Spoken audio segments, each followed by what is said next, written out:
Oh my God, we are back! Here we go. Oh, Lord. All right. Hi, everybody. Welcome back to Miss Gay America 2021 Dragathon. I am costume change just a little bit. Just a little Alexis. Yes. Okay, where? Hold on. I'm trying to find the first setting we had before. It's right here. Okay. Yes. Okay. Oh, where'd my crown go? Oh, never mind. All right. So I have. Oh no, it's supposed to set up.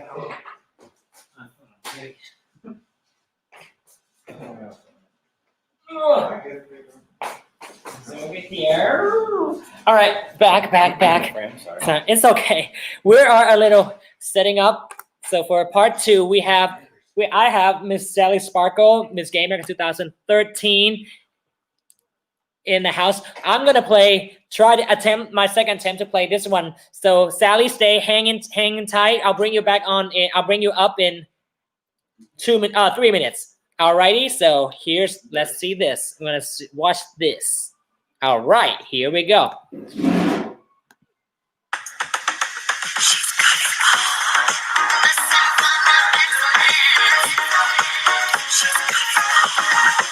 She's got it all. All the elements assemble of excellence. Shining, she is so flawless. Incredible illusionist. This game.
All right, we're back.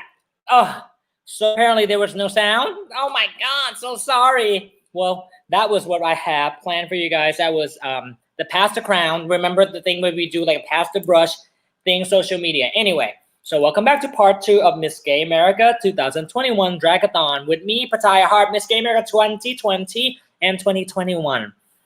I'm in my a little. Am I too bright? I am too bright. Hold on 1 second. Oh, that's too bright. Okay. Better. Okay.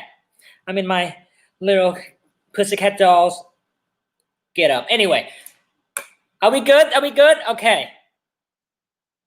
How do the beard go? Is there foundation that strong? Wow, someone is being feisty to me, with me. All right, I have with me Miss Gay America 2013. Oh my God, this lace is dark. You guys don't see it over this way. So I'm gonna step back a little bit. Miss Gay America 2013, my sister, Miss Sally Sparkle. Bringing her in. Oh my goodness, my lighting looks so much better when I was setting it up. She is bright. You want to turn it down? Can you turn it down? No. Oh God. No, keep it like that. That's fine. Hold on. I'll adjust about. I move this down. It's too low. I'm like, oh my God. I'm gonna stay back here. I don't know how. Hold on. This. Nope, not the right side. Is it that way better? Am I off the stage? I mean, off the screen. There you go. Center. All right. Oh, and I just moved. Why did it? Okay. Miss Jessica J is online. What is going on? Is she around? So, oh, okay. That's a good. Yes, that's great lighting. Yes. All right, Miss Sally Sparkle, say hello. Hello, everybody out there in computer land. How are you? So excited to be here. I haven't put on girl clothes in forever, so it took a hot minute, but I'm glad to be here with all of y'all. Oh, that was it? Oh, you want me to say more? I'm sure. Yeah. Tell us who you are. Tell us who you are. What? Say that again? Tell us who you are. My name is Sally Sparkles. I'm Miss Gay America 2013. I reside in Dallas, Texas. I work as a dance teacher, choreographer. I don't know what else to tell you. Sorry, I have this like temporary bridge in, so my teeth are really weird right now. So pay no attention. Oh. Don't worry. So, apparently, the only reason I like us tell us something about yourself because of what? So I sneak my dinner in. Oh my goodness. Well, yeah, I can talk. What would you like me to talk about? So I can take a minute. I mean, that's weird. People are coming back, and thank you for coming back in because I have to restart. I think with Facebook Live, we only allow 4 to 6 hours, I think, per live show. So I don't want us to be cut off halfway through. Yeah. So Miss Sally Sparkle is also a dancer. So dance teacher as well. Yeah. I got to hang out with her in Dallas right after I got crowned. I got booked at the Rose Room, so I was there. No, I then saw you after that, right? Right. But yeah, not the trip that and I did an extra trip that I went out in like January, I think, pre-COVID. I went out to do a fitting with my designer JD Martin. Mm-hmm. So yeah, so I was like, oh, let's go. And funny enough is Dexasy was performing at the Rose Room. That's right. I did not tag. I didn't say anything that I was in town. I just show up and give her money, and then she go on stage. So that was a cute. And then she goes, "What are you doing after? I'm having dinner with Sally at 2 in the morning." So oh yeah, that's the best time to have dinner. I think that was the first time I got to hang out with you. Oh yeah. Outside of pageant or anything. You, like the night you won, I talked to you like a little bit in the mirror. I remember that, and then that was it. You're like, why are you in my mirror? Why are you in my mirror? Because well, finally, I had a mirror. My little mirror. I had this size mirror. This is what I got. Backstage. Speaking of share, we got another guest here. We got Miss Gay America 2019. My sister from all the way from New York City, and Georgia Tay. Hi, girls. Oh, hello. You look stunning. Do you know how was the show? Oh, it was busy tonight. It was busy. 25%. We were packed. That's great. All 3 people. Just kidding. I cannot. 25 people. Somehow I cannot be in the center of this. Am I center? I like being center. It's fine. You're Miss America. You don't have to be center, girl. No, not center screen, but I'm just on my own camera. Look, I'm like, I'm sorry, I was looking at all of us. I feel like I have bad lighting. you look I feel great. like I look very warm. Being I know where Andorra lives. I hang out at her house all the time, so I know exactly where she is right now. In my foyer. In front of her front door. Is that your good spot?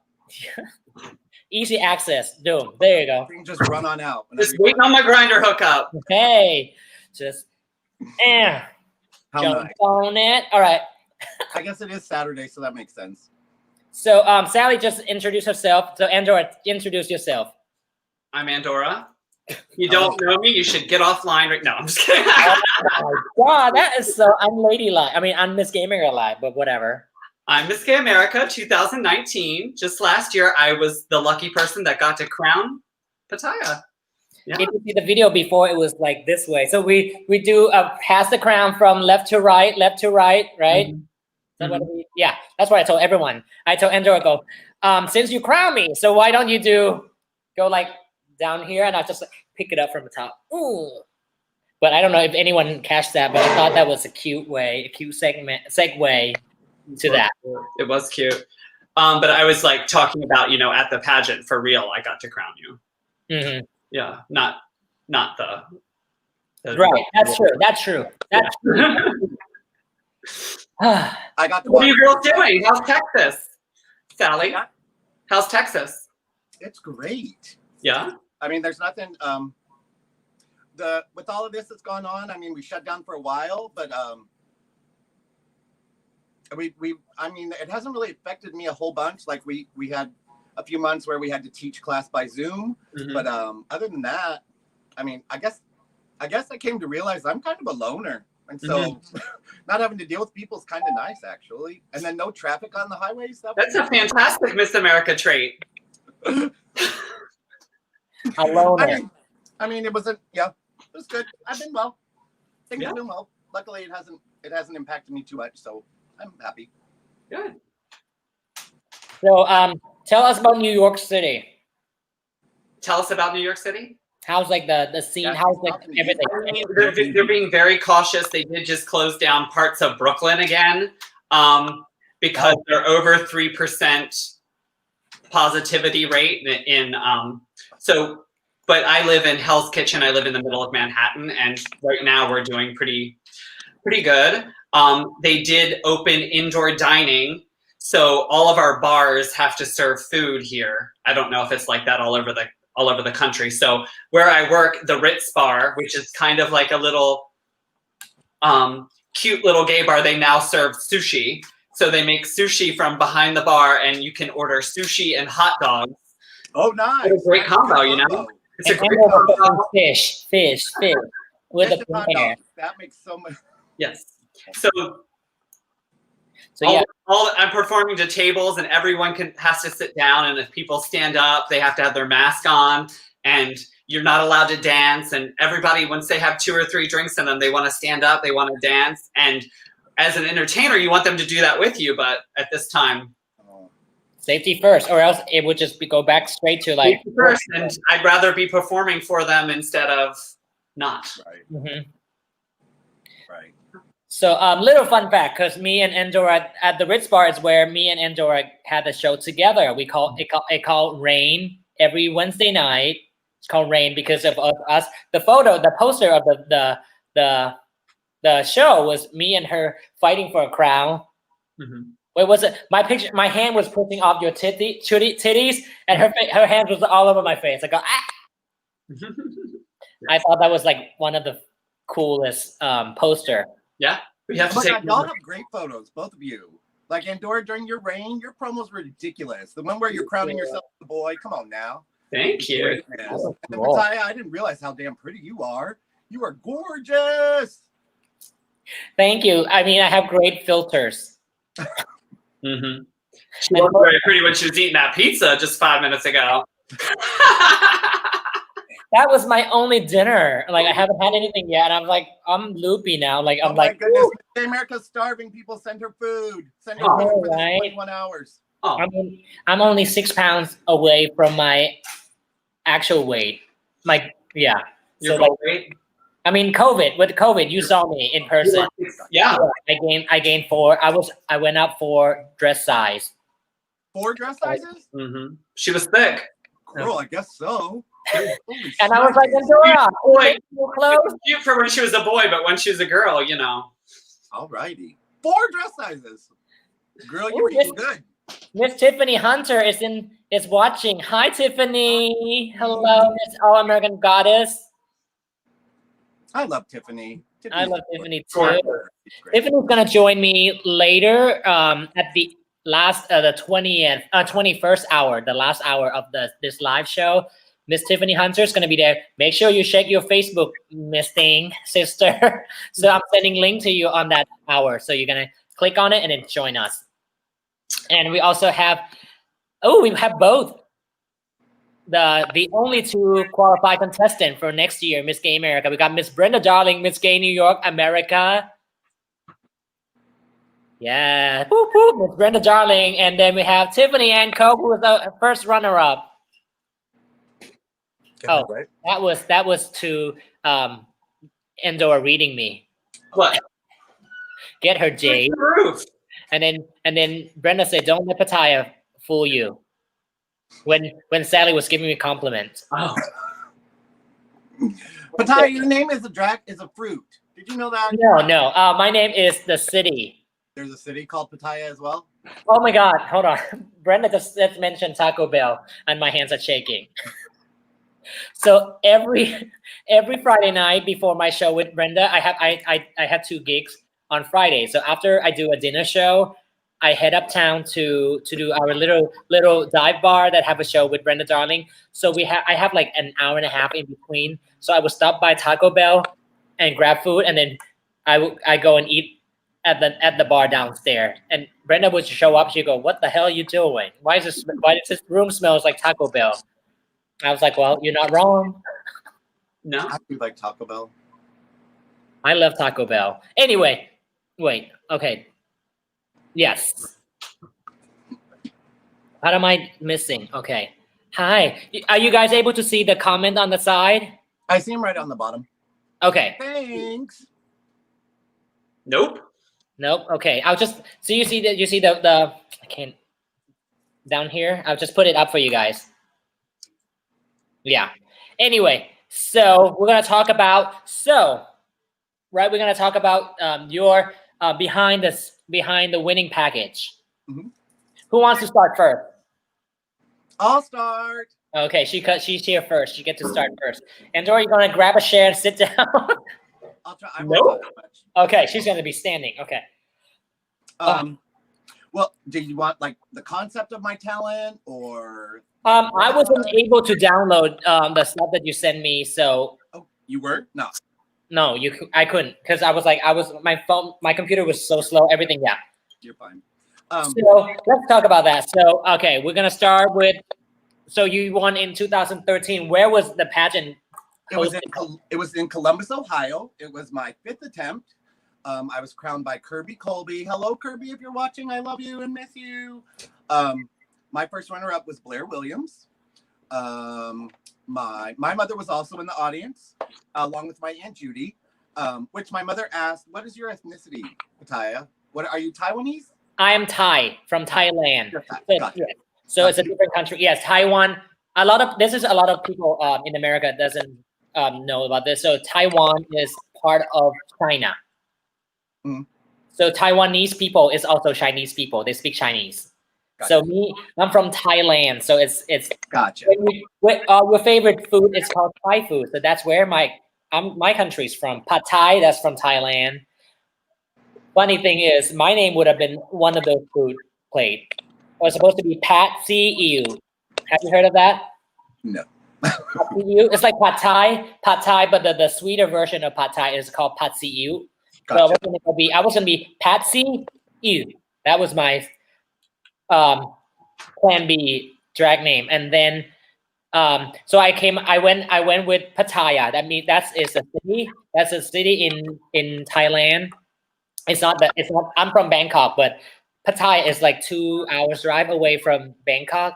But it's like Las Vegas. Like anything Gotcha. happening there, So it's stay an there. entertainment city. Yes, but it's a sin city because it's all about nightlife, and it's also well known around the world as the land of the most beautiful ladyboys. Gotcha. So you have like all this what you call trans pageant, beauty pageant over there. It always hosts in Pattaya. So Oh. so That's where Thailand. I worked for Tokyo Disney for like 2.5 years, and that's where a lot of the Japanese and our Japanese cast, a lot of them would go and vacation in Thailand because they'd always have these amazing books that like you set up like photos. You could have like these huge photo shoots, and they had amazing pictures. I just remember. So well, you are I think you're the fourth. That makes you the fourth Asian that's been crowned Miss Gay America, because before me was Leslie Rage. is that the first one? The first one is Leslie. Oh, I guess you're fifth, because then Maya Montana. Wait, who's the first? Who's the first Asian? Leslie Rage. Leslie Ray. That's where the talent winner award is. Yes. Named after her, Leslie Ray. So that's who's the first Asian. Who's the second one? Maya Montana. Maya Montana. I was third. Wait, you're Asian? Hi, so desio. My grandmother's Japanese. I am today years old, just now. My grandmother's Japanese. Hey. I know, my dad's a big old white guy. That's why I look like this. Oh, I see. Hi. So. So deso. Do you speak Japanese? Conversationally, I used to know a lot more. I haven't tried in a while, but I studied it a lot while I was there, while I was working for Tokyo Disney, and so I wanted to be able to communicate, obviously, so I could get around. I think that I could, because their translation's so weird, like vocabulary wise, like whatever it is, grammar wise, and so I could translate and say stuff down for down, like in English, and they understood enough. The worst is if you're going to a restaurant and you have to ask for a fork, they say foku. And so if you don't say it with like the enunciation, you repeat it over and over. So you're just sitting there going foku, foku, foku, foku. It sounds awful and it's embarrassing. You're like, excuse me, what? Yes, I gotta keep saying, oh, this does not sound right. But yeah, so then it was me, then it was Susie, then it was you. And then we got that. We got what you call background? What kind of Asian is Leslie? Do you know? I think that she was Filipino. I think. Okay, and then Maya is Hawaiian. Oh, she is? Oh, I didn't know she was Hawaiian. I have no idea. I just made that up. But she might have been Filipinos. We'll ask her later if she's around. She's doing shows right now, so she said she might pop in to say hi during this time. But she sent me the video for later, like a couple of for the other segment. Gotcha. Well, and so I'm from Thailand. And I'm from Thailand. Yes. So back to talent. Yes. So my talent actually, my talent. I actually had one student of mine that she came and she danced for me. It was I always wanted to do a magic talent because I'd done this trick while I worked in Las Vegas right outside of college because my degree's in dance from Stephen F. Austin. Go Jacks. And so I wanted to always do this trick that I had to do in the Le Follies Bashir, which is at the Tropicana, which is where I worked in Vegas. And so it had so many props, my talent, and so it made me so nervous. But I finally got to do that trick, and so the whole reason was because I wanted to do that trick. It was hard to find magic songs, and I can't remember the reason that I chose like blue and black as my colors for talent, but I know there was a specific reason, but I can't remember now. Was it because of like Dallas? The cheerleader Dallas is blue? No, not really. No. I think it was because the costumes that I wanted the girls to have and myself, they were the only ones, the style of the costume I wanted, and so they were the only ones that were complementary colors. I'm not really sure. Can't remember why.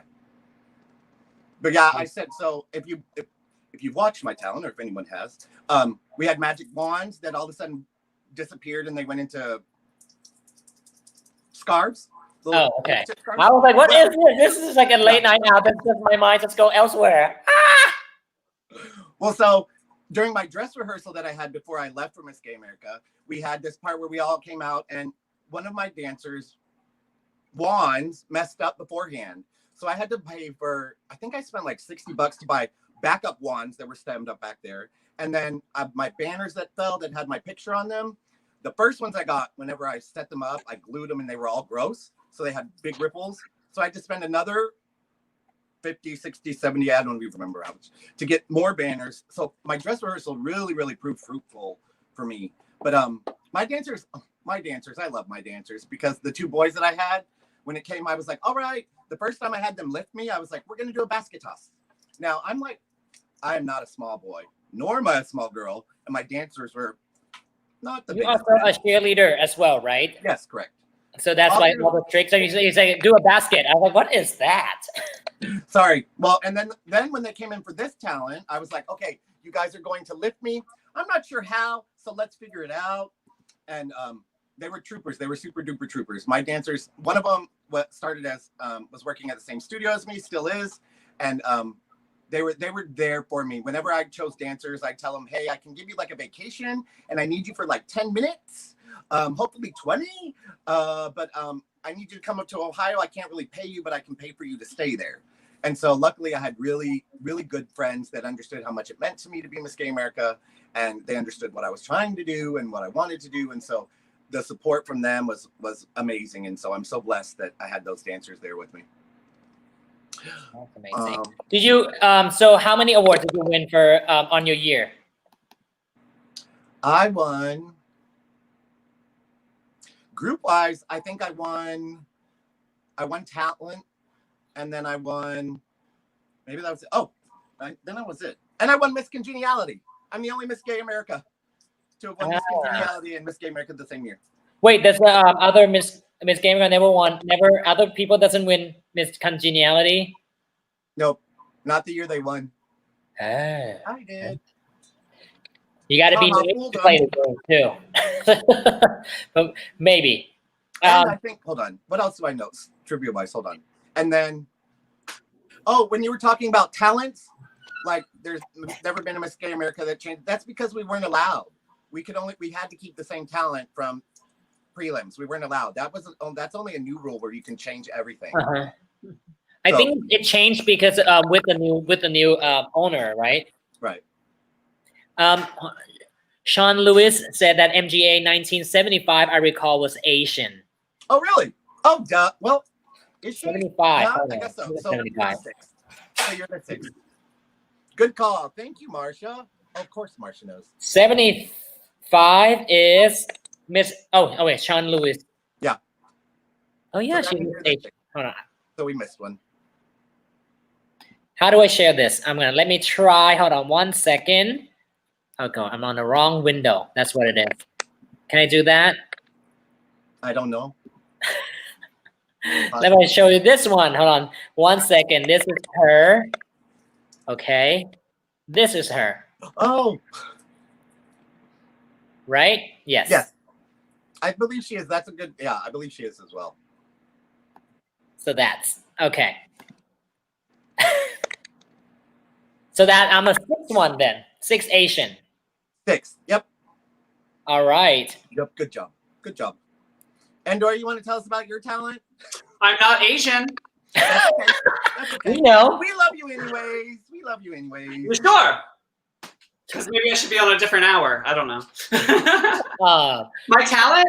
So I had this great idea 5 or 6 years ago that I wanted to do quick change, because in my head I have a little bit of ADD, and my favorite part is when a drag queen would do a reveal with her, you know, just any reveal. Like she would take off this gorgeous coat in her talent, and then she would, you know, reveal it into like this gorgeous fringe costume or something. And that was like one of my favorite parts of a talent. I was like, well, gee, how could I do that about 8 or 9 times in a talent, you know, to get the crowd going 8 or 9 times like that. So I figured out how to layer costumes or put on costumes and kind of do it in a magic way. So it looked like, so it was quick change.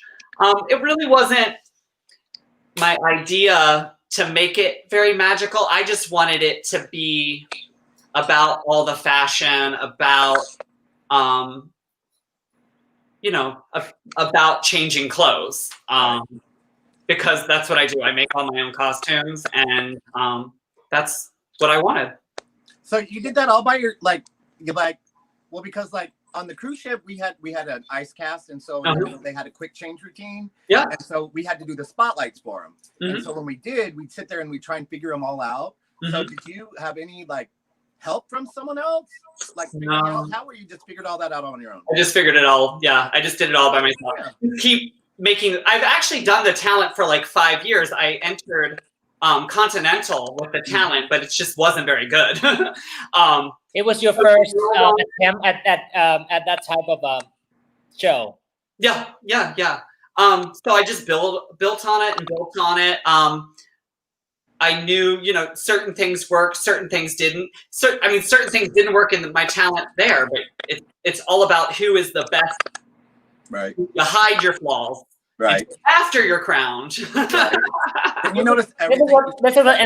This is what Angela keep telling me when I was prepping for national. She said, like, the thing is, it's not about who's the best or whatever. It's who's the cleanest. So everyone start off equal at 100.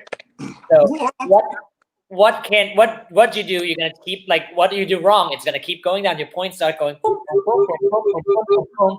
Yep. Well, and you know how they always say, like, you're not competing against anyone, you're competing against yourself. And I used to always think, like, well, that makes no dang sense. I'm going to win a contest. How am I not competing against anyone else? Mm-hmm. And then I think it was my 3rd year, I went and Christina Kelly did this huge circus act, and it was full of people and stuff. And I remember thinking to myself, oh, that's nice.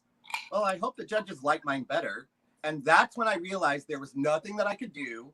I had the package that I brought. I had to perform it to the best of my ability, and that's all I really could do. Mm-hmm. And that's when I realized, like, oh, I am competing against myself, because I couldn't compare us.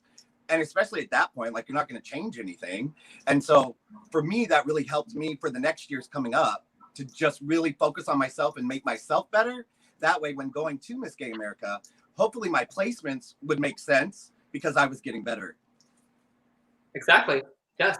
And also, like, with I always say to other contestants these days too, that you don't have to be the best dancer. It's not about dancing or singing. Like, show your craft, like, own your craft. Like, if you like Andorra, she's not like the dancer. So she's a costume queen, and that's her craft. That's what she takes pride of. So what she does to make it stand out and showcase her talent is that how she make costumes. And that's something that, like, like, if you feature and you show your talent to everyone to see that, like, hey, I made this. And with the same goes with, like, for me, myself as well. It's like, I choreograph all my talent number, and all the dancers are my dance students. So, like, that's also a talent that I'm not just presenting them, but behind the scene. That's all my heart. Yeah. Well, and I think a lot of times queens, especially for nationals, I'm breaking stuff. I think it's just a light. It's a clip-on mic. Anyways, a lot of times, and I've seen this happen a whole lot, is that the queens will want to tell their story and their story about them because they've competed so many times. And the things that I always say is, well, that's great, but some people don't know you, so they're not going to relate to your talent. So you need to make your talent so it's relatable to everybody. Mm-hmm. And so the year before when Kirby won, it was my favoriteest talent. I loved it because it was me dancing, and I just got to dance. And instead of making it, I'd actually had a student who passed that year, and that was the first time I ever had to deal with that. And so I dedicated that talent to her. I asked her mother if it was all right. And I wrote her name in a part of my costume so that she was there dancing with us. And every time before we went out, we prayed. And it was like one of the really only times that I really felt like someone was listening while I was praying. Anyways, so for that talent, it really told a story from my heart, but I made it so that it was able to, everyone could find it relatable, because it was about feeling lost, about having lost someone. And I figured that was a universal topic that still told my story, but that other people could be emotionally interested in and invested in. And so that's one thing is remember, Queen, yes, we have big egos because we love ourselves. But remember, a little humility and a little bit of humbleness goes a long way, and not everyone knows who you are. So if you want to tell your story, do so, but make it so that everyone can understand. When I first started doing drag, one of the best advice that I keep holding dear to my heart these days is you have to underestimate your audience. Like not Yes. everyone's gonna be smart. Not everyone's gonna think just like you. You Right. really have to if a kid can understand your talent or your performance, that means that other people with like more knowledge or more reference, they would enjoy it even more. So it should be translated. You're not I mean, we are performers. We perform, but we're not performing for ourselves. We perform for the audience. So I mean, sometimes I get it. It's art. You should feel, like it fulfilled yourself, but sometimes it's not coming across. Right. Well, and that's a big difference that I had with the dance world, where you try and do something new and innovative and make it great so that people have never seen it. And then with the drag audience or in pageant wise, some of this audience doesn't want to think. They don't want to think about what's going on. They just want to be entertained. And once I really understood that, which was really hard to get, once I understood that as a dancer, like you don't want to come out with the most innovative because you don't want people to have to sit there and go, wait, what was that supposed to mean? Instead, it made it a lot easier to just perform. And half the ways I wound up getting my talents was because I'd get a song stuck in my head and then I'd be singing it and I'd go, oh, that song's stuck in my head. That's a good song that people like. Oh, okay. So then I'd base a talent off that. Yeah. That's cool. Yeah. Someone said that loved it. Hold on, here we go. Loved it, but also love your Little Shop of Horror talent. Thank you. Which one? That's yours, Andorra? That was my first talent. That's how I won Miss Gay Maryland. I mean, that's how my first talent at Miss Gay Maryland was Little Shop of Horror. When was that? Tell us. 2005. I won talent doing it. Yeah. Is it 2006 when you first do Miss Gay America? 2006. Yeah. Back then. Back in the day. Andorra, how many times have you competed in Miss Gay America? 3 times. 3 times. It was 2006. Yeah. No, I didn't go 2006. I went 2008 and 2009 and 2016. Good on you. Wait. Okay, 2019 I won. I was 10 years difference in between. Wow. You did. You were competing at the year that Nicole Dubois won. Yes. Yeah.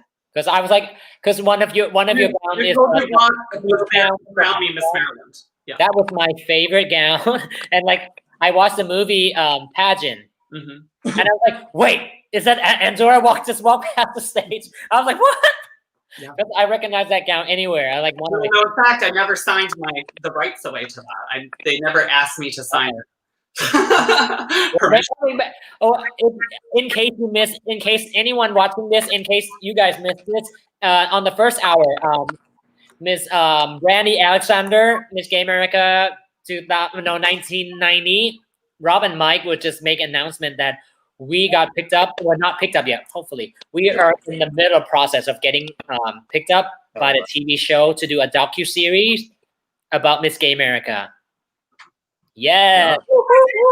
So fingers crossed, we should hear anything. We should hear the news or all that, the updates within the next 2 weeks. Oh, that's fast. So yeah, I mean, it's gonna be this 2021 this Miss Gay America 2022 pageant for the 50th anniversary. So we might be telecasting. And funny thing is, it's the exact same team that you said. So now you can deal with them. I think she's talking to you, Andorra. Andorra, yeah. Exactly. Same production team. Same production team. Oh, it's the same production team. Oh, okay. So maybe they'll have you sign a waiver this time. Well, there you go. So you need to sign it. Okay, so Valerie said, "Hi, beautiful ladies. I am missing my MGA family. Hopefully soon we will be reunited and I can get to know MGA Pattaya better. Well, I'm here for 21 hours, for another 18 hours left." My head is pounding already from wearing 3 weeks already. I do want to say about talent, though, is you definitely have to come up with something that's original and it suits your talents. Well, so because no one is ever going to be famous off of somebody else's talent. So just, of course, be inspired by all of the fabulous Miss Americas, all of the Miss Continentals, every queen that you ever meet. You should take a piece of them with you, but you have to come up with your very own spin on a talent. You know what I mean? Inject your own things in there. Wear hair that suits you. It doesn't matter. I just saw Buffet come on. If you're doing Ursula, wear hair that suits you. It has to be your talent. Do you know what I mean? So. Yes. That's a good, and you know what Very I always say too is and I do use this for my dancers as well. Choose a song that no matter where it is, you would want to perform it, period. So that you don't worry about the audience reaction or anything, because you're the one that steps out on stage. And if you feel it, people can't help but feel it with you. And do that, not because of an audience reaction, but because you just love it. You just want to do it so bad because it'll show on stage. Some of the contestants are more concerned about what should I do to please the judge. No. And the thing is, you never know the judge, who's going to be a judge. So there's no guessing on that. Instead of spending time worry about that, worry about what you can present to show them. What you need to do is read the description of talent and how you can gain all of those points. Subcategories are key. Nothing can be shoddy looking, for one. You need to go out there looking professional. If you come out in this gorgeous fitted costume with a beautiful, nothing wrong with it set, already you have already before you even, sing your first lip sync comes out the DJ's mouth, but I don't even know where I'm going out with this. Before the first you're winning, and then everything else you do just will add on to that. So, but just remember too that you're judged on everything that's on stage. So not just you, but like your sets and your dancers. Make sure that they're all spot on too, because you're judged for anything that you put on stage. It's not just you; it's what you put on stage. And your body. Like we are men. We pride ourselves on being men that dress up as women. So therefore, we can control how our body looks. So if you need to wear a corset to cinch it in, wear bigger hips to make you look more like an hourglass, wear appropriate size breast. All the hair needs to be appropriate to match your body type. Everyone's judged individually. It's like Miss America doesn't we don't tell the judges we want an updo. That's not what we're saying. We want a Miss America that knows the appropriate hair for her face. We want a Miss America that knows how to build her body to look like she has a perfect shape. So we're the appearance of perfection. Right. And you know what? Speaking of talent-wise, there was one that there's a contestant that I've talked to before, and I told them, stop trying to find a winning talent for Miss Gay America. Stop trying to find that winning talent that you think is going to appease the judges. Instead, find that talent that shows how amazing you are at what you do, and hopefully that lines up with what the judges think Miss Gay America should be. And that's the only way I think that you can really go about it, is trying to make yourself and show off who you are and what you can do, as opposed to what's going to win me points, what's going to win me points, what's going to be better than someone else. Because in essence, you really want to be that person that they crown because you're the person who performed. You're the person whose talent it was. And so, something I just thought to say. Yes. So can I tell a little story about how I came up with my talent? Sure. So me and Endoris are very close. So but it's not like, because this is, a lot of people might think like, oh my God, they're best friends. She helped her win. It's nothing like that, because at the end of the day, Endor doesn't sit behind the judges' table. She has nothing to do with the score. So, and the job for Miss Gay America is that she has to help everyone, every contestant.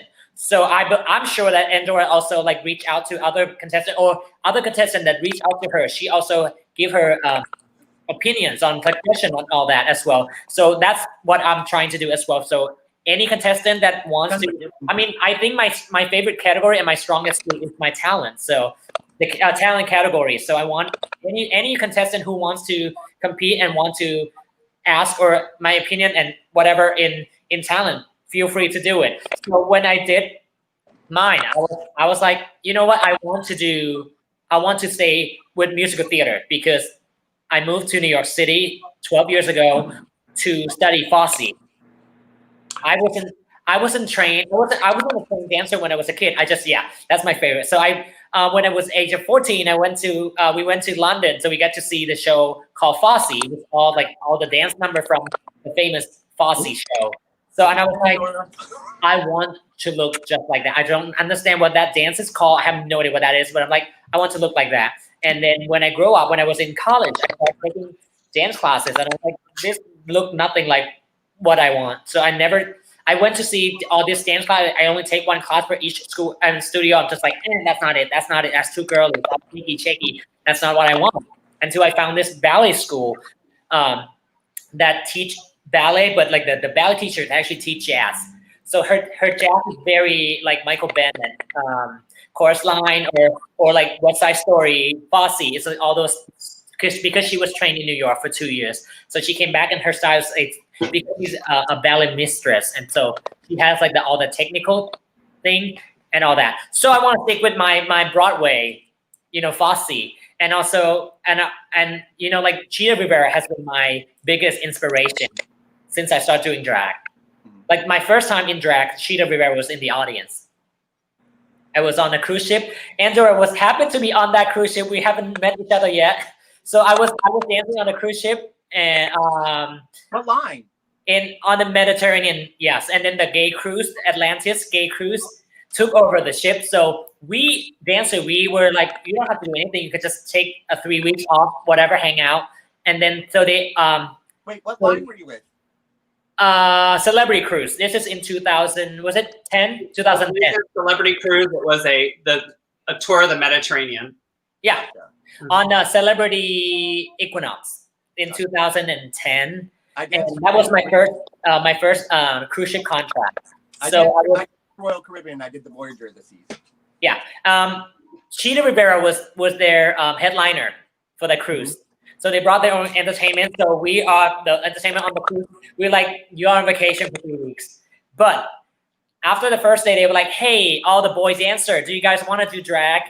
Can you get up in drag and then dance on the pool deck in the day?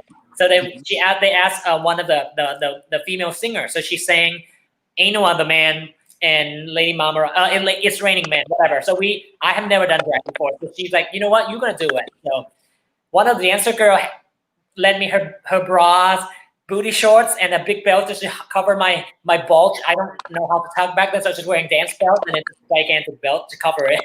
And then the singer who sang it, she put makeup on me, and then she lent me her bangs wig. So at least I didn't know how to cover all that. Anyway, so we went out and danced, whatever, blah, blah. I was really muscly because I was doing aerial on the ship. After we finished performance, Cheetah Rivera's daughter came up to me and go, come with me. So she dragged me to her mom. She was sitting in the back and she go, oh my God, you're my favorite bitch. She was like slapping my face like this. And then Lisa, that's her daughter. Lisa said, Mom, she looks just like you when you were younger. So that was kind of like, it stuck with me. Like, oh my God, Broadway legend. And I'm like, oh my God, she recognized me out of all the other boys dancing. And that was like my first time to drag. I don't even call that drag. So it always stuck with me, and being like minority in America as well. So I feel like it's relatable because she's the one that break all the walls, because she's one of the first, not white performer to get the lead role on Broadway and originate so many roles on different shows, at successful shows, and also winning awards and all that, all that. Gotcha. So I thought I was going to do that. So, and then Endor goes, girl, I don't know, girl. She's very worried about this. I get it. You look out for me because you're like, girl, there's an originality, creativity box that you got to check on that one. She's not worried about if I'm going to kick my face, if I'm going to fall, if I'm going to do multiple, she doesn't care. She knows I can do all that. But there's also a box that says creativity. So that's what she's worried about. I think sometimes people forget that as a Miss Gay America, you saw everyone's talent from that year. You went to every state, every preliminary, you saw the people who competed. So you wind up seeing the things that work and the things that don't. So, and that's where those subcategories come in, because that's where this pageant winds up winning, is these little things that people think, oh, overall it's a great talent. Yeah, but what about these boxes that you forgot to check off? I have rules that I set in, for myself. I believe that there is doing drag. So drag is absolutely different than Broadway. So when you do drag, it's just bigger. Do you know what I'm saying? So to me, when Bataya was telling me her ideas, I knew she would be able to dance it out beautifully. But to me, I was just like, I don't know, where is the drag? Right. Like, where is the big feathered coat? Where is this? But I knew she could turn it out. But for me, the only thing I can help her insert is like, where's the drag? Because the one thing I'm good at is like, I would say Andrew style drag is big and shorter and present and all that. So when I'm coming from, it's like I'm a musical theater, so I'm like Fosse and like all black and just go whoopee. That's it. You know what I mean? Like that's so we just like on a different opinions on really quick. Vince had just made a comment about MGA not being a cookie cutter, and I thoroughly agree. And I think that especially during the time period when I was competing, people always talked about that, how the Miss Gay America look, how you were trying to be. And I think that the biggest thing that connects all of the performers, because I am nothing like Blair Williams or Jessica Jade or any other Miss Gay America, as I think that the one thing that really connects all of us, and especially after our year that we can't help but be, is professionalism and knowing our stuff and being presentable, like knowing those things. I think that those are traits for any good performer, not just Miss Gay America. And so you're right. You were right, Vince. I don't believe that it's cookie cutter either, even if people say so, because it's that individuality and doing what you do personally that helps you to win.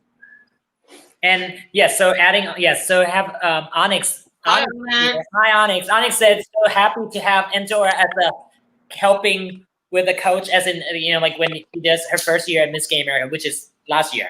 Yes. And Greg Dorsey was just on. Greg Dorsey was my plant in Little Shop of Horrors. Years and years and years ago. Greg said, hey, Endora, your first MGA competition was Miss MGA 2004. Thank you. You were Miss Mary. What's her Maryland? Maryland first alternate. Thank you very much. Okay, so that's it. Yep. Yeah. I'm trying to follow all these comments. I can't even read because I'm blind as hell. Penny Copperfield said, are there types of talent number that you would suggest staying away from for competition? Vulgar or uncomfortable? Ones that have been done too many times. Yeah. And I always thought of the American system because like I had, at the time, my niece and my father, right? Huge age difference. But for Miss Gay America, I could feel comfortable because it'd be appropriate. Like I knew there wouldn't be anything super overtly sexual or that would make me uncomfortable to sit there with my dad to watch. And so I always thought of talents that were widespread because you also don't know these judges. So you want to be able to reach all of them. So the broader that your talent can reach people in general, I think the better it winds up placing. Also, you have to remember this as well. If you win, you're representing the whole system.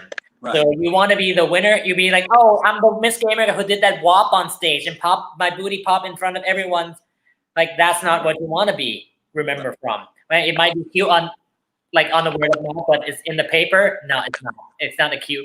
Like you want people to remember you from your best thing that you do, your best creative thing that you do.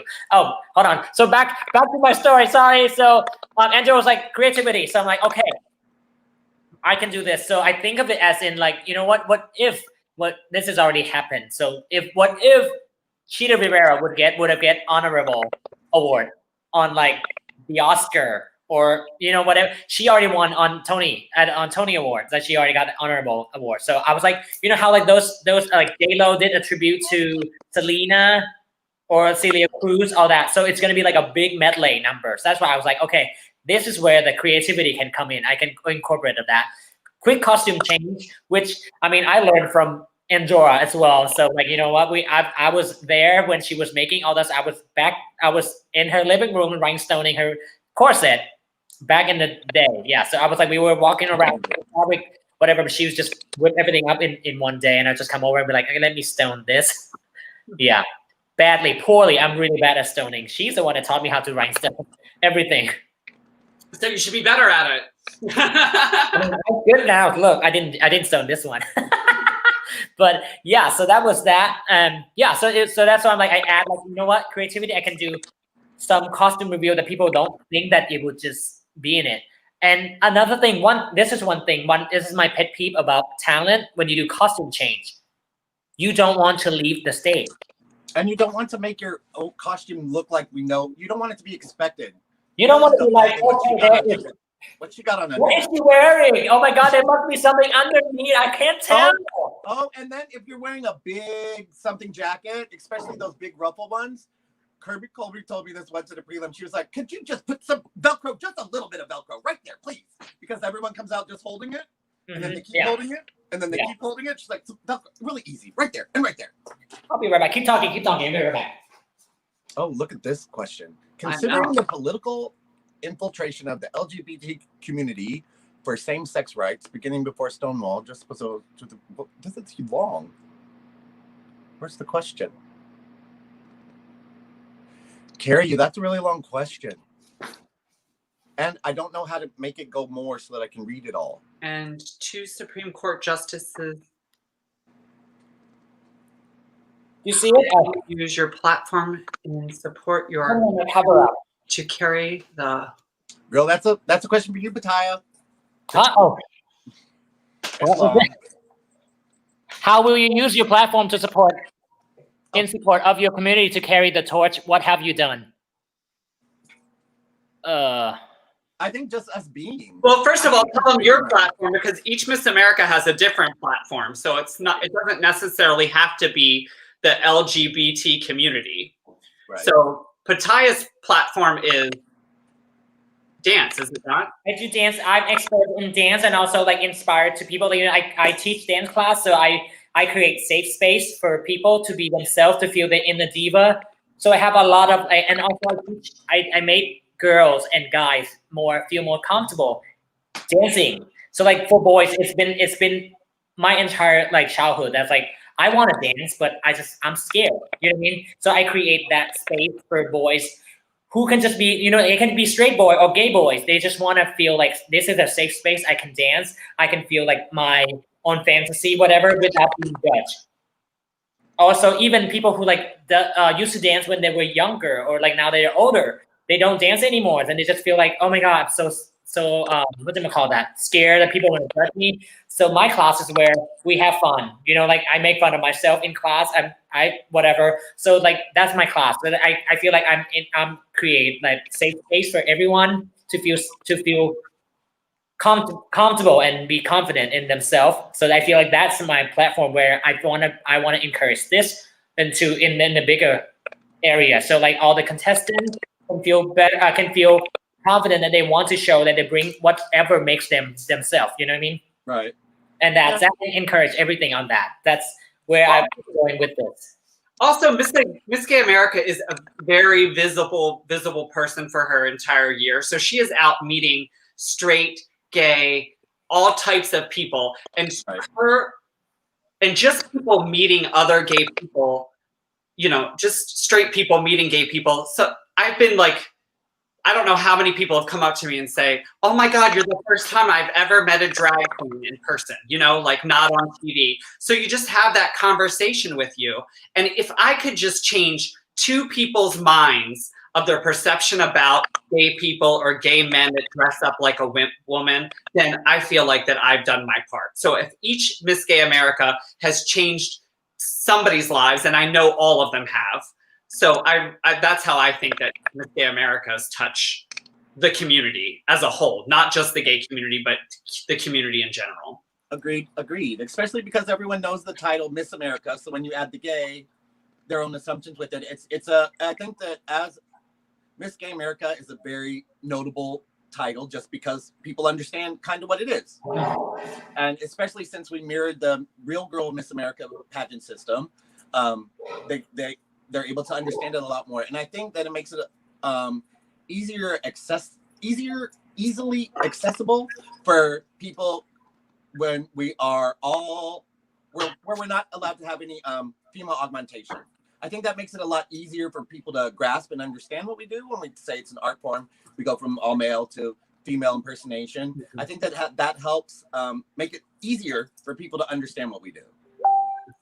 I think Miss Gay America is a very badass title to be, because like you say, Sally, you say like we're mirroring Miss America, right? The real woman, which we are the one that actually doing everything on our own. We're using our platform and we come up with ideas and what we want to do. When the woman one, the female pageant, they have the whole entire organization. Because they're literally like, okay, you're gonna go do this, you're gonna do. That's just a person that representing the system for the year. But for us, it's just we get the platform and what we want to do, and then the system will back us 100%. True. So I feel like this is more like badass. You'll be like, yes, I got that reign, so I'm gonna whip it and whip. What do you ever want to do? Right. Well, and I mean, just the title in itself, just like any other pageant, when you have a title, it opens up a platform because then people want to know. They want to know. They want to see the crown that you won. When you say Miss Gay America, and I've yet to ever say Miss Gay America, and someone who didn't know what it was not say anything. But they always ask about it because Miss Gay America, what's that? It opens up some doors that you wouldn't normally have for a platform if you have one that you're wanting to advocate for. And I think probably the biggest is just what each Miss Gay America does, and that's cultivate these other contestants who want to come in and express themselves. And I used to always say the Miss Gay America system, we're not exclusive, we're inclusive. If you want to be a part of us, then all of us will gang around you and help you out. But if you want to stand away and try and change things, how things are, and think that it's not good, that's a whole different story. We'll include you if you want to be included, and we'll help you with whatever you need. But I really like that line of being inclusive, not exclusive. Mm-hmm. So the thing is, anyone can, if you want to do something for the community, you don't have to win Miss Gay America to do it. Right. If you feel it right in your heart, go ahead and do it. No one's stopping you. Do you know what I mean? And the thing is, but being Miss Gay America would get that extra platform and extra push and extra support from former or Miss Gay America fans around the country to you get that extra voice to push it further. So that's what I feel like. That's what Miss Gay America is all about too. Elia Atlanta was asking. She wants to start doing a Miss Gay America system, competing in Miss Gay America. I'm like, welcome. So you can contact me anytime. Feel free to look me up on Facebook or Instagram. She asked, where is the good prelim near Georgia? We have Tennessee near Georgia. We got Miss Monica Mitchell right here. She owns the Miss Gay Southern America. That's going to be in Atlanta, Georgia, the day before Valentine's. So February 13. That's right after my birthday. We're going to be in the beautiful theater as well. So I'm excited about that. Okay, what else? I'm trying to catch up. Oh, thank you, Buffet sister, Miss Buffet, Miss National. Hi, Buffet. Okay, I think you have a question right here. Is it a question? Oh, Certainly your thoughtfulness and kindness are impeccable. Thank you. Oh no, don't worry. We're not taking anything like offense. We don't take offense in anything. So I love that we have an open conversation like this. This is great because it's what we do, and to help us understand more about the system or what it's all about, and also encourage people to come join us more as well. Hello, Savannah. Whenever when I gave up, I gave each contestant, it was a little pin with angel wings on it, since my theme was Angels in America, and I took a rhinestone from my crown. So each contestant got a piece of my crown. So there's 2 rows that has nothing. I got the idea from Real Girl Miss America, but I thought, wow, well, my crown is just going to sit in a case at home. And every one of these, if I had been a contestant and gotten a piece of Miss Gay America's crown, I would have peed my pants. I would have killed. And so I thought they made my year what it was because of these contestants. So let me give them a piece of my crown. So then I have a memory of them. They have a memory of me. And that's very nice of you. Thank you, Savannah. So now that nowadays, as I mentioned on the part 1, that nowadays Miss Gay America, when you win Miss Gay America, you get 2 crowns. You get a crown. They all had 2, and most people had 2. Oh, okay. I thought that was just not just you, Miss Pataya. I mean, No, I just learned from Andorra. And now we got Tiara. Yes. And I remember because my drag mother is Sabrina White, and she had hers in her case, and I would like because you weren't allowed to touch it on your head, but I would like look in the mirror to make sure it looked good. You know what I'm saying? Oh my goodness, Andorra! Oh my goodness, good on you, because I would be like this. No, I don't want a new cuss. And like now that we have two, they can just like take off the stone right here and like give it to everyone. Well, see, Just like Mean Girls. Here, take on. Yep, mine's in the back. I took 2 rows off. Okay, so that you took. Oh, that was Because okay. in the back, no one's gonna see it, and my hair was always in the way. So. Aw.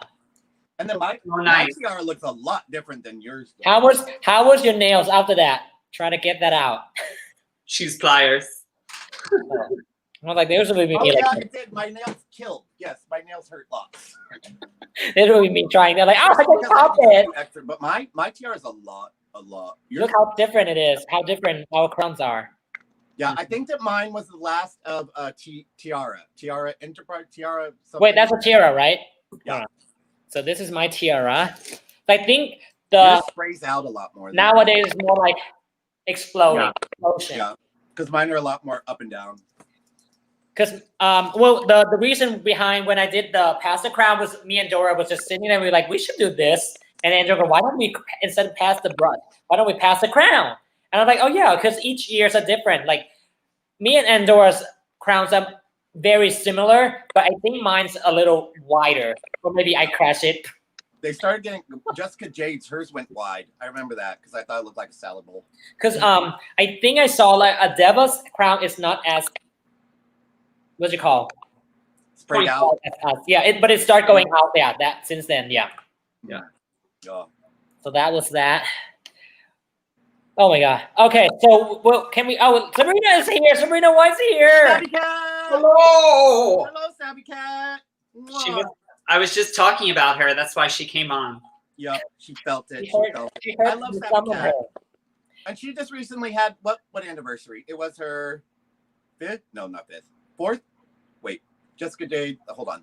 That was her 6th. What her wedding anniversary? She just had a wedding anniversary. It was like her 6th year, right? Something like that. Congratulations, Joel. Congratulations, either way, yes. Because she had her favorite Miss Gay Americas in her wedding, and so I got to. David Party said, "Andrew, do you have your crown in the closet? Can we see it? I have to go get the crown. I don't know. I'm joking. It looks just like Pataya's. It looks nothing like and mine has all of my rhinestones in it. Oh, so it's got better resale value. No, so well, Andorra used to travel. Here's a story. So Andorra has this box to travel that she put on her in her crown, in this box. So after I got crowned, she's like, you know what? Take this box because I'm not traveling with crown anymore. You can take it. Is it plastic? Is it Tupperware? Yeah, that fits both crown in perfectly, and it can travel and fits in the carry-on real easy. Well, so I made my traveling box. I took an old caboodle. And I made my own because I was like, Kirby Colby, I called her and I was like, what in the heck? How do I carry this? And so I made one for whoever was going to win after me. And so I made one, and I think that Jessica Jade told me that it fell apart in the airport. Oh. So I promise I didn't do that on purpose. But I put like little goodies in it. I made like a CD with little Miss America songs. And then it's big in Japan, and everyone knows like cherry blossoms. And so the story of the cherry blossom is appreciate what you have because it goes by really fast. And so it's just like your year's Miss Gay America. So I give her like a little cherry blossom thing. It's full of really fun goodies. Cute. So who's gonna be the next Miss Gay America? I'm gonna pass on that plastic box. But just so you know, Andorra cracked it at the bottom. Oh, good job, Andorra. Girl, I can just get him another one from the dollar store. It's just right down the street. She said, I got it from a dollar store by me. So I literally went downtown, go to her house and walk to her dollar store. I couldn't find it. I have a good. What are some packing tips as Miss Gay America that you learned? Anyone? I'm bad at it. I took very heavy bags. Miss America needs at every preliminary, she needs 2 gowns and 2 performing, like, and a performance number and 2 walkarounds. It's like, and sometimes an opening. and then crown. Yeah, well, the opening is a 1 gown. Yeah, I always wear a gown for the opening, so it would be the first time everybody saw me on stage. So, Right.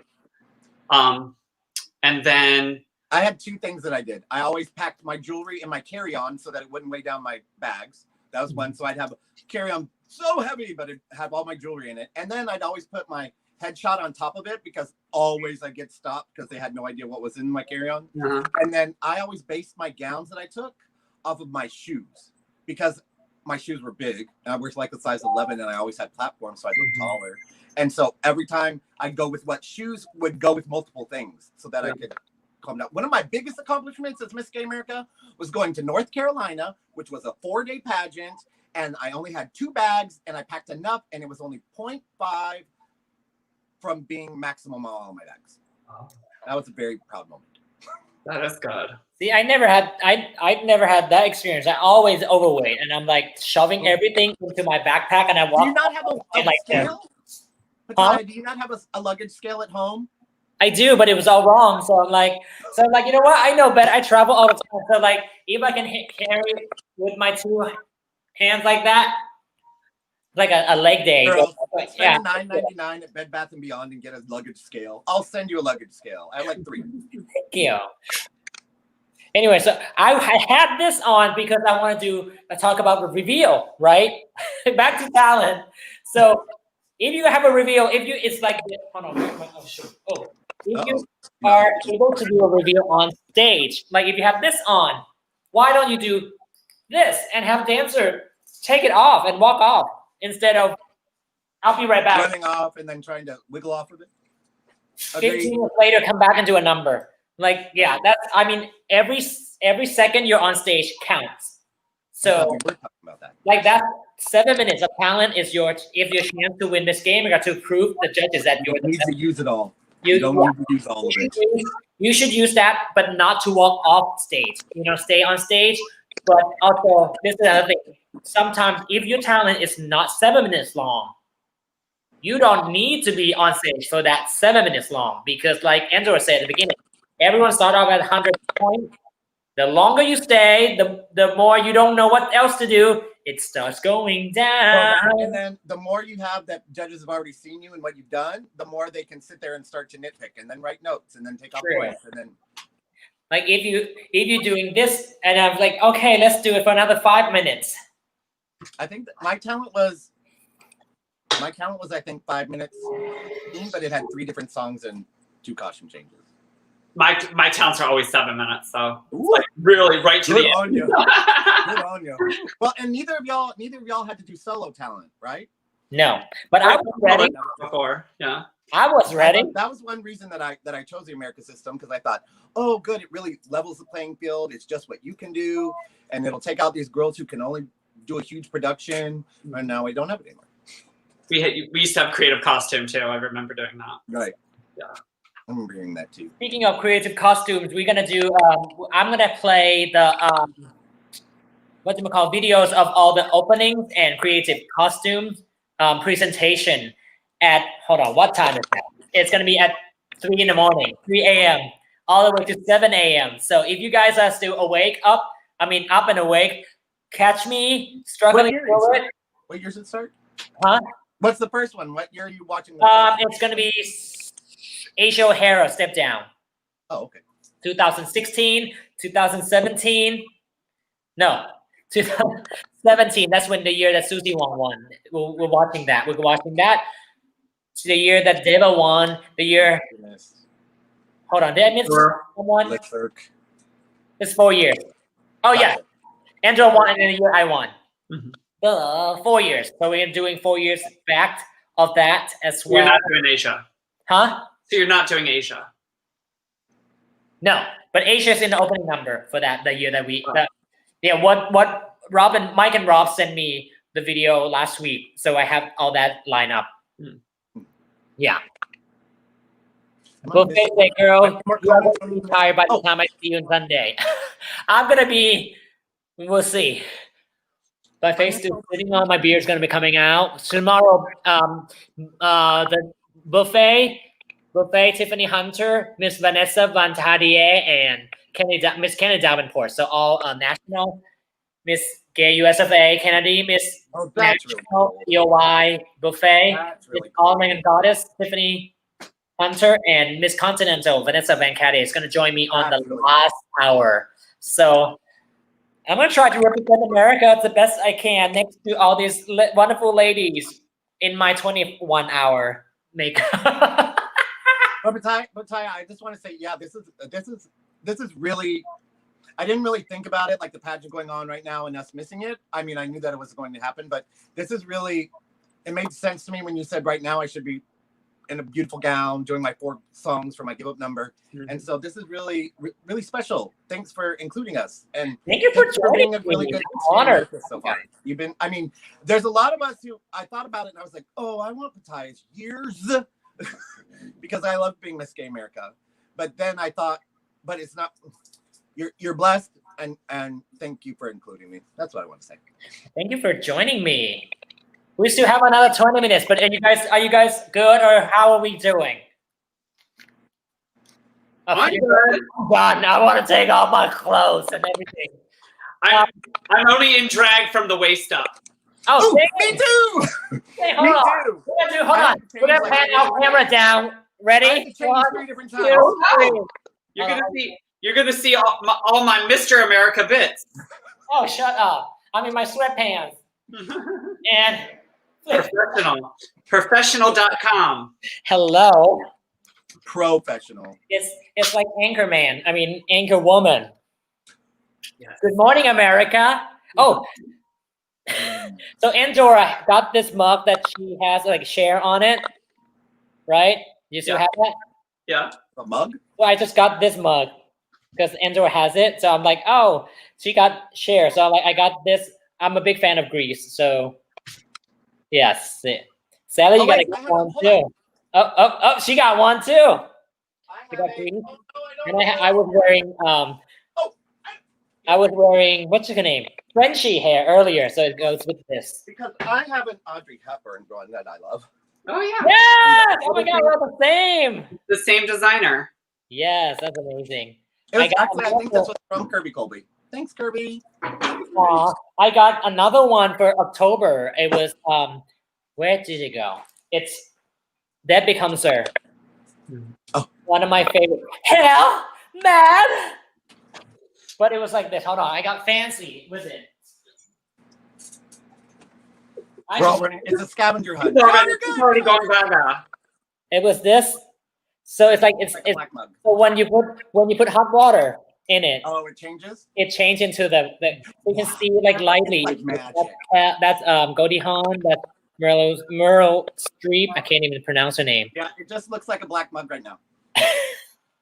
We'll see it That's a tomorrow. really good black mug you got there, Pataya. Woo! Yeah. So I'm gonna drink this in the morning. And then we'll see how it changes. Yes. So that. Take a picture. Hopefully.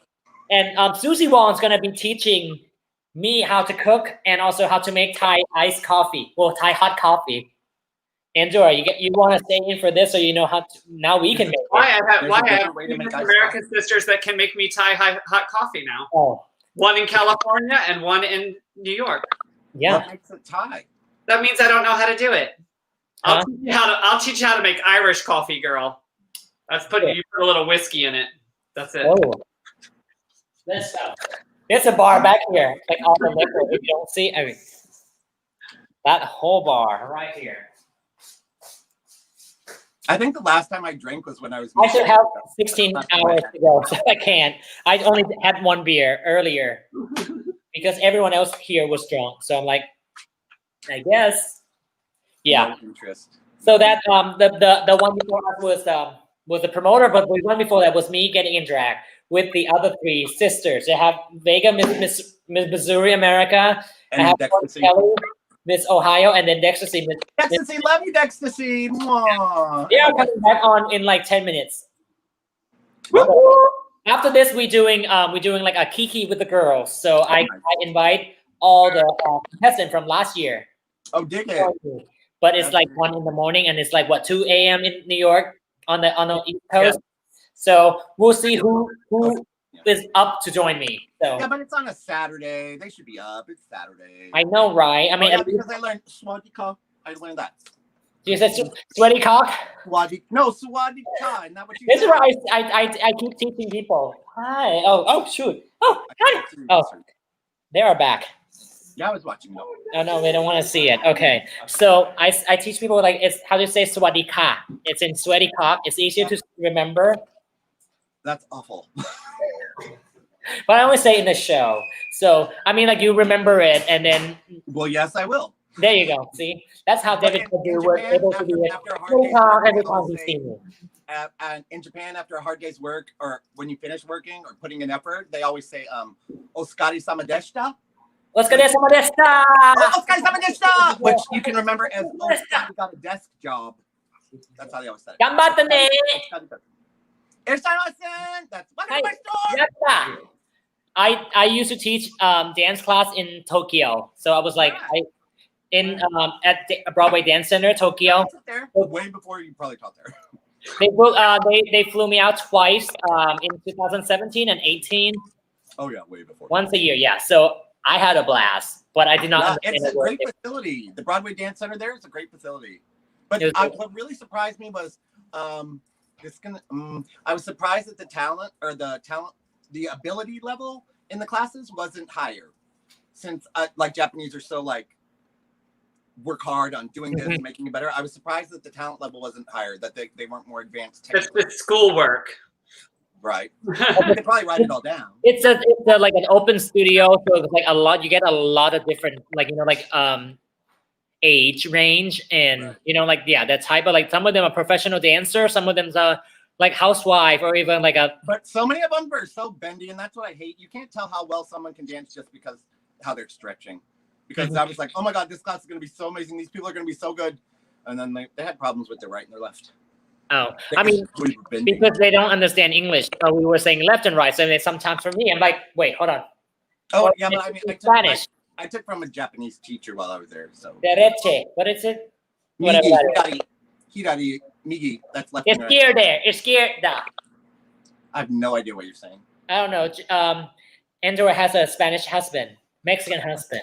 Mhm. She's Spanish. Poquito. Poquito. Well, I don't need to learn Spanish when he can translate it for me. Right. Well, There you go.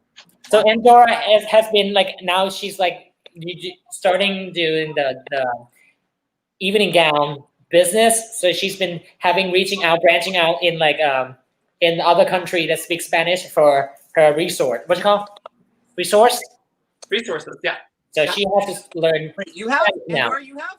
Is that Huh? what you're talking about? Who are you talking about right now? Me. Andorra. You are? Yeah, yeah. Oh, wow, that's great. I didn't know that. Yeah. That's amazing. It's exciting. I'm waiting for my first gown. Look at you. Yeah. Well, You should I'm go out with impressed. money, you'll get one. So I'll keep eating. I can take all of your gown. I'm a masculine. Ooh. Yeah, we see. COVID. Anyway, so you guys want to leave anything for the people that are watching?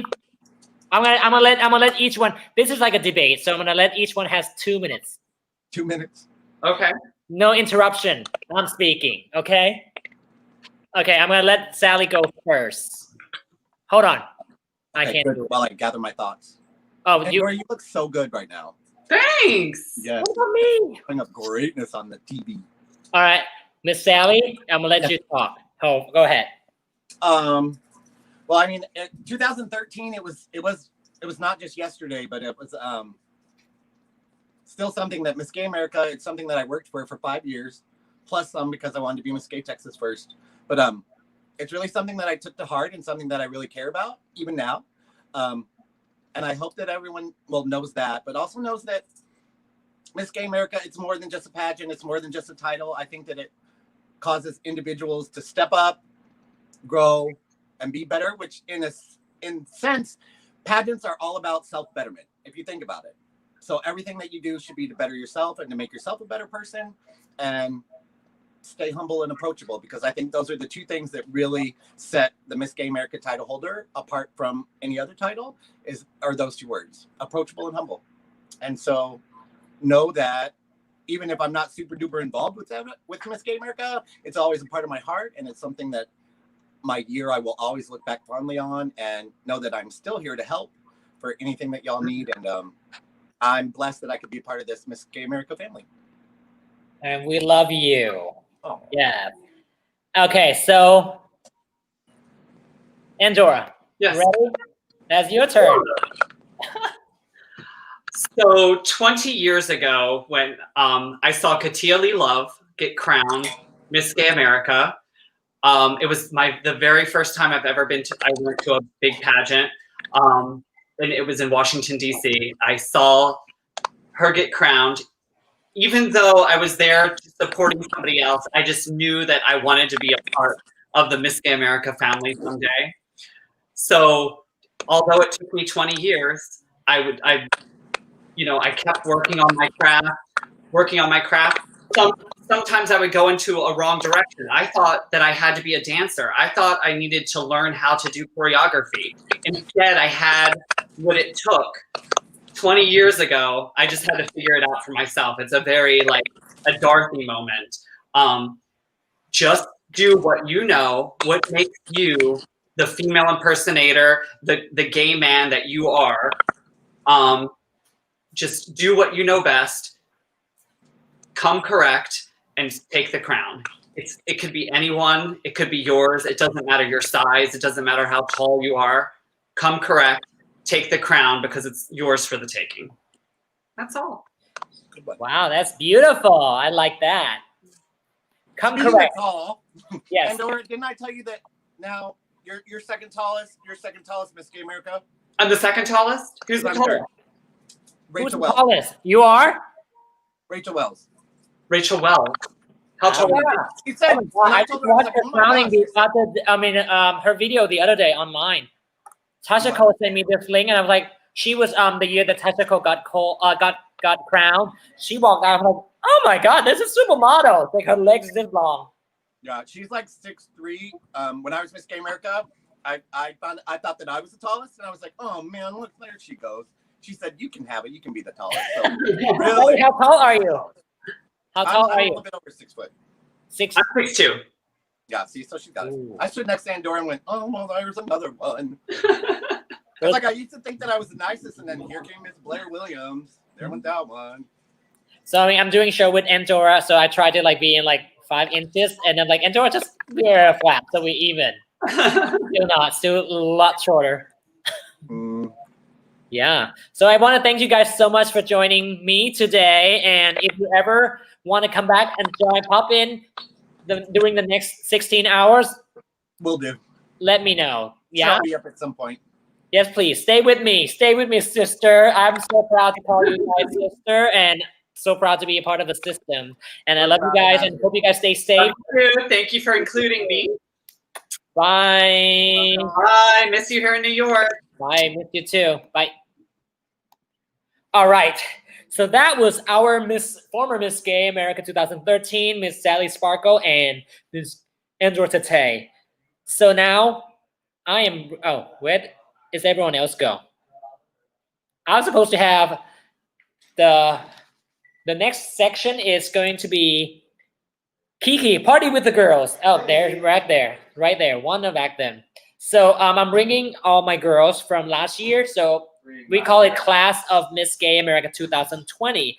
We're gonna chit chat, and see what's going on. If anybody's watching, if you have any question for each girls, what you come up with, whatever. If you want to talk, if you want to ask any girls about anything, like how they come up with this number, how do you like that, who made your gowns, or what happened, or something, feel free to comment down. And anyone's coming in. Miss Courtney Kelly, where are you? I saw you and you just left.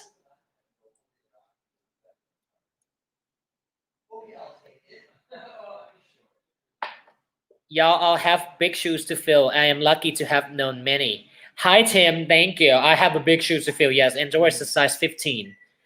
And I'm only size 8. I lied. I'm size 10. That's right. I know. So I'm size 10. So if anybody wants to buy me shoes, I'm size 10. No, I'm very specific with my shoes as well. So picky. But yeah, but that was just a joke. So don't worry about it. Yeah. Okay, Courtney. Okay, Courtney Kelly is back. She was painting with me earlier. And she's a man now. Thank you very much. What happened? Oh no. I gotta wake up and play softball in a couple hours. No, she's gonna be Bush. Oh, look, we got Miss North Carolina here. Ah, Miss Aria Russo. I couldn't let you be the only one in drag, so. Bitches bail on me. Look at this. Hold on. This is Vega. So She got out too. Oh yeah. Within like 5 minutes, I was like, "What the hell?" I was doing another section. I was like, "What? Yeah." like Courtney, like come on. Like, Literally watched all of y'all paint this morning. Or this afternoon. This morning. This Well, oh, girl, Onyx. I feel like I've been watching for days. Bless her heart with 21 hours of drag. Onyx, do this. Hold on. Honey, make your phone do like that. Oh, girl. Oh, there you Oh, go. there you go. Hey. All right. Onyx, what was your qualification your last year? You were first alternate for Miss Maryland. who? Miss Maryland. Maryland. She's at Maryland though. It is Maryland. Maryland, girl. I'm like at this house or at this age. Maryland. My hearing's not that well. Or my sight at this age, my hearing and my sights are not as well. What do you give us today? What's the fantasy? Oh, well, I was playing around on TikTok, so Yeah. What is that TikTok? So I was doing Nessa she's from the newest Pokemon game. She's like this water Pokemon gym leader. No. Am I This is my favorite. I thought you were like, the one that go, I'm not your toy. That's Netta. That's not Oh, yes, girl. That's not it. It's okay. Oh, that's so cute. See, like a good cosplay talent number would have been fabulous too. That would be something that like a judge had never seen before. I think that would be a cute talent. But the same thing I said earlier was like, if talent, you have to underestimate your audience, so they might not get your reference. So how do we do that? So that's with Miss Gamer. You have the option to have a TV screen, so you can play about the character beforehand, and then you walk out and you go, boom, that's me. That's an easy fix. Something like that. I mean, that was just throwing out there for everybody, not just not to you. Just No. That's pretty much what I had to do for my French talent. Like, if anyone actually saw the show that song is from, my talent had nothing to do with the original story. I had to pretty much create an entire story around that song by myself. And like the mime, all that shit was just what I added in to just make the song make sense. But if anyone saw Lucky Stiff, the whole show is there's no way I was gonna be able to convey that entire movie in like 5 minutes without killing myself. So well, I mean, I like your talent. I thought it was cool. Thank you. Yeah. So the thing is, sometimes we don't have to think about like you want to tell the whole story. And then like if you're like, I'm doing Titanic, you don't have to go how Jack got his ticket. You can just be like, okay, now the ship is sunk. The funniest part about it was the funniest part was that talent was just a bar title talent that I made up because I injured my hamstring. That was my first non-dance talent I've ever done. And it was supposed to be like a throwaway. And then everyone was like, you should do it, Miss Maryland. I was like, okay, I'm sure it's gonna go well. And then I got first alternate. I'm like, oh fuck, I have to go to national now. You love coming to national. I love meeting you there. Miss you. She is the girl that I walked. So I said at the beginning that like when I first performed in drag, and then one of the queen, that like very well-known queen in New York City, her name is Keisha Carr. I'm giving a shout out to you. Keisha, she gave me one of the best advice. That she said, your mix is funny, but underestimate your crown at the audience because not everyone is gonna get it, or not everyone got the same reference as you, or also everyone come out to have a good time. You know, like when you come to a drag show, you want to get a good time and all that stuff. Exactly. Yeah. So underestimate. Try to. Yeah, that's. And you look just like Keisha Carr to me, and I was like, oh my god, Keisha. Oh, never mind. She's one of the contestants. So that was So well, she's very big in New York City. Have you looked her up yet? Mm-mm. Okay. Girl, my head was so many different places that week. I'm surprised I didn't hear anything. All right. Anyway, if you come to New York, I'm gonna take you. I mean, if you visit New York, I'm gonna take you to Keisha Carr show once everything's open back up. Girl. Yes. She's singing. All right. Aria Rizzo, what's the tea? Explain this? Tell me about this look, honey. Hold on. Girl, this is just what she pulled out the closet. That's all it is. Well, you look classy, and then you picked up your red Solo cup. I like that.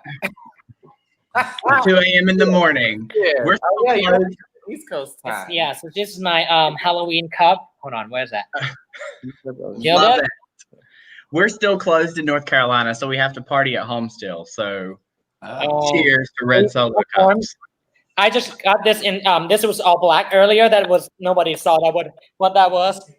I just put it in the microwave and then just like now heat it up so you can see that becomes her. That's one of my favorite Halloween movies. Love her. Yes. All right, talk.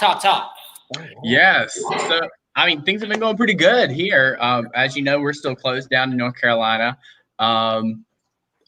It's been absolutely crazy. Like all I do is sit online and chill with everybody else online and TikTok. And then of course I gained my quarantine 40.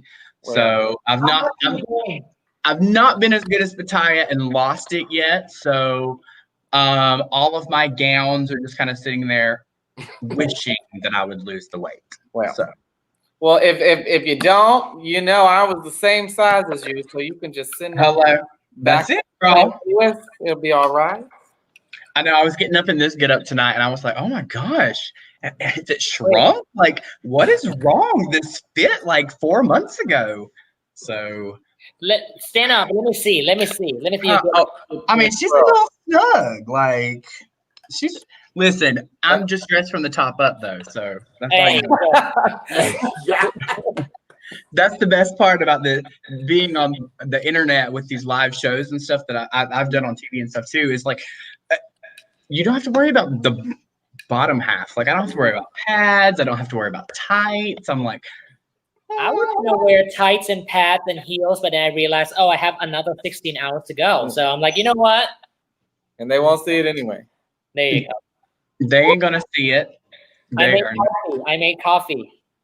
She's been drinking Drinking coffee all night. This is the latest I've stayed up in probably a month. I do this for Britannia. Thank you. Agreed. Same here. This is the latest I've been up in. Thank you. I mean, like 7 months. Like all days when everything's still open, right? So you in drag at get home at 4 in the morning, right? And then ordering pizza. We're just preparing again. There you go. That's it. Just getting ready for it. So we do have here in North Carolina. We do have a couple restaurants that are doing drag and stuff. And I performed at one a few weeks ago. And I'm going to tell you, I felt like a 90-year-old woman walking on stage. My ankles hurt. My thighs hurt. My back. Like the next day, I thought I had been ran over by a semi-truck. It was absolutely crazy. I was like, oh my gosh, I'm so out of shape. So out of shape.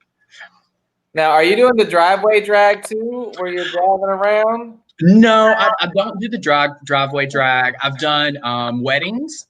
We have to get really creative. So I've done a few weddings, and I've done birthday parties. So I actually had a birthday party this morning that I did. So how's that work? Well, you got to be very creative. So literally, like a lot of people just reach out, and I'll do it for anyone. So like the kid today, he was turning 16. I was his very first drag queen he saw last year at Pride. So his mom reached out and was like, hey, I don't know how you do this or, how things go, but, would you be willing to come and do this birthday show? So I was like, yeah, why not? I've not done drag in a while. Just tell me what you want me to do. So literally this kid bawled his eyes out, which was probably the most wonderful. It was the most wonderful feeling for me. I was just like, his mom was standing there crying. His grandparents were there. It was at a bowling alley. So I had all this emotion here, but then I had all these people over here, who let this interesting individual into this establishment. That's so cool. Yeah. So, Miss Courtney, Yes. are you still awake? Yes. Hi. So, did you guys get to watch Courtney paint just like Papaya? Listen, Yeah. I did How my was best. that? Okay. I couldn't tell the difference. So all three of them watched their face right away. So I'm like, what the heck is going on? Everyone, give me a rundown of what's going on, because I was busy running a show. So all I see was everyone's already back in boy mode. What the hell? Well, every time I tuned in, Courtney was like, "Oh my gosh, I missed that. What did she say?" Right. I loved it. I was like, "She's trying so hard to focus over here." I was trying to go step by step, but I Well, loved now it. you know that I do a color all the way. See how low that is? yes, I was like From black afar, eye. it makes my eyes look big. See, before I was Connie Chung, and now I'm No, Nicole Scherzinger or something. not Connie Chung. Oh my goodness. That, yeah. So it's my eyes, and then cheat this. See how this way, right? Yeah. That's not that's not my eyes, but that's the shape of it that we see from afar. Bless it. That was that. But I mean, I love Onyx eye too. Close your eyes. Close your eyes. Onyx, close your eyes. Want to see your eyeliner? See how she's extended all the way out there as well. Yeah. Because we Asian, we want to be seen. I mean, we want, because we can't. I mean, it's not like we see, because this is still our eyes. We're still this small, but we want to be seen as we have bigger eyes. Are you laughing at me? Why? Oh, we got someone else coming in too. Who else is joining? Oh, okay. She is contestant for Miss Gamer 2020. Oh my God. Miss Blair Williams. Hi. Hi. Hello. Miss Blair, you are 2 hours late. Oh my God, this wig is a mess. It's okay. You're a little blur, so. Oh, you look How are you amazing. guys doing? Yeah. You look phenomenal. Yes. Miss Whatever. Blair, is that your I have my- lady sound? Lady voice? I'm like 3 shows and 18 shots in, so let's go. All right. Yeah. All right. Are we all drinking? Yeah. Well, Blair, where's the drink? I am done. Oh, she is done for the Aria's day. got it. What? Aria, where's your Hi, drink? Megan, how are you? Hi, Blair. cheers. Hi, Aria. Courtney's going to find her. Drink. Onyx, are you drinking, girl? Not anymore. Not anymore. I'm Me on my either. coffee. This is my second coffee of the day. Blair, is your club back open again? We have been open since June, like the second week of June. So we're social distancing. Our capacity is limited to about 60 folks. Oh yeah. But we had Are a you great still show at tonight. 50%? Most shows were packed. We had a good time. Good. Oh, see now that Blair joined in, all the comments start popping again. Right. So y'all don't Right? what's going on? What did we do wrong? Because they took off their face. Yeah. So Blair, earlier, if you haven't seen this, you just finished working. So at from 8 p.m. to 10 p.m. I made. I was trying to watch while I was getting ready for our shows, but it was in and out. So So yeah, so I have the internet Vega, is our first stop. Dexter and Courtney Kelly put on their face the same way I do, but apparently nobody's falling. Well, now This one's mostly because Did she's. they do the rhinestones right in the middle of your eye? They did. I mean, did you do, Courtney? Did you take a picture? Send it to me, because I was oh, like, yeah, she posted it in our little chat. okay, cool. Courtney, She- you're out of drag already. Yes. Hold on. That's shady. Vega said she almost looked like a woman. I mean, a little bit. That. Oh my God. I know, I was so delicate. I thought we were sister. I could be your body double though. Like now, if Yeah. you can't make a prelim, I could literally stand in and know what I'm doing because I paint just like you now. Fun fact. So how's everyone doing? You guys have had a good time tonight? Everything is still closed in New York, so I'm not missing any prelim. I'm not missing any gigs, baby. Baby. Oh. You're not missing Right. any gigs. That's a Right. shame. Say it That is again. how we make our money. Right. So Blair's been saying that she's been working. I mean, me and Blair would talk on a regular basis, or whenever we feel Right. convenient to text back. Mostly Deva never takes us back. Oh, really? Devin never texts us back. Like, I mean, I don't know what's wrong with her. Like, she is not engaged with us at She's all. busy. That's her own. She's busy. Bastard. But she's gonna be here next week. And Yes. so we are We'll talk me, Vega, and Deva. Did you forget her name? Just forgot already. Who is she again? We're gonna go. We have a show. Go for it. It's Vegas show. It's in the capital of Missouri, as they call it, Jefferson City. Is it an outside? Like, I think I saw it online. It's an outside venue. Like, you're doing something outside. So yeah, where it's actually a fundraiser show that we're participating in, and on Saturday night we raise money for a historic cinema that's in downtown Jefferson City, and then Sunday they're doing the first ever brunch show in the city. So we are Raising money Half for in the house. ourselves. for ourselves, That's awesome. It's a little something, Congratulations. Gas back. right? Gas and hotel and costumes. You know, we gotta pay for that. Mm-hmm. So yeah, it's a I'm very not that generous. I was trying to raise money for myself tonight. correct. There you go. Girls gotta eat. Right, I was just raising a glass for myself. Got to pay for the car, the mortgage, all of that stuff, right? Mhm. The husband, I gotta keep paying for him. Ugh. Oh Your wow. husband? Are we sharing that much? Not the husband. I am too right now, like it, and I don't like it at all. Right? Are you look beautiful? Huh? Do what? I said you look beautiful. Which Thank one? you. Oh my God. Aria. Oh. I Bye. mean, you Thank you you. look great too, Taya, but Aria looks beautiful. Oh, of course.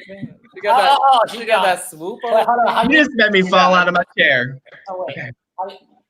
Wait, when the screens are not next to each other, I can't do that. Oh, she's trying to slap you right You're gonna go that way. Wait, you're gonna go that way, right? Go. I don't know what you're trying to do. You're all the same way. So you're gonna go like a domino. So, What? Taya's had too much coffee. Oh, I gotta go there. I think she's had too much caffeine. I It's really on the do. way, Courtney, but you go to the Courtney, side. are you still here with us?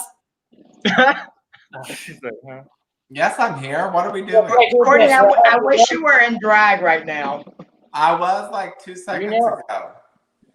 That was like 3 hours ago, ma'am. Right, exactly. There you go. Okay, now she got it. We Courtney could- got it now. I mean, Hold on, one more you time. know she takes a while to pick up choreography. There you go. Thank you. Okay. I do take Oh, it. Listen, we have Miss North Carolina, Miss Ohio, Miss Missouri online with us, right? Yeah. And all of you ladies want to be Miss America, right? One day. Absolutely. Ma'am. So has Pataya told you the winning secret? No, please share. Oh yes. Let's Please talk about share. music. Hold on. Let's say "Love You, Blair" from what's that? Huh? From Albuquerque. Albuquerque. That's a word I don't know. I actually had a prelim in Albuquerque, New Mexico. Oh yeah. Is it in New Mexico? I don't want to offend anyone, but it was the worst experience of Miss America ever. I'm gonna cut it out right now. Well, good. So, Deva is busy dancing. No, Deva is busy not joining the family. Right? I'm pretty sure Deva's in bed by now. Yes, we're having the best Wait. time right now. So, Pataya, how long have you been awake? I've been awake since noon today. Oh, you woke up at 1. No, I was in bed trying to figure out because. So Claire was gonna tell us the winning. Oh, okay, hold on. Yes, so. Wait, hold on. Are you high, Clarice? Clary. Clarice. I'm still like, Who's no. Lorraine? Are you high, Clarice? Have you seen- Is that what it is? Right? Yes. Okay, I thought it was Clarice. First the of entire all, I thought Marty it should tell us who he's addressing, right? We should know who he's asking. Okay, Roshki's gonna tell us the secret. They're in the back Hey, I room. know you're not high because I respect you more than that. So. All right. So Miss Blair. So Yes. let's talk about Miss Blair Williams. So how many times have you competed at Miss Game America? When was the first time you competed at Miss Game America? Oh my God. Like I competed 7 times. The first time was in 1991 when Randy Alexander was giving up Miss America. And I competed 4 times, I think. And then I took a long, like 18-year break and came back in 2011 when Kirby Colby won Miss America. It was like, I loved Miss America. Is all I ever wanted to be in drag, honest to God. Like, it was the first pageant I had ever seen. It was the first experience with drag I had ever seen. And I saw that pageant. I was like, oh my God, I could do that. It took me a long time to figure out how to do it. But the first time I went to Miss America was completely on a fluke. I had gone to our state contest and I could not crack the top 7 at Miss North Carolina to save my life. Because I just I just couldn't figure it out. I could not figure out how to compete. Didn't know what to do. Like I could win any city prelim because no one was ever there, right? Or Aria. But when I got to the state contest, I just didn't know what to do. Like I was swallowed up by all the folks who were great. And I went to Miss America on a fluke the first time. I had gone to Miss America, not placed top 7. At that time, we only had top 7 at Miss North Carolina. And the bar owner at Scorpio in Charlotte called me one afternoon and said, we're trying to have a pageant. We only have 1 contestant. Can you come do it? I'm like, sure, I'll come do it. So guess what? I was first runner-up in that contest with 2 of us there. And I went to Miss America that year and placed 13th, my first time there. Like, I don't know what happened. Like, I just felt free to, like, just experience it and have a great time. And but I learned how, like, I watched everyone there. I watched Valerie Moore. I watched Charity, like all of the greats, right? And figured out how to compete. I went back to Miss North Carolina the next year and won. Went back to Miss America and was second runner-up to Tiffany Bonet. And so for me, it was just like watching people learning how to compete. Like something clicked for me, and it was like an amazing experience. I went back. I took a year off after I was Miss North Carolina and Tiffany had won. I was afraid that maybe I could be Miss America, and I wasn't ready to be. So I just took a step back. So I took a year off, and the year after that, I went back, and I had not a great experience.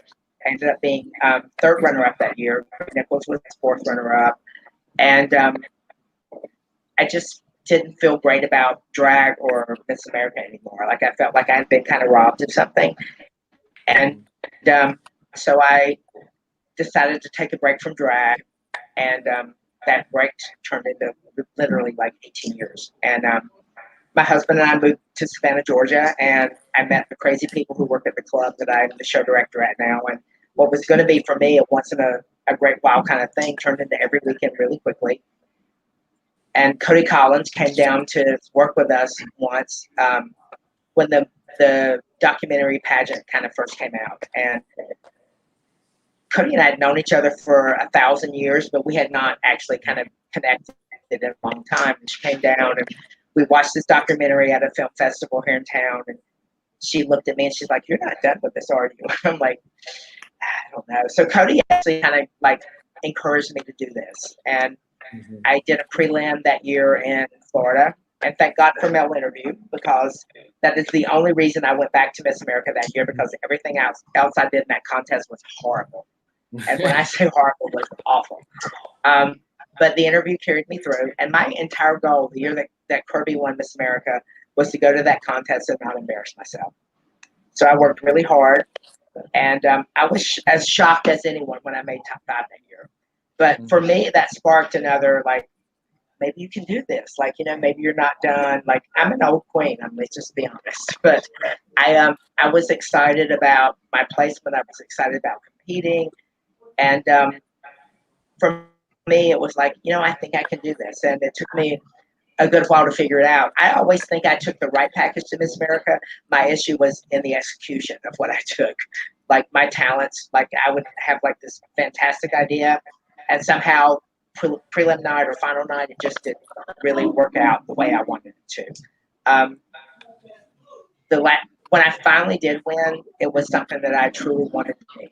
Like everything was just easy, and I wasn't stressed about the other people, what they were doing. I was just focused on what I wanted to do and what I wanted to present to the judges and how I wanted to present myself. And I had said, like, for me, and they dinged me for this the year that Jessica won an interview, because I had said, I didn't say that I wasn't coming back to Miss America, but I had said, when I feel like I have done the best that I can do, then I won't come back, because that's all I can offer you guys, right?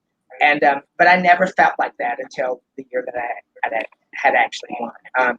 I always had an issue with one category or another. Evening gown is not a natural category for me because I am a boy. I have hump shoulders. Like, it's difficult for me to stand up and feel pretty. Like, I never feel pretty. But it's just an evolution in what you do in your drag and how you feel about yourself. And I think it happens when the time is right for you. And for me, the year that I won, like, everything just kind of fell in place. And I had interview, and I came out of interview kind of in tears. And my promoter had said, "What's wrong?" And I'm like, "I think I just won Miss America," because I felt that good about what I had said about myself. You know, I was authentic. I had got out of my shell of being like uber professional, because that was my shtick. Like, it's a job interview. I have to present myself ready to do this job. I have to know that I'm prepared.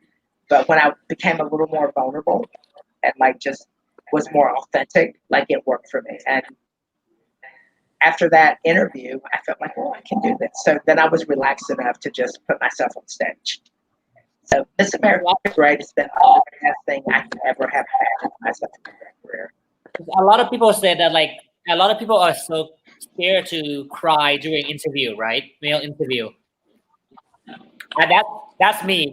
You were Blair, you were one of the judge at New York when I competed at the prelim. So I was there. I was the first time going in, and you asked me the question. Besides dancing, that's like you're the last question for me. Yeah, I remember, and I was like having fun. Everyone keep asking, like, "Oh, what did tell us? Was it charity case? I think it was charity case." Like, "Oh, tell us more about your dancing. What did you teach or whatever? What kind of dance?" Oh no, that was that. Asked what type of dance you teach, and I go, "Oh, I teach many different styles." And by the way, I'm actually the pageant was on Tuesday, so I was like, "Oh, last night I was teaching Great Ball of Fire by Dolly Parton." And I was doing, I don't remember. I was funny. And then the whole thing, and then Blair goes, her last question goes, besides dancing, what else are you passionate about? Because the whole time you all only talk about dancing. And I said, well, my passion besides dancing is also giving back to the community. And I start choking because I was like, oh God, it went back to what I do with my dance family is that we get together in New York. All the dancers that come live in New York, you know, they're away from home. So we all on the budget. We can't afford to all go home every weekend. I mean, not every holidays. So we, instead of like, we create our own family. So instead of doing just hanging out, whatever, we just volunteer. We got together and we go volunteer at the church in the Bronx. We wake up at like 5 a.m. in the morning. We go out and help feed the homeless, like volunteer at the church. And then before we start handing out food, before we start serving them, we put on a dance show for them. So as I was like explaining all that, I start choking and crying. And then I thought of like, oh my God, I just fucked it up. Like, I cannot all this. And I'm so sorry. And then Deba goes, hold on, this is Deba. Goes, it's okay. Holding your hand, right. So for me, an interview, like, I love people who are authentic, and like, you don't want to cry uncontrollably in an interview because like that's not pretty for anyone. But like, emotion is good and authenticity is great. And so when you start to talk about something that means something to you, whether it's feeding the homeless or suicide prevention for LGBTQ youth or whatever your passion is, like, it resonates with the judges, and then you kind of like, take a breath, and you're in your own skin at that point. You're not just trying to sell yourself for a job. Like, you're talking about what's important to you. And the panel of judges, whether it's at a regional or a state or the national level, they want to know that you're committed not only to like wanting to have this crown, but that like you want to do something with it, and that you're real, and that you have a life outside of drag. And like, I just think it's very important that you have to think yourself in a way that you are not only a great entertainer, in my case, maybe not a great entertainer, but you know how to engage people, but you can communicate, and that you can relate, and that you have a real life that people can respond to. And that's what they want. Like, the job of Miss America is to market the contest, to relate to people, to include people. Like, it's a big job. And so if you can communicate that you're that person that can do all of those tasks in an interview, because it's not just about how great am I on stage? You know, how can I sell myself with these great costumes and this beautiful hair and this awesome makeup? It's about you as a person, and how you can motivate people to want to come to Miss America, and know that it's more than just drag, because it really is way more than just drag. That's beautiful. That's great. I mean, that's great to learn too. Like, you know, like everyone that's like wants to be Miss Gay America, or like, you know, like this is, it's not just a title. As always say, it's not just about winning that one night. It's all about the reign, like the whole year. What else are you gonna do with this title?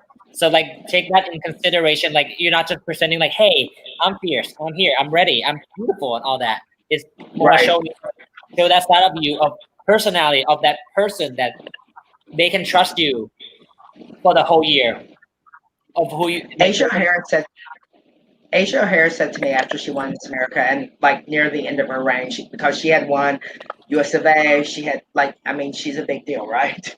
And she was like, Miss America has meant more to her than any of the other contests that she had won, because it's not just about what you do on stage. It's not just about what clothes you wear. Like, you have a wide array of opportunity to engage folks. Like, you can, whether you say something to them at orientation that like resonates with them, whether you do something on stage that they identify with, whether you give them a critique and after the contest that like really they take to heart, and they're like, yes, I see that now about myself. Like, you have so many chances to win people over. It's just not about what Jerry Berg, no offense, or you know, someone thinks that you do on stage. It's about how you relate to people, and you have a really great opportunity to win people over and bring them to the fold. And I think Miss America, like, that's what it's all about.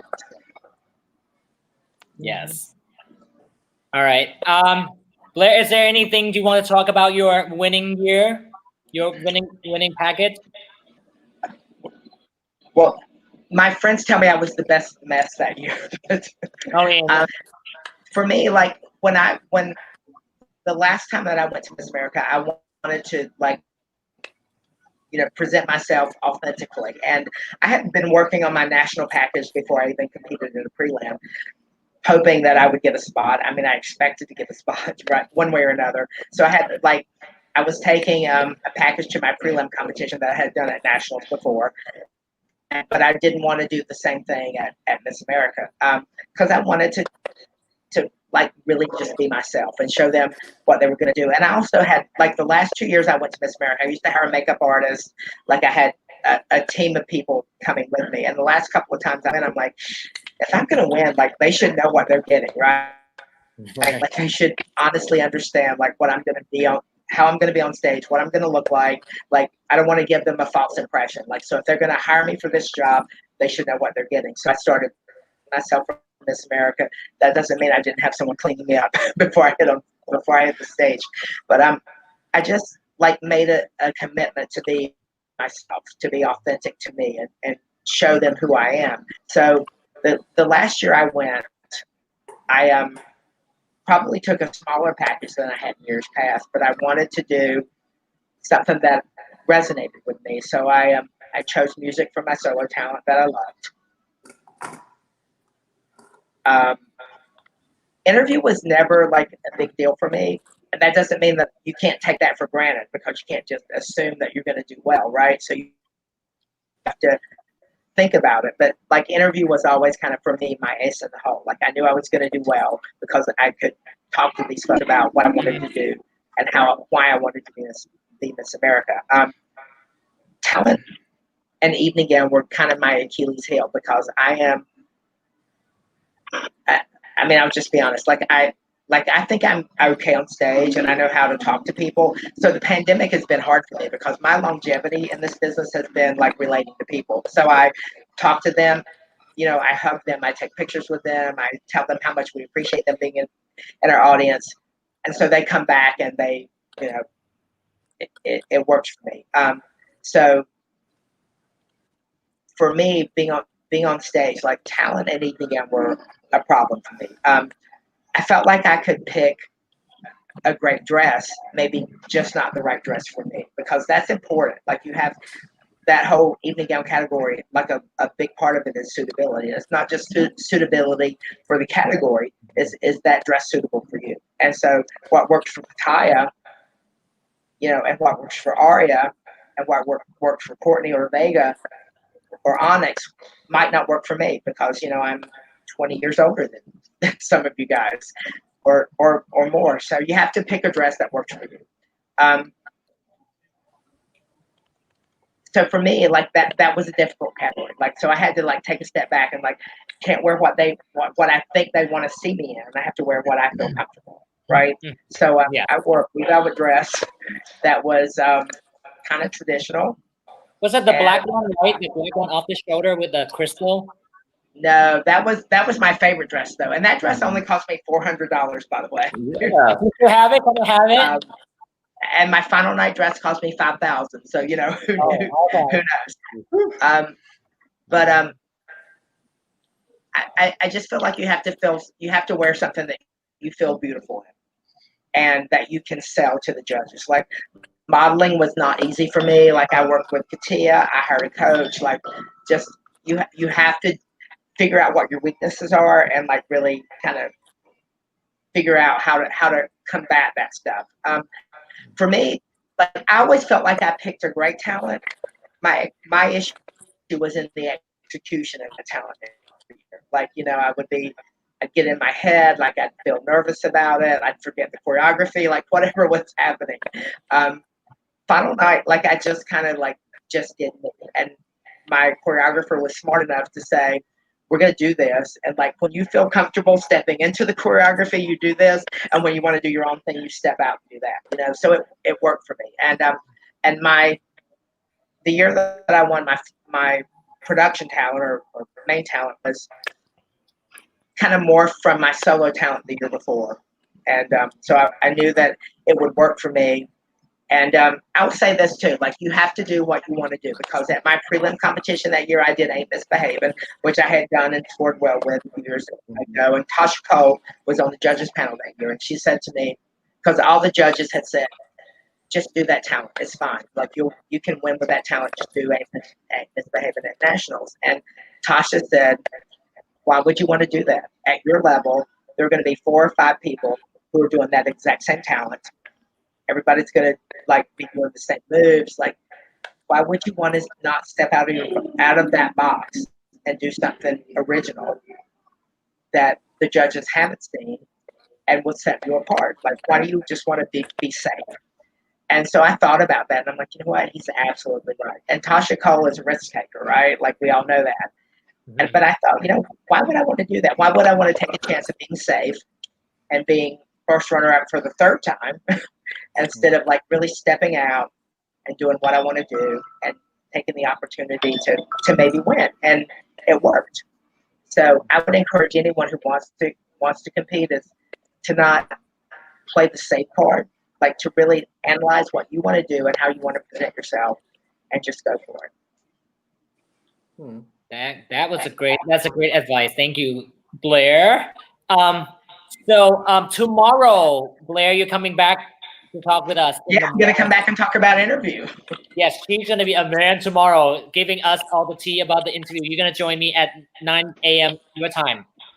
Oh my God. That would be 10 a.m. my time, which is great. No. It's 8 a.m. my time. You're gonna be 9 a.m. your time. Oh Jesus. Okay, well I'll still be there. You're like, okay. Don't leave me now. So yes, so So, Pataya, are you still in St. Louis? yes, I am still in St. Louis. This is Missouri. Well, I gather that because you were with Vega, who I met from Charleston, South Carolina, by the way. Ooh, yes. We actually performed together for the first time on Tybee Island. Tybee Island, yes. We were at some pool. Around a pool, right? Yeah, we had a show around the pool on a beach. Oh, That was wow. the first time I ever met her. Back when we still open, we still have been Oh, outdoor and God. performing carefree. Now, that had to have been 2012 or 13, I guess. It was Yeah, something. Back in Yeah, the it's been a day? while. Oh been a wow! long time. I started doing drag when it was in 2012. Yeah. You started in 2012, really? Yes, June 6th, 2012. Wow. 12. Jesus. Started 2010. Is it how Pataya, how old are you? Is that rude to ask? No, I'm 75 years old. I thought so, yes. It's just I mean, that's just how my body feels every day. 75. So Likewise. I was born in I, 82. I thought I was young enough to do a death drop here a few weeks ago, and I really hurt my leg, and I'm limping still. So every week I'm like, I'm not gonna dance. All right. I'm gonna do this. If we do one of those, like shit, like oh. I don't even do any of that. Me either. I am a costume queen. I've got to have big costumes. Like I think about doing a kick or a split or a death drop, and literally I get terrified. I'm like, everything runs through my brain. I'm like, oh my God, what if my earring goes to the back of my head? What if like I trip and fall and break my neck? You know, I'm like, no, I'm just gonna walk. Before I walked down here, my entire cast was like, fix that hair, put that earring back on. Don't wear that. I'm like, okay, fine, whatever. So I do a lot of hair flip these days because I pull something. No, I think my right hip got stuck up there in my socket. My right hip got stuck up there right before COVID. So my chiropractor office has been closed the entire 6-7 months now. So I never get it fixed. So I've been living with limping hip. So, oh my goodness. So doing a split is really hurt, or even like. But you still do.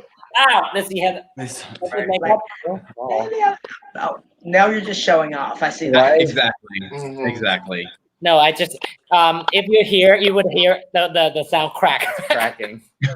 Oh God. So, are all of you like Vega, Courtney, Aria, Onyx? Are you all going to compete at Miss America this year? No. When we come out. Oh, Nate, she's coming back. Shut up. She's coming back for sure.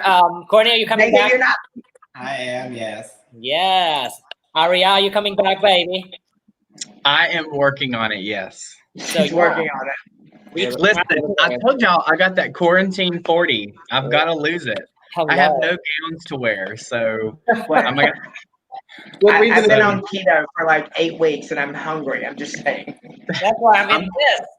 I'm gonna have to do something. But yes, my goal is to definitely come back.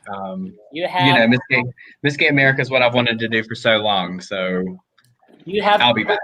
Another year to lose. Onyx, your makeup is beautiful, by the way. Thank you so much. Onyx, where do you live? Back? Huh? Are you coming back Onyx, next? where do you live? I'm a Maryland girl. Are you in Maryland?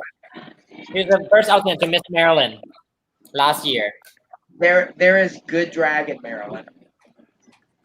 I had a lot of sisters there. Because Angela was Miss Gay Maryland. So I competed for Miss Maryland the first time 10 years ago. Oh, wow. 10 years ago? Girl, how old are you? My God, how old were you? 12? I'm 33. Oh, And wow. so I stopped doing pageants for so fucking long, and last year was a complete fluke. Like I made a whole plan of coming back 2020, which I'm so glad I did not do because obviously that would have not have happened. Because 2020 had sucked, right? I thought I was done with America a while ago, mostly because I never thought I would ever be Miss America because I was constantly kind of told like. Especially when people tell me they like my makeup and stuff, the way I perform, everything. Everyone's like, Well, that's not what they're looking for. That's what they're looking for. So I was like, I'm not going to compete for a pageant. If apparently I have to change every single aspect of my drag just to do it. So last year was kind of like a fuck it, I'm gonna do me. If they like it, they like it. If they don't, they don't. And it worked out amazingly. Like I regret nothing about 2019. I was really looking forward to competing Miss Maryland again this year, but about 2 to 3 weeks before our prelim, everything kind of was shut down. So I don't know if I could fit into the gown that I was getting ready. I was gonna bring to Miss Maryland. All right, like what? Well, I mean, it's been a year like afterwards, so like maybe sometimes a gown that we thought it would be like fashion forward, it might not be fashion forward anymore. So I mean, it works for the better, right? They'd be like, you know what, it's time to find a new gown. I had one cute gown that I was too skinny for, so now I got to try that one out. Too skinny for. Okay, we're going that way. Okay. There we go. And there is no form, like people used to think there's a formula to win Miss America. Like you have to wear this gown, this color of dress, you have to wear this hairstyle, you have to say this in an interview, you have to do this type of talent. That is all just bullshit. Like there is no formula to win this contest. You have to I think you just have to present yourself to the judges, and if they feel you, you're gonna do well. Sorry, we got distracted. Courtney just got up and he walked around and then like his butt was just like, woo! That thing distracted What? me for an entire week. Hey, over there. Never again. I'm That's why I tired. didn't win last year. I was distracted by that. There is more than coffee in that coffee cup, man. It's very strong. I put like 3 spoons. Courtney, you cannot leave that seat anymore. I'm sorry. 80% of this video viewing area was distracted. Correct. All right, I'm gonna let you know. Miss Blair, I'm gonna let you go, and then get some rest, and I'll see you in the morning for interview. I'm gonna go take this off, and I'll see you in the morning, right? Yes, Bye, 9 Blair. Good night, everyone. Thanks so much. Yeah. So thank you so much, Blair, for joining us and sharing your experience. And then tomorrow morning, you're gonna be sharing more about how or whatever about like what more of a judge you're looking for in interview. It's like you said, there's no. I mean, all the guys I will be happy to chat about that. There, but what else can we do? What else can we do to make sure we have like? Sometimes it's also like how the judge perceive you. It's important because with how they score, right? It really is important because you can study those categories and the subcategories of the point distribution, and that's honestly how you win this contest. But like, there are ways to set yourself apart, from everyone else just by being authentic. So we'll chat about that in the morning. So good night, everyone. Good night, Blair. Bye. I'll see you tomorrow. All right, so now it's back to 4 of us. I mean, 5. Yeah. So, all right, Blair. Okay, back. So, we're gonna ditch about last year, shall we? We should get into that whatever drama. Is there any? Okay, so Drama? I don't know. So this is what happened last year. Are you guys friends with anyone last year? Are you have any alliance or whatever? This is I'm stirring at nothing.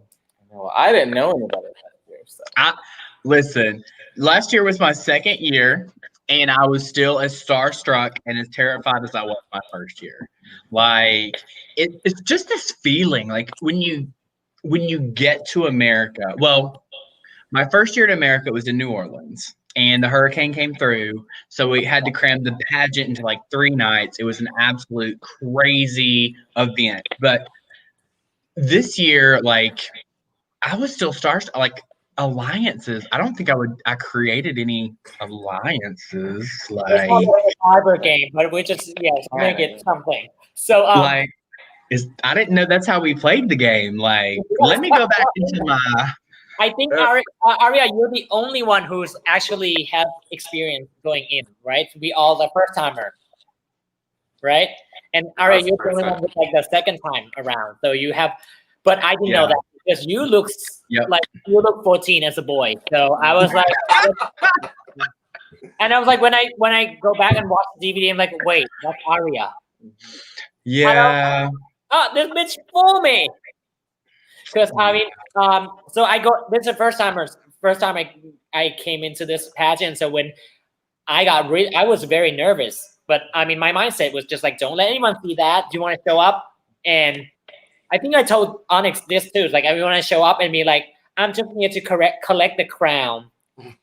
Like, I already won. This is the mindset that you have to think about it. Mhm. You want to think of it as like, I already won. I'm just show up to be nice to everyone and collect the crown. So that way, no one's going online afterward be like, oh, that bitch doesn't deserve it. All that stuff. I felt like zero pressure at Miss America. Like at Miss Maryland, I was a fucking wreck. I was crying every 5 seconds because everyone knows me in my state. So I have something to prove. If I fail and I flop my face in my home state, then it's like I have to look at these people the next day and I know I can win this. When it came to Miss America the first time, I'm like, I have shit to prove to anybody. This is the big show. I'm like, if I don't win Miss America, there's a lot of girls who have not won. So all I could do was my best. I just came to show the fuck up. And I was like, I don't want to be last.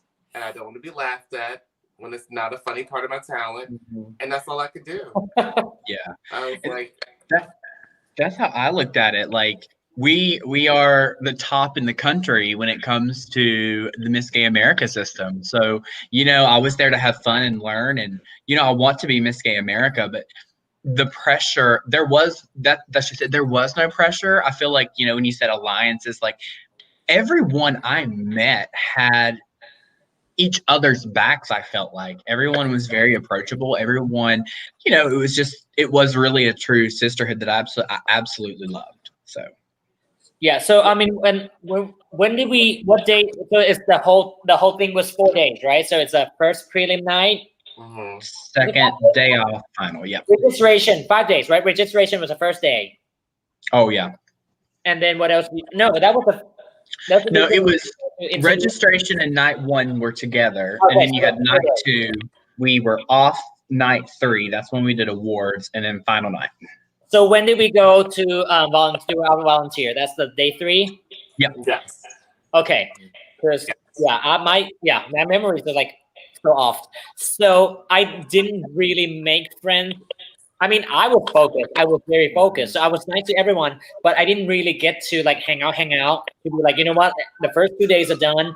So like that when we went to do volunteer, that's when I was like, oh, I'm good. I'm like, nothing else to worry about. I did everything I could. If I'm in. You know what I mean? So that's when we volunteered. We went to what's that place called? St. Louis Food Bank. St. Louis Food Bank, and we helped. Since I think it was because we're on the weekend, so they don't have the service there. So we just help clean the whole facility, and we restock everything, and then we do. I think Courtney, you work in the kitchen, right? Oh, that was on you. Who was in the kitchen? He was boxing stuff. Huh? I was in the back You box. guys were in the boxes area. I was in the what's called restocking with Aria. So that's when we actually hang out. Because I was like, she was like, right? We were like, corn. I don't see there was corn. There was so much corn. And there was like 2 different brands. I'm like, and she was sucking. I'm like, I'm gonna play a store manager. And I go, no, it has to be a different size. And that's when we start hanging out. And then Kelly Couture walk in. He go, oh, this looks like that. And then she started. Yeah. So I play store manager until everyone's like, okay, this box goes here, this box goes there. She did. That is not a lie. She did. She did. Now, stocking was my second job. My first job I got stuck with was pulling weeds. So I was outside pulling weeds. Huh? I was pulling weeds. I don't do y'all work. What? Yeah. What's that? Yeah. I didn't know Yeah, that was girl. one of the All jobs. y'all boxers and stalkers were like, oh me, oh me, oh me. And I'm like, oh. and they're like, all right, y'all get to pick up weeds and cigarette butts I didn't even and know that was a Oh, weed as thing. in like this weed. No, like weeds. No. Oh. Like go in the grass. weeds like a plant, like a plant. Courtney, I need to return my Rosetta Stone. Yes. I'll go get it. Oh, yes, get it. Okay. That's what I thought. And I'm like, what is cigarette and weed? I'm like, what? You got Yeah. it. Well, my first job was cleaning, Oh, rising, housekeeping. Like made in Manhattan. I So would have traded. I thought it was J-Lo for a second. So I'm like, swipe clean everything. And I was like, even though like there's nothing else to do, I'm like, I don't want to go into the kitchen because you have to wear so many layers of like gloves and stuff. I'm like, you know what? That's fine. I'm just gonna go into. So I asked him like, hey, where's the service room? So I went in by myself and just cleaned the entire room with all the table that we take picture at the end. Mm-hmm. Yep. And I'm like, I just cleaned the entire thing and y'all just sitting on the table. I was so pissed when we were taking pictures. I was like, I just literally like sanitized the entire room, every wall, every doorknob, every table by myself. Oh my goodness. And then I went. That's why I go. Okay, I'm done cleaning, so I'm gonna be my store manager. And was. So and then yeah. I think the other girls that I made friend with was I think the second night. So I was in the group. I was in the fourth group. So we do talent first on the first night, and then I do evening gown on the second night. So I walked into. So since I was like, I'm gonna, it's cramped out back there, right? So each one has like only area. I'm gonna get ready from home, from the hotel, and then just walk over, and then just step into the gown, and that's it. So I didn't show up until like call time. They have to be there. But there is no space because everyone's using everyone's space. And I was like, Miss Thing.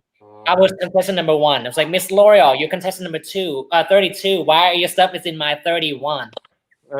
So I was getting snippy with her because she was snippy with me before. And I was just like, we just start back and forth.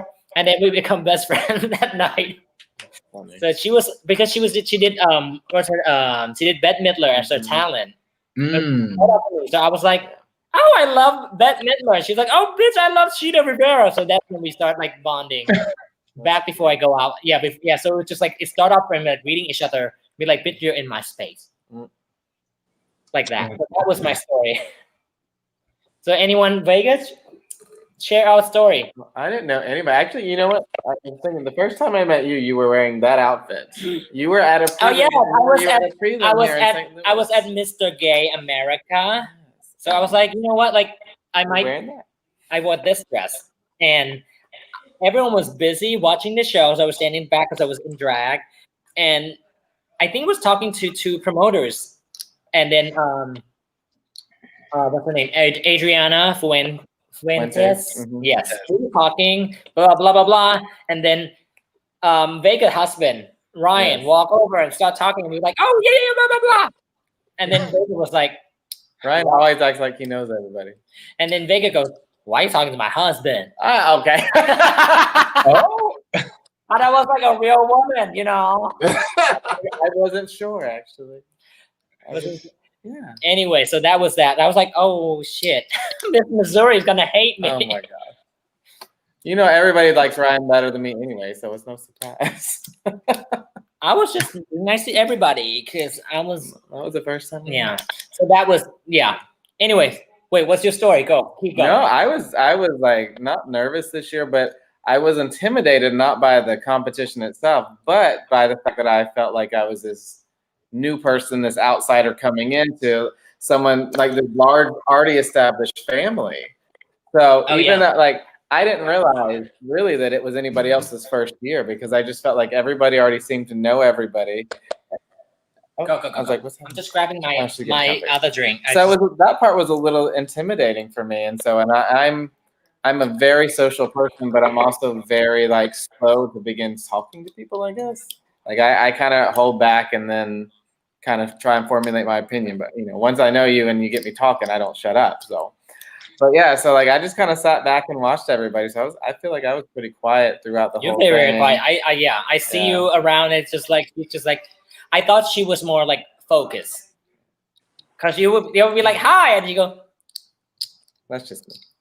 and then when we come back to national, so I was like, I already know him and his, Yeah. I mean her and her husband. So Yeah. I was like, hey Ryan, We talked a little bit. and then Ryan goes. So I mean, Ryan clearly doesn't recognize me as a boy. No, he didn't. He was like, "Who's Jackie Chan talking to me?" And he Oh walked. my gosh. I'm like, "Okay." No, he thought you were. He got Pattaya confused with Nathan Paris. Oh, shut Yes, up, he was competing at Mr. Gay America. He was like, "Is that Pattaya?" I was like, no. So he got me confused with the Latino boy. Okay, You get mistaken for Latino when you do your J-Lo and your Shakira. but I'm in drag. Anyway, so Onyx, who was your friends when you come in on that? To be completely honest, I was mostly friends with like the 3 people ahead of me and the 3 people behind me. Because my main thing was, I was like, if I know what these bitches are, then I know I'm on time.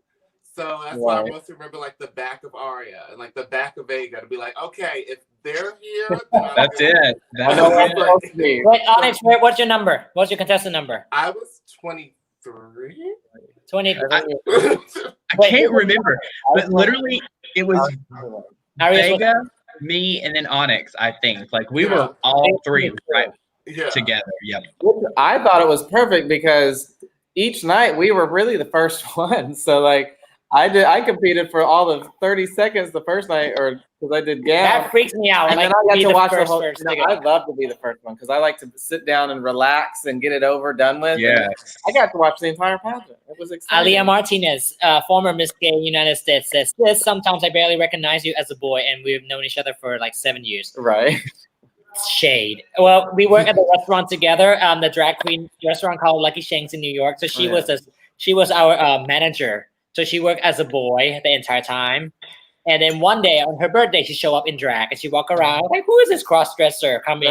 Like, not even a customer, but just act like she knows everywhere. And she walked up to me and she goes, hey. I was like, hi.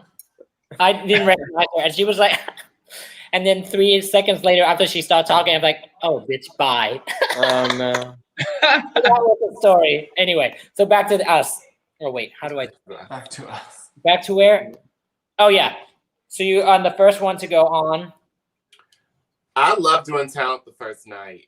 At first, I want to do interview first, but after doing talent the first night, pretty much my interview was them asking me about my talent. So I was like, okay, that's the best foot forward. I hate interview, or at least I used to. Because I feel like that was what I kind of hoping that I do get to be in the second half, because like my strongest suit is talent. So I want the judge to focus more on what I just did the first night. Or like hopefully they were impressed with my talent. So we can talk about that the next day instead of like first timer, like what else do we know about you? Like, you know, like it's because male interview is all about what you tell them at the beginning. Like, hi, my name is Pattaya Hart. My boy name is Metawi Sayampon. I'm blah, blah, blah, blah, blah, from here. I'm 85 years old, but I feel like I want to paint like I'm 32.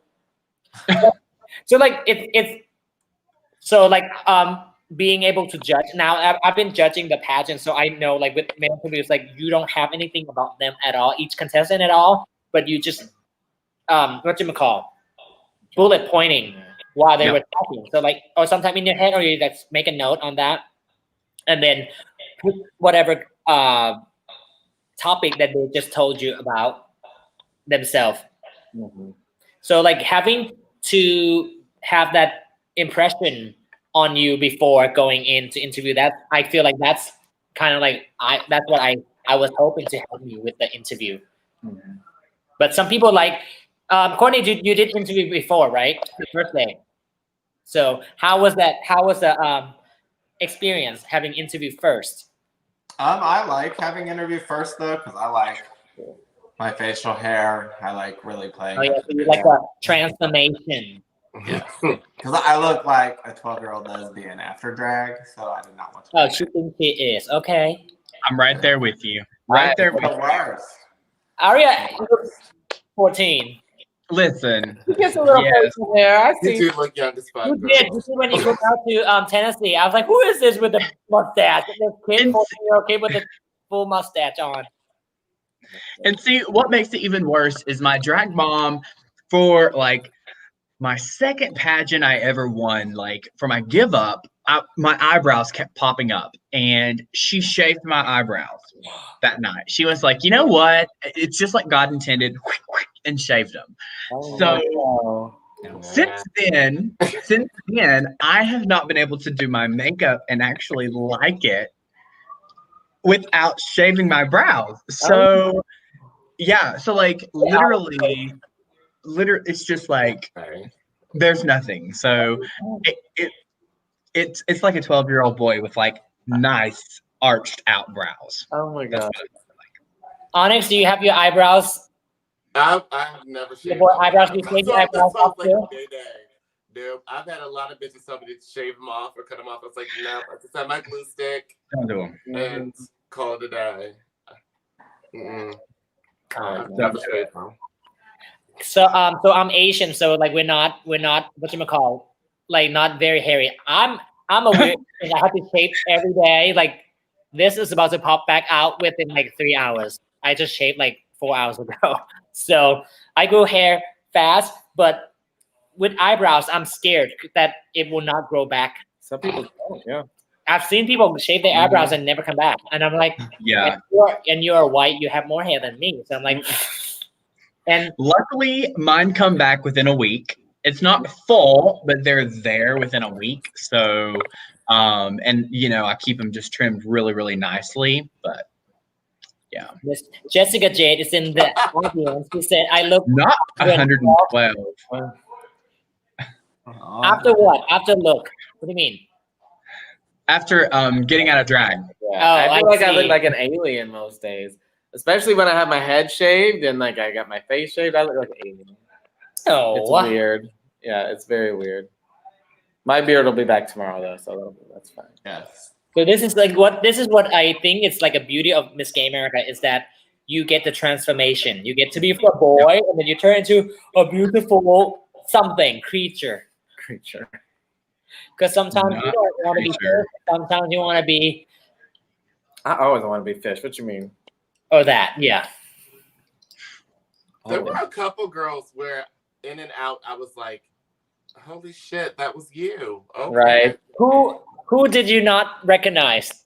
Let's talk about that. Actually, So we have 37 contestants. Who did you if you weren't one of the only Asians, I would not have noticed you in and out because you looked really different to me in and out of drag. I don't look Asian when I'm a woman, right? You like a woman, a whole woman. Asian woman. There's a couple bitches. I can't think of names. I'm terrible with names. I will remember everyone's face until the end of time. But if I would look at a girl and be like, that's her. I remember her. You know, Courtney is one of the girls that I did not recognize as a girl and a boy and girl. Who? Courtney. Oh, that's a compliment? I didn't know. That's always a compliment. It's a compliment. Sorry, I was just Show the true transformation. yeah. Somebody posted that their phone still unlocks when they're in drag from the face thing, and I said that would suck. What? That would be No. an insult. They said their phone still recognizes their face when they're in drag. Oh, mine doesn't work. That's how I know if I painted. If I feel like I I painted, know. it recognize me. You Wait, know? y'all I'm have like, a it's phone with annoying, but face it doesn't. recognition? Glad it doesn't. I have an old phone, so Oh yeah, like sometimes when I do drag, like it recognizes my face and I get mad. I'm like, I need to add some shit to it, you know. Right. If it doesn't open up, I'm like, oh, okay, I'm ready for my show. you should have tried today. Oh, Courtney, come back. Courtney left again. Rewind. Aria's like, girl, I can't. So Girl. on volunteer day, I had to like tape up boxes and I was sitting on the floor and literally Courtney was standing next to me putting stuff on the table and it was so hard to like tape stuff because I was like, Wait, what's hard? What's So hard? I'm like, What are you taping? girl, those boxes were all jacked up. So I'm just like, What is this? Who's making this camera right now? Who's running this camera? Me. Why you keep moving it? My phone's about to die, so I'm trying to plug it in. Oh, See? man, yes. So, Nina asked where's Ryan. Peanut gallery. Who? Nina, Yeah. D'Angelo. Is she watching? There we go. Ryan. That's Vega husband. That Yeah. thought I was Nathan Paris. Yeah. Nathan C. Paris. That's it. Boy from Oh, Texas. Texas. Oh, former Mr. Texas America. Mhm. A Oh. little Latin boy. Yes. Somehow, I thought I looked like Jackie Chan. I like Nathan. I like this town. Yeah, I thought Nathan was great Mm-hmm. at the National. What is going on here? He had to put a hat on. Oh, so everyone say hi to Ryan. Right. Mr. Missouri America. What? It's Miss Mr. Missouri America. 2020. Wow. Ooh, it sounds like someone's eating chips. Who's that? No, Tyler's mad because I showed. Do you want to show your spouse? Yeah. Is everybody's spouses awake? He's naked, so. Oh, let's put him on. Yeah. Turn the camera around. Look at Onyx. You're like, We're here for it, okay? Don't tell us that. it's Go that. on. Come on in. Hi, Thomas. Oh, we got Hollywood star in the audience. We got Thomas Arana in the audience. He was in Gladiator No big deal if they saw. What? with Russell Car- Crowe. Courtney that again. Who's Russell? What are we talking about? Thomas Big guy from Bico, right outside of Naples. Napolis. Great. I can't read. I have Vaseline in my ear. Love Tomas. Tomas Arana. This. Yes. I'm trying to read. So I want to know what was everybody's least favorite part of the pageant last year. We talked kind of about our, good spots. Yeah, Pattaya winning. Oh, Sean. Her walking out in that outfit for presentation that beat me out of winning presentation overall. That was no, the worst part. I was mad because she was second. In I was like, one category, guys, just one category, and you had to come out in that costume. Come out For as me, a giant robot. the worst part was final night rehearsals. Uh-huh. Oh yeah. My driver, Final night rehearsals. final night rehearsals. My driver put in the name of the venue. There are two venues in St. Louis that have this name. Oh, Two. yeah, yes, yeah. Okay. Someone Me said, and Shalita, are you leaving? Bye. Thanks for stopping by.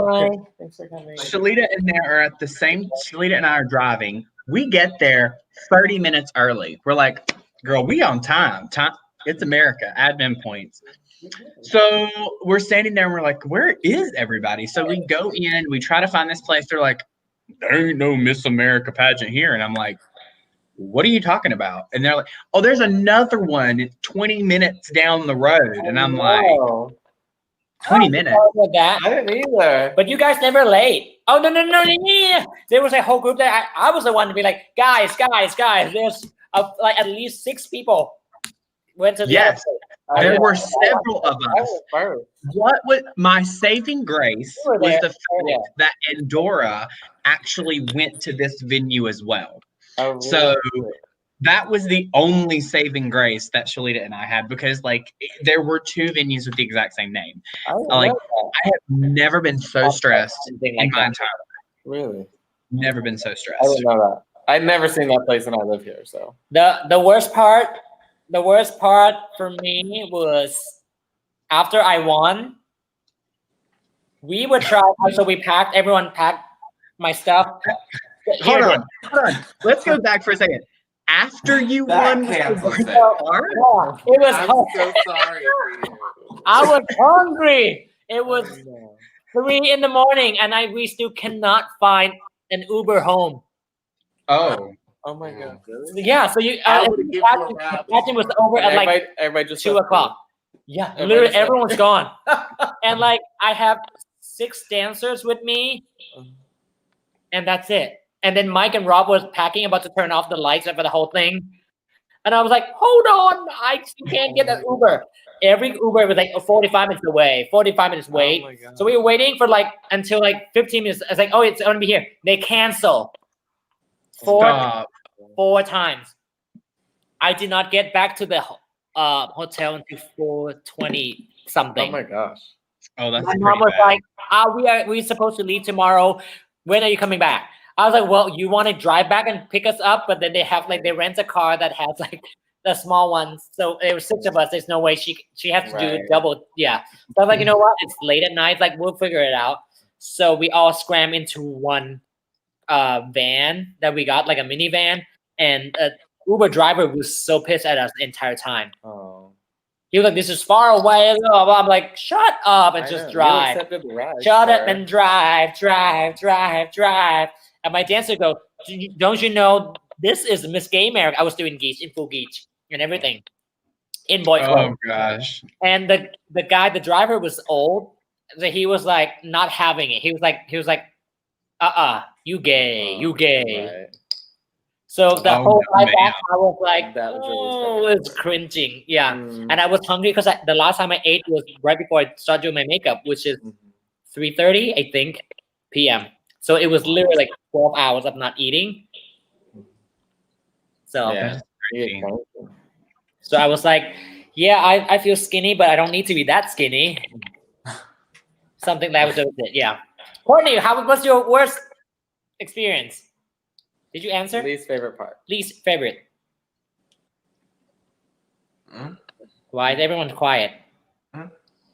Courtney. Courtney! We're all waiting on Courtney. She's thinking. Traction. I know. I just don't want to talk about it. What? I mean, Why?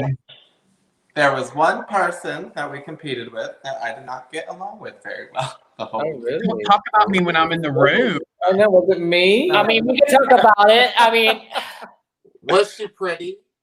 Huh? No. Okay. oh, the sound. Okay. I'm good. Okay. As long as she's not pretty, you can always. No. Right. There was just a lot of their negativity brought down a lot of the fun things that should have happened. Uh-huh. So it was kind of. Was she part of your group? Yes. Well, what do you mean group? Like we have 4 group, right? Group number or team wise? Like part of her team or like in her group? I say in your team? Yes. Or a contestant? Are you talking about contestant or you people in your team? No, it's a contestant. We just don't get along anymore. Anymore. I want names. Maybe offline we should talk. Not on the exact. I was like, not on the feed, girl. I mean, she knows everybody will know. It's not anything secretive, but So we I were mean, basically friends, and then we competed together, and then Yeah, friends. somebody won and somebody did not, and I'm still lost, but Oh. go on. I mean, we all winners. I mean, winners. Well, I'll tell you my least favorite. It's kind of a funny story, I guess. We were standing out there in our presentation, and they were announcing the top 10. Now, I was contestant number 20. I don't know if y'all remember this. Okay. But they were announcing the top 10, and, everybody, we're all nervous, like, are they going to call me? Are they going to call me? And then I don't even remember who was announcing it, because next up is contestant number 21, and it was you. And but they said they said it. There was such a pause between when they said it. I was like, oh my gosh, I did not know that. Yeah, it was so. I laughed about it after. I was like, why would they pause so much when they were calling out a number? Vega, I've been there. So the year before last at Miss North Carolina, I'd competed 3 years, and I knew I won. I felt it in my gut. This was my moment. When you're standing in a pageant and you get the shakes, and you're like, "Oh yes, this is it. The crowd is coming. They're gonna call my name." They don't call my name at all, and they call someone else. And literally, it was the most devastating. I was just like, "Oh my god, I made an idiot out of myself," because I'm standing up here doing the shake. I got Like, Yeah. so I've been there, girl. Oh god, it's so sad too, though. So when we rewatch it, it was actually it was twice for this one. It was like I was the first one to get called in for the top 10. Espressa Grande was the second one. She was in our group. He said, contestant number 20. Espresso was. Yeah. 7. I was like, oh, he didn't really say that. Oh, poor baby. They only did it in the 20s. They didn't do it in the 30s. I think it was like this. Okay, Michael, you announce it. Okay, Rob, I'm gonna announce this. So they kind of like don't even remember. Michael would probably look at this from here. So he go like 20. Hold on, 7. You know what I mean? Like that, kind of like handing. I looked at my mother was there, and I looked at her, and she was like, it was Aww. moments. Well, at least you Yeah, have that. At least. it was a fun time though. It was a great time. I had a great time with you guys. But It you know, and then I almost missed crowning because being my first year, I didn't really know what was going on. And so when Andorra came out, there was people on the stage tipping her, but then there was a lot of the contestants, and we were tipping. On the bottom. We were from the ground giving it up to her, and so I tipped. And right before, I think I was standing near Courtney or something. We were drinking a beer, and so I went up and tipped, and then I walked back and I just start talking to people, and then they start making the announcements, and someone goes, "Shouldn't you be up on stage?" I'm like, "I don't know." And I turn around, and everybody is on stage. So like I ran backstage, and luckily I'm short, so like no one saw me sneak onto the stage. But I was standing in the back because I was completely. Did you guys get the DVD? No, I didn't get it. I need to get a copy of that though. So you can get at the MGA store. There's a DVD of our year. So if you're watching it at Andorra's closing number, when she started walking around it, you can see a bunch of contestants near the pilot on her, like when she's finishing her number. No one would help me up the stairs on the side because in my gown I couldn't lift my leg higher than like this much. So I literally had like grab like 3 people to kind of like waddle on stage, and I was like, if I fall off the stage during her give up song, I will never show up again. But that's how the gown should be. You should not be able to walk. That's a good thing. That's actually the good gown is that you should not be able to walk. You should be able to just walk. You cannot be able to walk up the stairs. You should be having your assistant holding. Well, they should have put a ramp and we could scoot it up in our gown. Girl. My first year at America, I don't know who it was, but there was a girl that stood beside me during crowning. She was so plastered. She was so drunk. She had her shoes off. She was rocking, and she was literally holding on to me to be able to stand up. And when I tell you, like, it was the same type of stage we used this year, and I was right on the edge, right on the corner, and this girl kept pushing me like this. So if you watch Susie's give up, you see me in the corner just rocking. I'm trying to keep this girl from falling. Like, oh, it's so bad. And I'm like, oh my gosh. I would have pushed her. I want to watch it now so I can see who it is. Stop. Oh, I have a DVD. I have a DVD. They're on this side. We don't have a DVD. They would be on this. So I have all the DVD. I brought all the DVDs so we can watch Miss Gay America years I'm so back. excited. And then I got here, and I was like, okay. And then Vega go, I don't have a DVD player. We haven't watched anything. We haven't seen it yet. I've been here You for. don't have an Xbox or anything? Wait, They have Xbox, and they thought it was gonna play. Somehow it doesn't play. They won't read these particular DVDs for So you whatever. know how it's that? I'm a bad Asian, so I don't know how to do any of I that. don't know how to do it. Well, that's weird. Yeah, That's very so strange. we have to go buy a DVD player. I keep saying we're going to do it, and then I thought there was one on my computer, and then it's not. We flipped the entire place, and we can't find a DVD player. I have Blair's Give Up. And that's like one of my most treasured possessions. I have that in the movie Pageant. And like I can watch that over and over again. Asia O'Hara's talent just leaves me speechless every time I see it. Oh. After I watched her do it, I thought I was going to be Asia one time. And this was like when I first started drag. I went out and tried to do this number. Girl, when I tell you I looked like a hot fool and that I will never dance again, that is when I decided. That's when it was. Not gonna happen. See, the entire reason why I ever competed for Miss Gay America or any prelim was the year that I got my ticket to Miss Maryland. I only competed because Alyssa Edwards won. Mm-hmm. And I was like, because I wanted to be Alyssa Edwards more than anything. And so I literally got my ticket in like November. And then right before Miss Maryland, they're like, everyone knew how much I loved her. Like, so girl, did you hear what happened? I was like, what? And they're My like, girl. yeah, girl. She's not, because I did this literally to meet her. And they're like, she's not going to be Miss America. And I'm like, the fuck? So that's how I got to meet Coco the first time, though. And at first, I had this like secret grudge in my heart where I'm like, I'm so bad.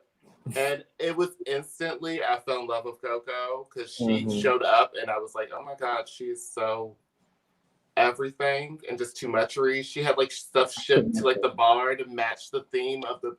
I was like, this is a level of diva that I didn't know existed. After the pageant, because it was my first, like my second pageant ever, or whatever. When I did Miss Maryland, I only been performing for like a year, and I got best non-finalist. We not ugly cried in the back alley, so that was like my first Miss America moment. I got to ugly cry in front of Coco Montrese. I love Coco.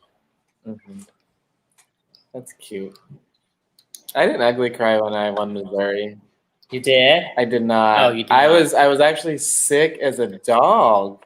Like I caught like I don't know if it was food poisoning or the flu, and people kept coming to me throughout the night. They're like, "Oh my god, don't let your nerves get to you." I was like, "I'm not nervous. I'm just sick." So I was like running to the bathroom, like throwing up, and then I go out and do my talent, and then I came back, and then I had my this dress on for crowning, and it was just so tight. You know how like when you don't feel good, and it was a little too tight, and I looked at somebody else's dresser. I was like, take this dress off, and they couldn't get it off. So I was like, just rip it. So they ripped my gown off, like completely did it. Oh, girl. And I was on this other gown for crowning, and I was walking out to the stage, and I was about to pass out, and I walked off stage and like fell down. And my mom, she was there as well. She came back and she was fanning, and one of the formers came out because they were starting to announce it. She's like, "You gotta get up! You gotta be on stage!" And she found this. I almost fell. But like she scared me up on stage, and then like two of the other contestants held me like this as like they made the announcements and so hold me. Yeah, This is me in like the next 3 hours. Yeah, You gotta stay up. You gotta stay up. You got 18 hours to go. But yeah, when they did it, and then I got through this crowning number, then we went straight to critiques. And the first question they asked me in critiques was like, "How do you feel right now?" I said, "Absolutely terrible." And everybody's mouth dropped because they thought I wasn't happy that I had won or something. They were like, "Why would you say that?" And so I ended up having, as soon as they ended critiques, I got up and I ran to the restroom and I started getting sick again. And I was crying at this point. And my friend was there and I had the crown on my head. I'm like, "Hold the crown, don't let it fall in the toilet." I was like crying. Oh my god. It was absolutely that would make a good docu-series. Yeah. Were you guys here at the first hour to hear that? Yeah. What? Oh, you weren't here. Were you guys watching the first hour when Mike and Rob, and then Randy Finoli was making announcements? I was popping out. I was making a costume. So so they were saying they're in the process of bringing Miss Gay America on TV. TLC. That's amazing. That is absolutely amazing. In waterfall. Different TLC. Oh, okay. Yeah. But I mean, I'm from the 90s. Even Correct. though I act like in the 90s. I like Red Light Special. I'm from the 60s. Anyway, so we would they are in the process of getting everything sorted out and get approved for the TV show. We're gonna do Miss Gay America next year. So so you guys gonna be on a TV show if we get approved, or all I don't have to be pregnant at 16. I love it. It's gonna be what do you call it? The 50th anniversary. Too. Yeah, 50th anniversary. It's gonna be like a docu-series. Like the pageant. Like the pageant, the same production team as the pageant that did 10 years ago, 15 years ago. Yep. So I mean, have you seen the movie pageant? The pageant with 2006 where Nicole Dubois won. I love Nicole Dubois. Yep. That's the reason I started doing Miss America. My mom bought it for me for my 18th birthday.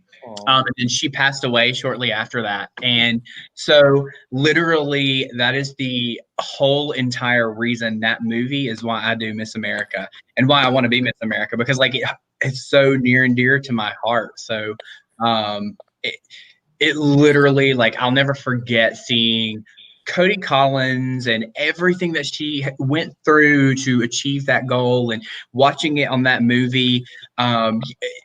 And Nicole Dubois, like, absolutely amazing. And when I got to meet her at Miss America, the first time I met her, like, she was absolutely the most wonderful, sweetest, genuine person. So, like, yeah, that movie is like my holy grail. I have it framed and everything.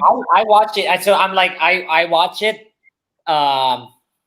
pre-COVID, and I was like, I mean, I watched it after I won. So I was like, and I was like, this is amazing. Like what I love is that they follow a lot of the girls. You know, like they're not just doing like one or two girls, or like, oh, we all know who's gonna win. We're gonna, you know what I mean, like that. They just follow a lot of the returnees, and they do like an in-depth stories about him too. Like, oh, how we kind of and all that, and you build a lot of like connection with them. You root, and then when you go into like national, you at home, you're watching it, you're like, oh my god, I hope she wins, and all that stuff, and then you start seeing other contestants like, oh shit, all that.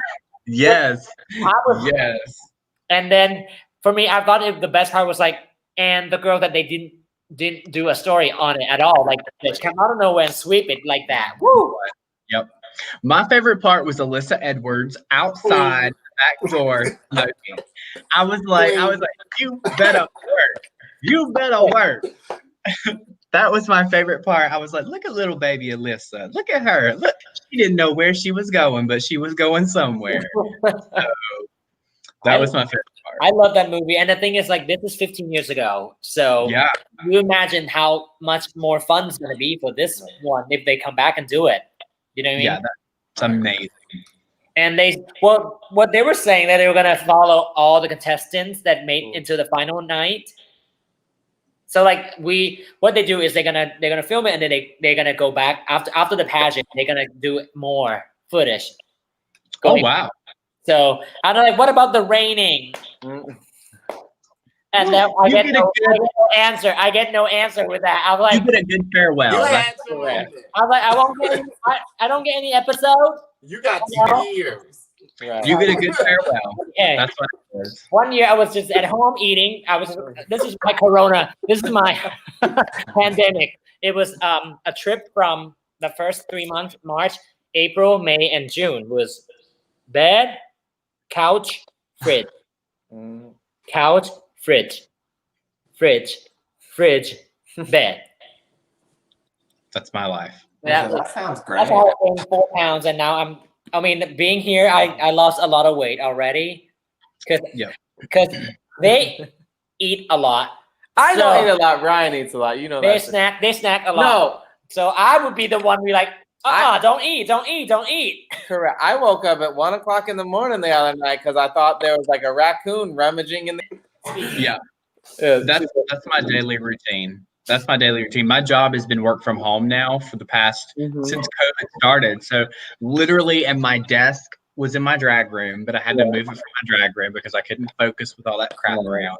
So it's literally by my bed. So I get up, walk 2 feet, sit down, and then DoorDash. And then I'm like, I work from home, and his desk is in the bedroom too, and he gets to hang out with Pattaya all day, and not all day because I'll be in bed until like 1. Oh, that's true. They stay up all night, and I'm like, I got to go to bed at 9 o'clock because I'm working every day. They yell at me, "Why you go to bed so early?" That's me. Yeah. I'm amazed I've not turned into a pumpkin yet because your hair's already dead. Yeah. I mean, honey, it's there. Orange hair. My camera is backwards, and I don't know. Someone's here. How to function. Girl, you can see me fix the wrong eyelash from like Wow, it's Someone came into the chat room and just left by the time I was about to bring them in. Come back. Had to be one of Who was that? Look at it. Who else did you I don't know. The, I posted Well, in the chat. Well, come back, whoever that is. Aliyah Martinez said, what'd she say? Fun fact, Nicole Dubois will be competing at Miss Gay United States Icon this year, and Ooh. Sabrina White will be competing at Miss. Yeah. What's the Icon? What's the the Miss Gay The uses the mature. Of a icon. certain age. Yes. Sure. Age. Mature. the, Yeah. the elite, the Mm. classic. Oh, So it's classic. called Classic, Icon. elite. Yeah. Classique? Yeah. The classique? I didn't know that she was competing. I knew Sabrina was competing. I didn't know she was competing either. That's Oh. interesting. Oh, God. Ma'am, she said, "Oh, girls." This is from the We're trying to be from the correct. formers. Yeah, we're trying to be politically correct here. That's her own system. I have no problem with that. That ain't a lie. It's Aaliyah. I love you.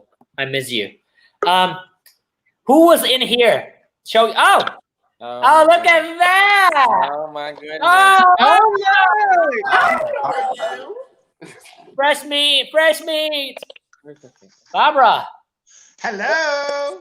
come closer to the camera. I love this hair. What the hell is that? It's Barbara. It's a wig. You look sickening. Hold on. I thought I had time to get my shit together. I didn't know that we were Hair is on. sickening. Ah, I haven't seen you in a long time. Barbara. Sickening. Who's in the room? Huh? Identify yourselves. Vega. And Courtney. Aria. Onyx.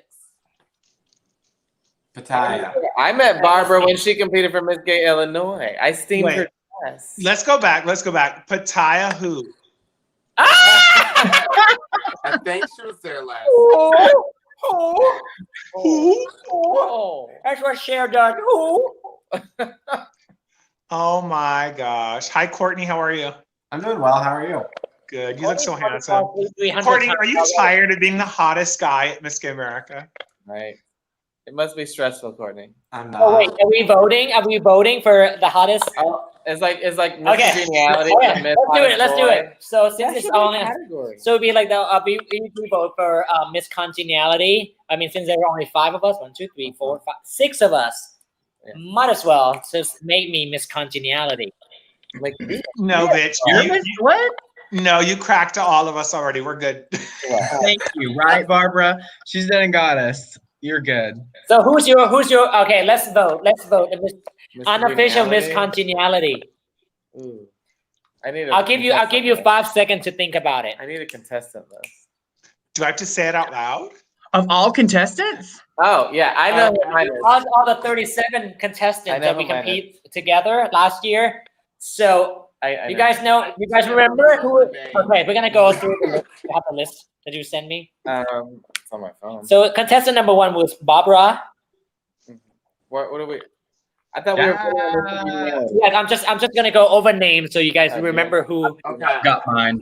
Come on. Yeah, go get the phone. Oh, you already got yours. Who won? I mean, who you like as Miss? Mine's Callie Couture is my Miss Congeniality. Okay, hold on. I got a problem. That's a good. Uh-oh. We had a Got a sweatshop problem. together, so how am I not? Listen, Callie Couture was the most genuine and amazing individual. It was her first time too. She was representing her state, and she just was so. I don't know. You could see the excitement she had for being there and representing her state, and she was genuine with every person she met. Every single one of us. I didn't see her bat a lash to help anyone. Like, she was ready to help and give support to every one of us. Like, Was she the tap dancer? she was for the Harry Potter tap dancing. That was sick. Not Harry Potter. It's Fantastic Beast. Oh, Y'all fantastic! not Sorry, Y'all not a good nerd. sorry. It's No. okay. I mean, She was the sweetest, and I remember when she did her. You know how all of us. I remember the first time I went to Miss Gay America. I warned my dancers. I said the worst part is where we have to do our rehearsal in front of everybody. Do you remember Yeah. that, Onyx? Do you remember doing? You're like, oh fuck, I don't want to do this in front of everybody. Mm-hmm. But she went out there and she tapped her heart out, and the sound wasn't working that well, and she just killed it. And I remember taking her to the side, and I said to her, I said, "Girl, you silence this entire room. You're gonna be okay." Yeah. Yep. This She did. rehearsal for final night. Yeah, we were all just like watching. It was beautiful. I love that Yes. talent. I thought it was so cute. From Pennsylvania. She was the first Pennsylvania representative to ever break into that. Top 10. Yep. How incredible. Okay, so that was your contestant. We love Callie. So I mean your pick. Yes. Who wants to go next? I picked. Oh, I didn't pick her. I'm just saying I love Okay, her. Vega. Okay, so Vega. I say Shalita. Like for me, she was just so happy and go lucky. Even on final night, she just was laughing and joking, and I thought she was just the sweetest person that I met there. So I give my vote to Shalita. Okay. Sorry, I have to eat because I haven't eaten since. And you've had 20 cups of coffee, so. Yeah. Right. Courtney, go. Mine's the same. I love Shalita. She was my favorite the whole weekend. We got 2 points. Callie Couture got 1. Onyx, go. So, to be completely honest, I kind of forgot the name of my original choice. But after Ari said Callie Couture, I'm going to go with Callie. No. We're going to honor your original. No, because honestly, no, she was really sweet. And me and her actually still talked afterwards and everything like that. So, it's a lot of girls to remember. So, I'm going to go with Callie. Yeah. Okay, so And I think that's important. I think that's important. Like, who do you still talk to? Who do you care about? Like, who do you like to hear from? You say who's still talk to or who's still talking? Like, bitch, shut up. Not that. Well, we all know. So it's 2 points for Callie Couture and 2 points for Shalita. Oh, Barbara. And Barbara, who's your award going to? Probably our Miss Arizona Espresso. Oh yeah. Oh yes, I love espresso. I don't think anyone was really bitchy though. There was I didn't get to really talk to her at all. I think there's only one person I was not okay with the whole week. Tell. What? I'm very. Look at that. See, Courtney was like, I don't want to say names. Still not. Baby, Miss Continelli is already both. So. Hey, I said names without saying names. Who is it? Huh? We still don't know. What? I'm not. Wait. Okay. Welcome back to you, Onyx. Go ahead. Sorry, This particular person just did too much in my mind. Also, it was like I felt like because we all kind of came there in the same boat. Everyone kind of carried themselves that way, where we got there going. It doesn't matter if you've been here before or not. We're all in the same boat, going for the same pageant. And this particular person kind of talked about it, talked to me at least in a way where I was like, Is this someone Was it me? If it was you, I would have been like, is this the person that left the chat room first? huh? Is it the first the lady that left the chat room first? The first one to leave the chat room after the pageant? Possibly. I know. Okay, I think I know who it is now. It's okay. Who was Barbara's pick? Barbara, who's your pick? I told you espresso. Huh? Espresso. Okay. Oh yeah. So you gotta pick 2 Callie, 2 Shalita, and 1 espresso. and 1 espresso. So I have to tie break. You don't have to. What if you chose? No, pick your own. My choice is actually a different person. Who's your choice? My choice Was it is. me? Oh my god. Honest, we didn't get to talk until after the pageant, actually, right? We didn't. I only have like that right before. I'll be right back. I feel like me and you didn't really talk until final night. We talked during the presentation when we're waiting, Exactly. right? Because I was freaking out. Did you guys know? Did you guys see I freaked out? I was just happy I was before you. I was. At that point, I think Courtney and I were at the bar already. Presentation. Yeah. No, so they had to split up. So I was over there with Pitaya, And Oh, yeah. I remember you freaking out about your costume, about Yeah, everything. but I just fell off. It was like, I go, Heavy. "Ooh, ooh, ooh." You, With all that whole gigantic piece and have a gun in my arms, like I cannot move. I'm like, where is my dresser? Where? Yeah. I keep saying, and I felt the whole thing slip up this way. So I'm like, half of my makeup already gone. At that point, I was like freaking out. And then like, can you just tell anyone get my dresser? Get my dresser. And they're like, how are we gonna get there? I'm like, there's no way we go to the other side. So yeah, I was being the biggest bitch. I was like, I'm so sorry. I love you guys. I love everyone. I'm like, You were I not don't think bitchy at you all. were. You definitely were not. You definitely were not. If that was you being bitchy, it was just I think because it maybe because that I would was be my like bitchy. I invest so much in this outfit. I was like, I want this to be like, you know, but then Crazy. I didn't want it to fall apart before I even walk out on stage. That's all. Like, it would fall up on stage. I don't while I'm on stage. That's fine. At least I got my picture. That was Yep. You know, it looks good. Courtney, you look great. Hold on. Oh, my. That was our paint like Pattaya hour. Yeah. Come on, paint like Pattaya. Looks That's good. right. Can we talk very quickly about Courtney's final night gown that did not get seen? Oh, I didn't see wait. Is it there's a photo to show? Yes. Is there a photo of this gown? It was the but Show it. I can't. It's show like you. a burgundy gathered off I the don't know. Her walk shoulder. around dress. I'm gonna hunt this gown down.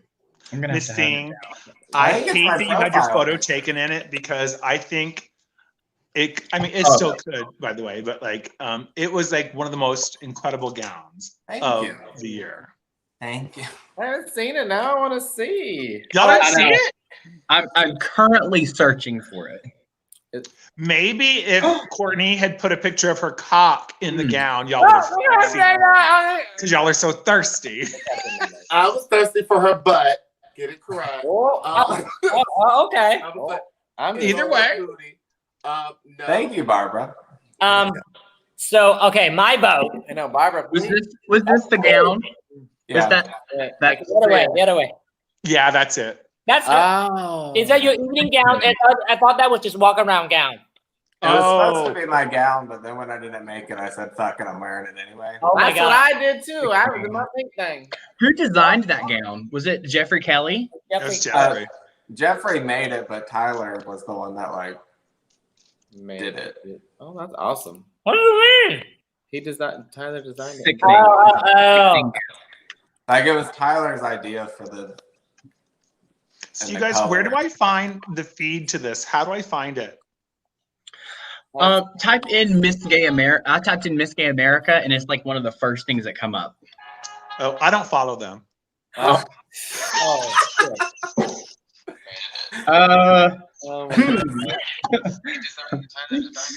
I found it. Hi, Jack.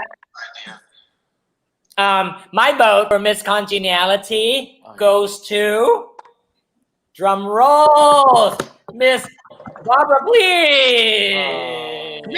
That's it. Oh wait, can I vote for me too? I know. Huh? Can I vote for me too? Now you can get 2 points instead. So the thing is because it's not I know Barbara since when was that? 2018, right? Yeah. So I got to be the judge for Miss Gay New York America, and Barbara was one of the contestants. And then I was like, okay, like your talent was something like in the same concept of the final night, but I think you had a lot more time to prepare for that one. And I think it was like less candid. You weren't nervous about it. It was just like, you're at the bar, you're having a great time. So I was upset. I'm like, this girl can talk. I'm like, oh my God, like she has no, nervousness about it. And it was like, yeah, she was so fluent and everything. I was love everything about it. It was so fresh and it was like creative and everything. But I was like, she was wearing a dress, a gown, a sequin. but somehow it was the scene was right in the center, going down. Remember that? Oh yeah. And that was the only note. That was the only note I gave you. That was the only note I gave him. Like, don't take this the wrong way. But I'm like, I obsessed with everything but that gown. Shut up.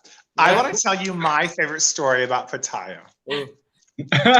Hold on. And the thing is, Barbara said, "Oh my God, thank you." And then after that, we've been friends. So she even messaging me. And I was like, "Oh my God, she doesn't take offense of that." So that was like, yeah. And then we know incoming. I've been like, Barbara, please compete. Please get yourself fucking qualified for this year because I want to compete with my sister. So that was a whole leading up to the national for me. So I know you ahead of time for that. I discovered Pattaya when she was doing Miss Continental, and I'm not sure if it was the cell block tango or what it was, but I was like, who is this? And I just freaked out about who this queen was. So then I went to Miss New York because Thomas John specifically, he was like, please come do our pageant. Because bitch, a lot of people thought I was going to win for a minute. Spoiler alert, I don't. But people were like, come do our pageant. So I went to Thomas's pageant, and Pattaya was there as an entertainer. I was the judge. No, hold on. You're going to remember when I tell you this. Pattaya was there as an entertainer, and one of the judges couldn't judge. So they go, Pattaya is going to judge. And I go, oh, okay, whatever. And so I saw this kind of handsome, nerdy Asian guy on the judges panel. And Nathan C. Paris. What?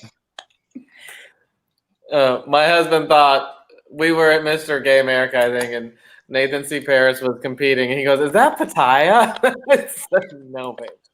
So now we joke about it. Go on with your story. Bye. So all of a sudden, Pattaya is on the judges panel, and Pattaya is like a warm, welcoming judge and asks nice questions. And I feel very confident about my interview. So then the next thing we do, we'll go back to this later. But the next thing is presentation. And we're doing presentation, and I'm contestant number 2, and I walk out, and all of a sudden there is this beautiful trans queen sitting on the judges panel. And I'm all, who is this? I was in my Final Fantasy hair. And I go, oh wait, that's not a trans queen. That's that kind of dorky Asian dude from Interview. That was just number 5 from this morning. Oh my God. And I literally, it caught me so off guard that I was all, get your shit together, Barbara. But I did not win. But I remember when it was over, Pattaya, when it was over, I told you, I said, why are you doing Continental? You should be a Miss America queen. I thought you were a woman when I saw you in Continental. And you're all, no, I'm a boy. And I said, bitch, you need to do America. And now, right. I wish I kept my mouth shut. Right. So I remember when you asked me, like, oh, why don't you do America? And I was like, girl, you know I can't speak. And then, so like, in order to do America, I was scared because I love the system. I got to judge, and I was like, I seen all the details of all that. I was like, this is amazing that you get to hear the feedback from the judges right away. You get to see the score right away. So there is no funny business. You know what I mean? Like, I mean, I'm not saying that any other system has anything, but it's just like, you know how people always say, oh, it's rigged, blah, blah, blah. This one, you get the score right away, right when it's right there. It's right there. You get it right there. They take a photocopy and send it to you in the photo, like in like a phone. So you get it that night. You get the notes that night too. So, and the thing is, the notes about the judges is not to tear you down. Maybe it's to tear you down, but it's just so you know of that flaw. So when you go to another prelim or you go to national, you don't make that same mistakes again. So I think I was like, I appreciate everything everyone said, all these judges. So it's just like, I was sitting there like, oh shit, I'm learning so much from just sitting on the judge panel myself. Hearing all the other like critiques and stuff. So I think like America was like, okay, so now I'm gonna have to learn how to speak. So I'm like, okay, because when I compete for Miss Continental, that's when I show too. So Q&A, I was like, so yeah, so that was that. So when I started working with LaWanda Jackson, she's my interview coach. So she lives in Las Vegas. So if you guys ever need her. yeah, she's a legend. She's a Miss US of A, Miss Gay US of A legend. So if you guys ever need any interview coach or whatever to prep, I recommend. I wholeheartedly recommend Miss LaWanda Jackson. I will say, I have always done well in interview, like top 7, top 5. Yeah. And this year I said, you know what, you're spending all this money on this, you're spending all this money. And so I decided to hire LaWanda, and I paid LaWanda for interview scores, and I felt my interview was the best I'd ever had. She really pushed my interview in a different way, but it was the lowest interview I've ever had. And I don't blame that on LaWanda. Part of me thinks that it's because I was contestant number 1. Part of it's because I was going through a lot personally. But it just blew me away that I dropped 10 points after hiring someone to help me with the interview. You know what I mean? It's also like objective too, like like the different year, different judges. So you can't just base the score from the year before. You know what I mean? And Pataya, I'm not mad. I'm just saying that like it just like it made me go. At first I felt I was so confident in my interview, but when she pushed me in a new direction, I felt so good about it. And I felt like I connected with the judges in a different way. But bitch, I dropped 10 points. But I think, I mean, like I was so glad that you finally, like compete, because like we've been following your feed, and I was just like, we've been through a lot like this year leading up to the pageant, and then you only had like 3 weeks to prepare. So like I'm like I was really happy that you made it to the top 10. You know what I mean? Like, so that's like kind of like I feel like that's like a big accomplishment. So I don't think, like if you feel that that's what other judges were saying, other performers are saying too. Like if you feel true to yourself, you feel like you are being yourself, you are representing yourself. That's the only thing that's like matter. And like you're a winner. Yeah. I agree. And when it was over, I literally decompressed and I went, wow, look what you did. But I'm so excited that you are Miss America. And you guys, like Onyx, Vega, I feel like I freak Pataya out because I message her all the time because I'll find something. I'm such a fan of hers, but then Pataya, remember when I found your Friend Like Me video and I was all, and I lost my mind about it because it was the best thing I'd ever seen. Oh my gosh. I think that was like one of my favorite talent to come up with. It was actually the first talent that I ever done for my first pageant. I love that. So I remember standing on stage. It was Barbara, Pataya, and me. And when they called Pataya's name, Barbara's face, you thought she won the entire pageant and someone just threw $1 million at Barbara.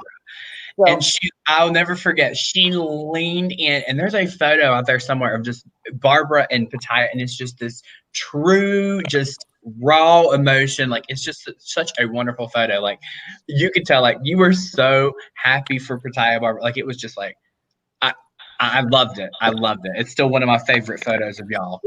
I mean, like, you guys are like good for me. Like, that's what I'm saying. Like at the beginning, I'm telling the story earlier. Like, you, Callie, and I know I was sister with Edna leading up to it, and then Barbara. So like all four of you guys were like surrounding me at that point. Yep. So I was like, this is the best circle. I'm standing here waiting. You know what I mean? Like, so I'm like, I have goosebumps talking about it. I was just like, this is like such a great supported, you know. Like, and then you guys start like when they start announcing, Barbara keeps saying, there you go, there you go, there you go. You're winning it. You're winning it. I'm like, shut up, shut up. Yes. Like, don't jinx it, because I mean, I compete at other pageants. I always think like, oh my god, I'm gonna hear my name, and then it was like I keep thinking of that. I'm like, no, bitch, it never happened. So I was nervous about it. It's like, please don't jinx it, please don't. And Bob keeps squeezing my hand. She goes, oh yeah, you're winning it, you're winning it. I'm like, they're calling your name, they're calling it. I'm like, no, shut up, shut up. And when they as the first runner-up, Barbara lost it. Barbara was like, "Oh, it's done." And then Aria was like, "Oh yeah, congratulations!" I'm like, "Shut up!" Oh, here it's like, "Congratulations, congratulations!" I saw Edna from the other way was coming like, "Congratulations!" I was like, "Shut up!" It's like, and then when I announced it, I'm like, "Oh, okay." But then, yeah, after they announced it, this is Barbara. It was wonderful. It was wonderful. Great moment. Yeah, I love it. I mean, I'm grateful, and also like grateful for the sisterhood that I have. Like, I mean, everyone was there just to not just to, you know, like it's just like it's not just to compete. It's just like, you know, you share the sisterhood. You are happy for everyone. So I'm like, I'm happy for everyone to get to, you know, like do the best, showcase their talent and all that stuff. For myself, like I compete. This is like the third time at national, but not in the same system. But what I did was, what I got away from competing is that like even at Miss Continental, the first year I lost my wig during my talent number, flew right off and pulled it back in. So I was known as the girl that lost her wig, but I won talent, and after the pageant, people around the country knows who I am. So when I was in Chicago visiting my friends, I was able to get booked. You know what I mean? That's kind of like it's you want to compete, but you don't have to necessarily like, oh my god, I gotta win or else I'm done. Like, you get your name out there, you get to present yourself, and then you know like you gain more exposure, so people get to know you more, and then you know like you make new friends. So like, hey, like Vega is best friend with Arias, let's say, and then they like, oh, I'm gonna be in North Carolina. Can you book me some? You know, it becomes in the connection, something like that. Silence! You're not known as the girl who lost your wig. You are known as the girl who killed the talent without a wig. Like, I'll call her. You are literally the bitch that we all went, oh my god, her wig fell off, but we hardly. It's an asterisk that your wig fell off because you still. You know what? You guys, we're not gonna give Fatai no more compliments. Stop. Oh, Stop it. Aria, Courtney, Vega, no more. So, Barbara, I want to ask you this. No, you be quiet. You don't get to talk no more. What about me? So, okay. No more compliments for you, Miss America. No more compliment, dude. Let's talk about Barbara. No, I don't want any more either. So I want to know about your talent prelim night. What was the thought behind that? It took me by surprise. You came out in that, and I was like, oh, and you're the first one up. I knew that I have great stage presence, and I knew that I had I know I have tight lip sync, and I knew that I was on limited funds. Is that okay to say, Onyx? Like, I was on limited funds. Girl. You had me at tight. So I was like, and so I told my friends this is what I was gonna do, and they said, don't do that. And I said, I'm gonna do it. And then I started rehearsing it in my house where I am right now, and I got this idea that I was like, bitch, small, small, small, small, small, small. And I was like, minimize everything that you do so that's when I decided to do the entire thing on the runway. And I remember my favorite moment of prelim night is we were backstage and the stage manager goes, well, when do you want us to open the curtain? And I go, oh no, don't open the curtain. And he goes, what? And I said, no, don't open the curtain. He goes, well, we have to open the curtain. And I go, no, you don't. Because I was wondering, like, she just sneaked off of the curtain. Yeah. I'm like, okay, it's gonna be a big reveal. I'm like, oh no, bitch, that's it. And she walked all the way to the front, and then that was it. I was like, you got me. I was like, done. I'm done. I was screaming so hard. And, It was amazing. The judges were like, we were captivated. We were just like, yeah. And the thing is, like, you Yeah. know, when you're competing the first one up, and then you took that, you walk all the way to the end of the runway, and you perform straight to the judge in front of the judge's face, like. and that. I stepped on the stage. I stepped on the bottom step, the very last step that you're not allowed to step on. I went boop. I saw, and I'm like, wait, is this allowed? Let me get off there. No, I think you're fine. I love it. Okay, hold on. I'm All getting right. Edna. Uh-oh. So, ladies, I'm going to turn into a pumpkin. It is 4 a.m. It's been lovely seeing Aria, everyone. bye, my sister. Aria, we miss you. Aria, hold on. Okay. Hold on. Let me put my earring back in. Oh, Oh, it's okay, girl. I'm about to take my wig off. Barbara, did you send Courtney one of your jock straps yet? I need to order one. Oh, look at that. She's like, I've seen them Barbara Please jock straps. Oh, they're available at Barbara, please. Courtney, you want one? I'll order one. Onyx, you want one? Vega? Sure. Aria? Oh, where's the jock straps? I wouldn't mind seeing pictures of other people in the jock straps. So. Bitch, they're on my website, barbaraplease.com. I love No. I have to tell you guys, that website saved me during this pandemic. Like those jock straps, t-shirts, masks, stickers, those paid my bills for like 3 months. Oh, it's Barbara. That's wonderful. That's wonderful. But Courtney will get you one. I want And- one. wear it and take a photos and send it to us. Onyx will get you in one. Okay. And send a photo to us. Wait, what? Is it on the merchandise? Oh, what? Jock straps. I We thought are, it was Mexico one. Oh, see yeah. that? Barbara, if you didn't want in our motor section segment earlier at 10 p.m. tonight, the promoter of Miss Gay Sin City America was wearing your shirt. Oh, well, perfect. Yeah. I was like, how dare you? And I'm over here wearing my own shirt. They're trying to get contestants. Hey, what did Michael and Rob announce? Oh, you missed that. Okay, so. I'm going to head out, guys. Okay. Mwah. Bye, Aria. Bye, See you Aria. soon, Guys, I sister. miss you. Mwah. I'm leaving We too. love you, North Carolina. Love you guys. I'm going to. I got softball in a couple hours. All right. Love Bye, you. It works out. We get it. We get it. Bye. Bye, guys. All right, it's 3 of us now. I mean, 4 of us. Hold on, this doesn't work. There you go. Oh, Hi. you turned in the announcement. Oh, wait. Edna was trying to get on, but she's too drunk to function. Oh, We'll bring her in. That's why she won't. that's funny. She's like, I can't. I've been trying. Miss Texas America. Anyway, so for the whatchamacallit We're going. announcement. Nashville. No, you say. So the announcement is that we are in the process of pitching for a TV show, Miss Gay America, a docu-series on TLC. Don't go chasing waterfall.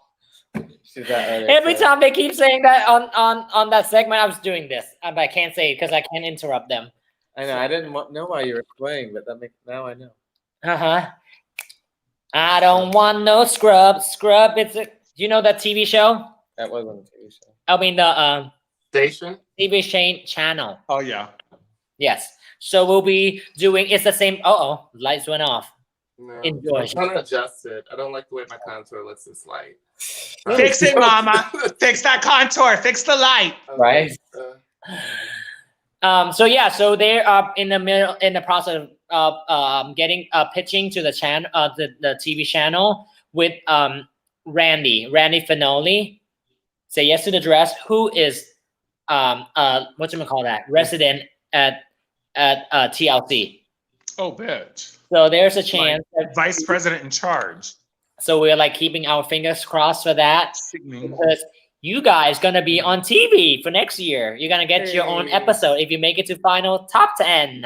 We're gonna be famous. Why I only step down and I don't get any episode from myself to myself. Which is funny because why did you want to be Miss America? The first question Huh? Oh yeah. Did you guys have this in your Q interview? Your question? Why would you want to be Miss America? Did you guys have a question? I think so. I think it was asked that kind of way. Are you asking, do I remember my answer? Huh? Are you asking, do I remember my Oh, answer? no. I was just asking, like, did you guys get the same question? Because I think Mocha Montrese, one of the judges, afterwards, so I got to work with Mocha Montrese a little bit. So she being like, girl, like, she was telling me, like, the behind the scene, tea. But not no shade to anybody. She was like, girl, I was like, girl, that question really scared me. Like, why would you want to be Miss Gay America? You know what I mean? Like, that's just, and then mine was Cody. Cody asked that. Like, what, the first question, it's right in front of him. Cody was the head judge, so he's sitting right in the center. He said, girl, why you want, not girl. Start over. He said, why would you want to be Miss Gay America? And please don't say the word dream. And I was like, let's be honest. I want to be famous. And then the judge go, and I was like, oh, that didn't go so well, wasn't it? I want to be famous because I want to, what am I saying? Opportunity to travel the country and showcase what I can do and what I can represent the system, blah, blah, blah. Something like that. So afterward, like Mocha was just Onyx, did you get that question? You get that question? I got something close to it. And I kind of remember what my answer was. So yeah, I feel like they asked me why I want to be one. And mine, I hope mine didn't sound fake because it wasn't a fake answer, but I can see it sounding like a fake answer. So what do you say? What do you think you say? Pretty much. I said it way better in interview, but the reason why I want to be Miss America is because my career has gone as far as it's gone because of random girls, especially in Miss Maryland, gay Maryland system. But like I said earlier with Coco Montrese, like she did not have to pull me aside. She didn't have to cry with me. But I've had throughout my entire career different queens in the American system that just kept me going, even when I was like, okay, no one's booking me, so I might as well just give up. And so I was like, you know what? I loved having that going on. So I always wanted to be that for someone else. And I can either wait around forever for another girl like me to be Miss America, or I can just be Miss America. Yes. So I love that. Yes. I'm giving you this. So me and Vega has been watching the show Legendary. So this is what they clap. The judge clapping that with the fake nail. So they just clap. Naomi. It's Naomi. Yeah.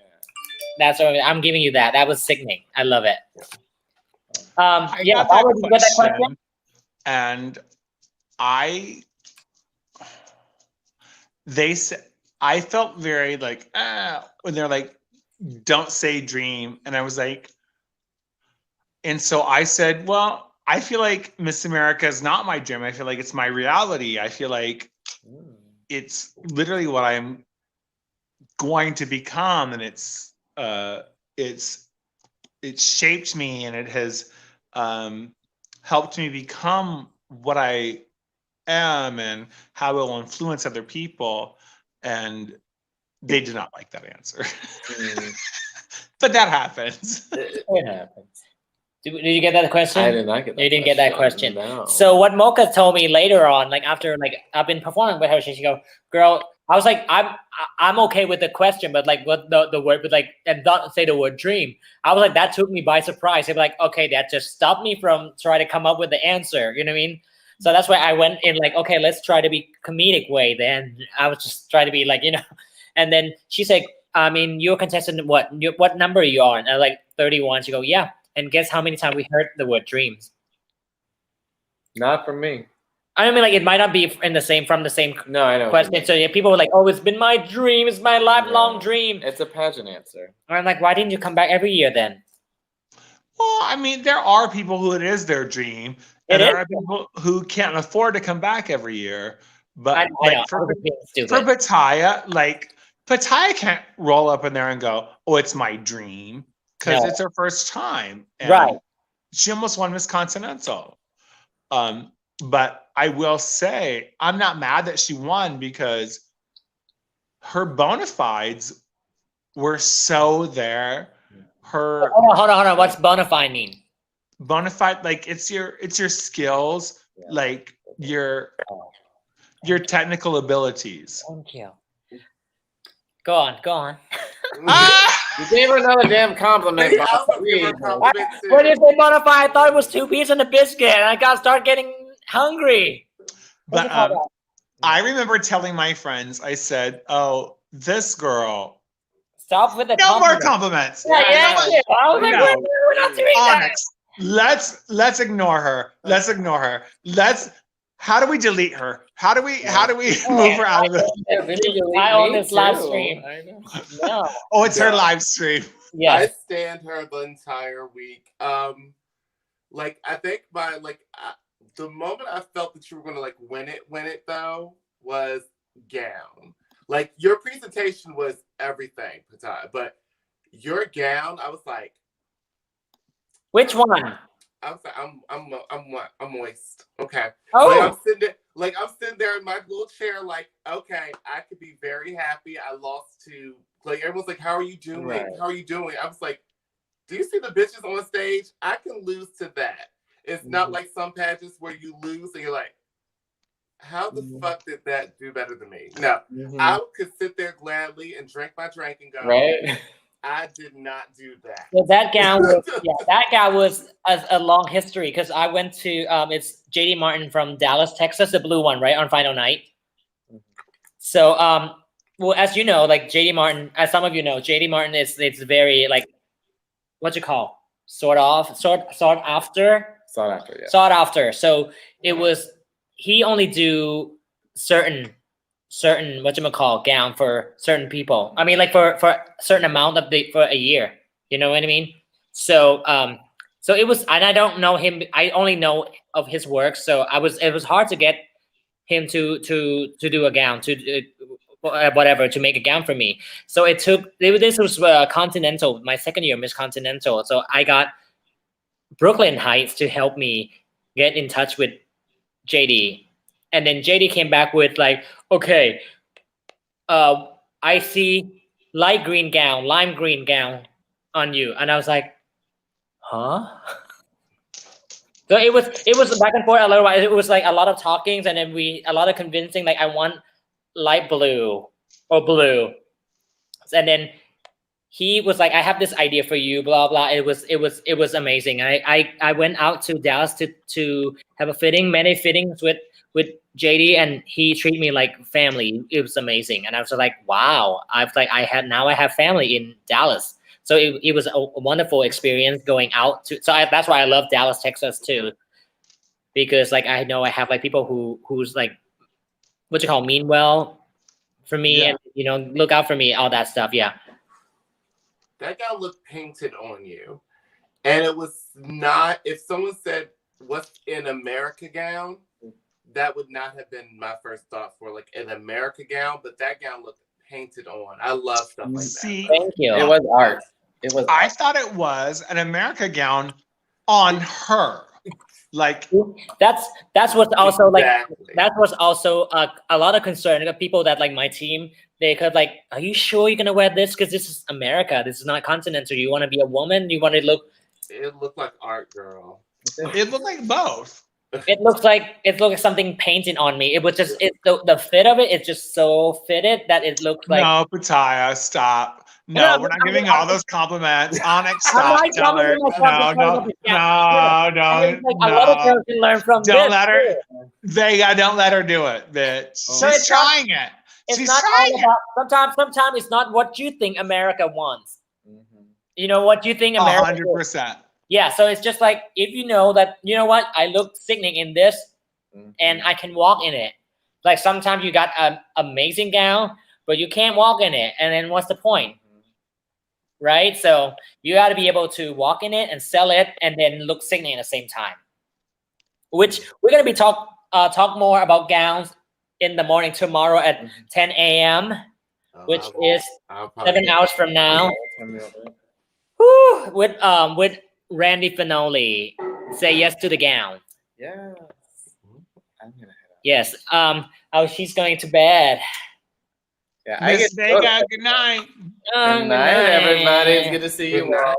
Honestly, I don't know how I'm still awake. Early, so whenever you want to come back up. So yes. So okay, so she is gone to bed. So I'm all by myself. So this is we call this what it's called graveyard hour. Thank you, 19 people who still watching. Thank you so much. It's part of. I mean, I've been keeping this going, and I made. I mean, the arrangement was I made Barbara stay up with me. So see, I mean, I told her as long as you can. So no pressure. Honest, if you want to stay in with me, that's fine too. So what we're gonna do from now is already enter the graveyard hour, right? So it's 3 in the morning. Well, I think, are we going to do a presentation? Yes. So we're gonna do a presentation. So what I'm gonna play is we have 4 hours that we're gonna do 4 years back. We're gonna play presentation each year. So and then I think what Michael sent me was the opening number and go into presentation. So what I'm gonna do it like this way. So we are all on the side. Hold on, let me try that. Okay, I'm very tech savvy, so really not. Okay, are we? Oh, I mean, you see made that? it work. Right? Okay, so it's gonna be on that like something like that. You guys have like flags or anything or like this on the side. So if we see something we like, we go like this. It's just like a side commentary. Onyx, if you want to go to bed, whatever, just do like this or big one. So I know, like, I'll pause it and I'll let you go. Gotcha. Onyx, stay with us. At least 1 year. At least 1 year. All right. Do 1 year. It's only 28 minutes long for this one. I'm surprisingly not sleepy. Honestly, if I wasn't here, I would just be playing on my phone and watching some kind of horror movie. So Horror movie. You mean watching me live? Enough, always. Wait, hold on. Since it's a graveyard, I'm gonna drink. Are you drinking? Have you been drinking? Me? Mm-hmm. I might have to go get one. I'll be right back. Okay, get some drinks. Aubrey asked, "What is Barbara drinking? I want some of that." What should I drink? I'm gonna drink.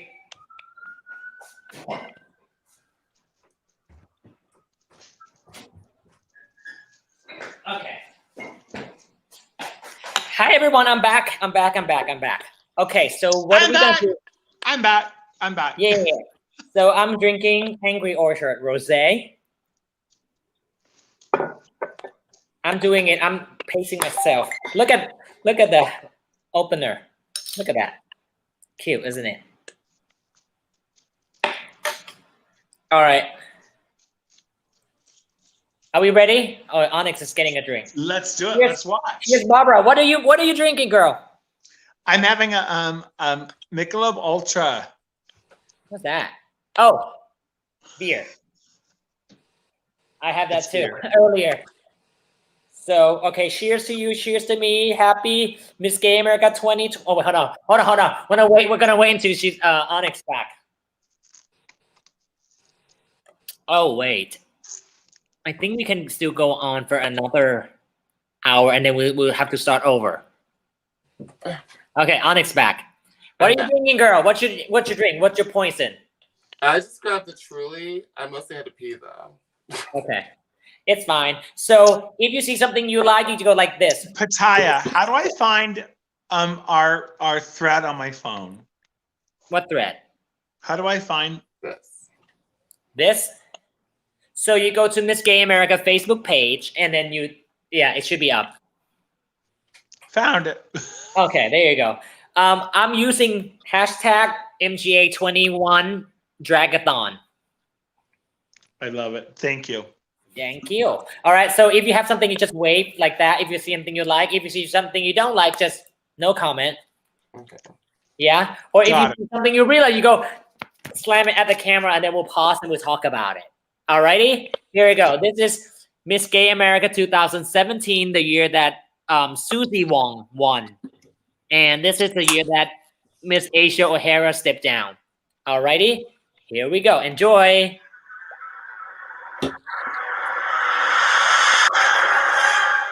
You can hear, everyone can hear, right? The sound's on? Yeah. Okay, good.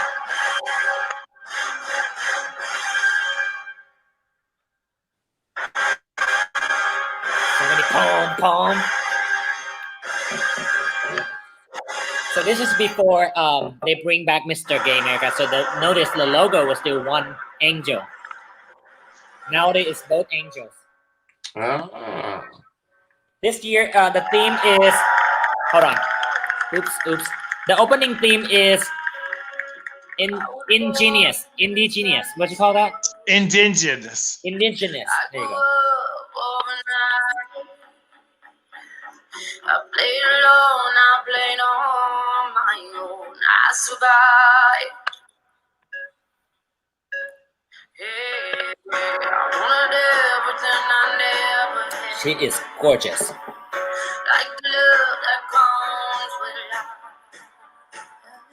I wore envy and I hated that, but I survived.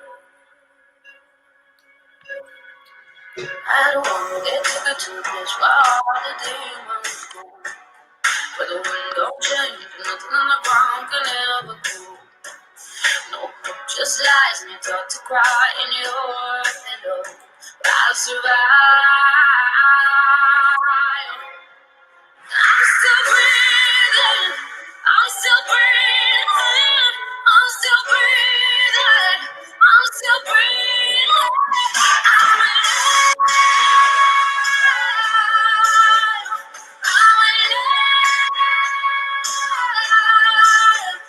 I'm alive.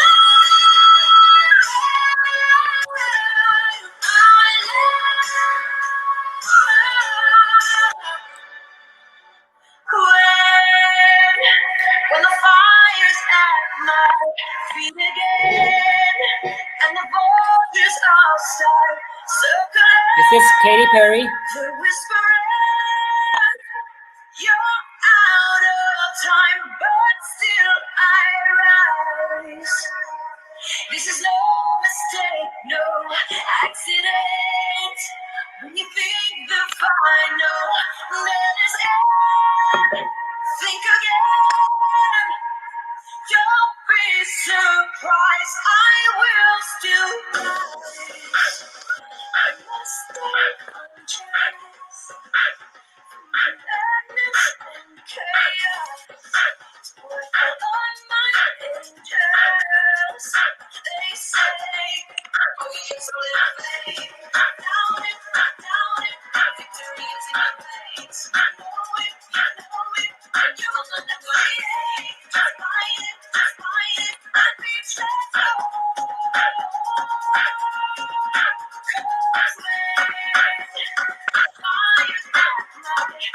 Barbara is dancing.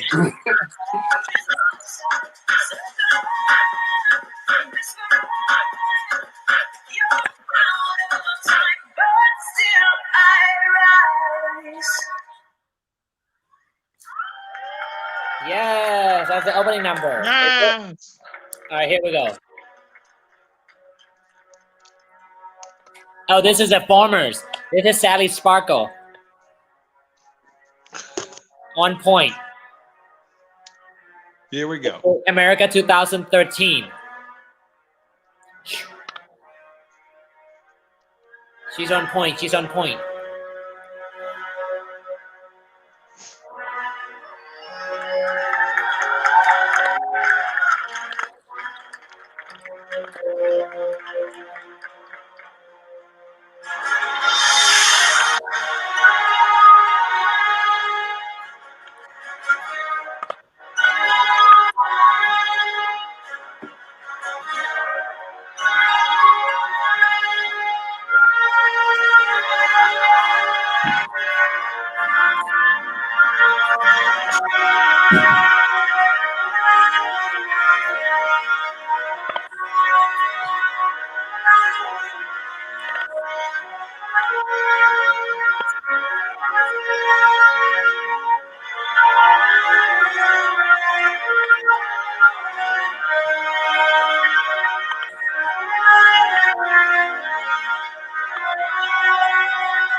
Costume change.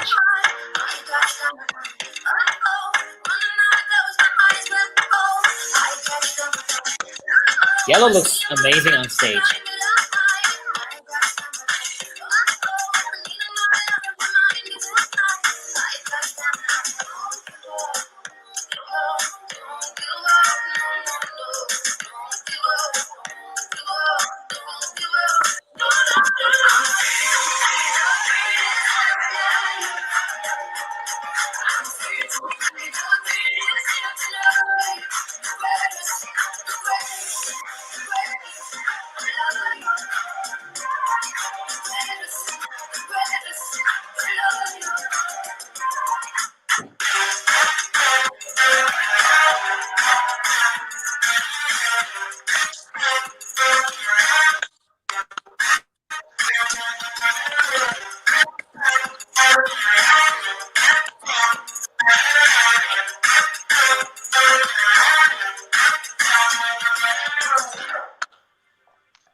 Ooh, you got flag.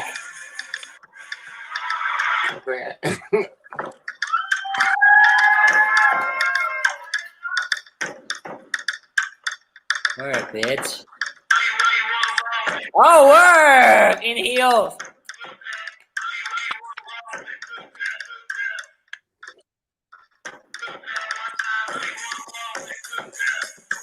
Wow. Yes. Woo. I got excited.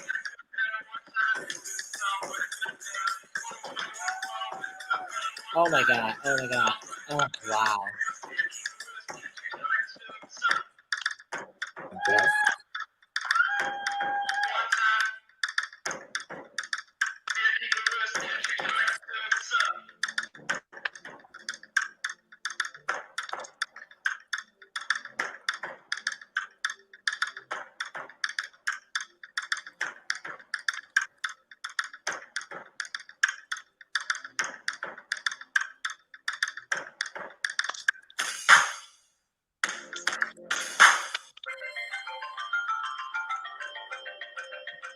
That slow-mo with the guys is very Beyonce moment to me.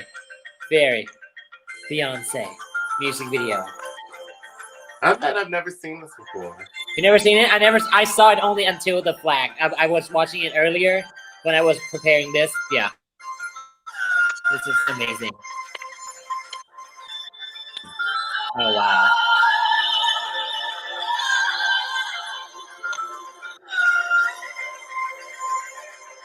I love a good production. Woo!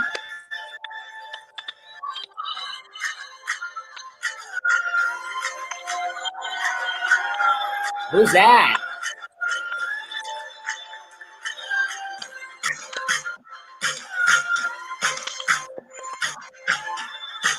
Oh, Barbara just left.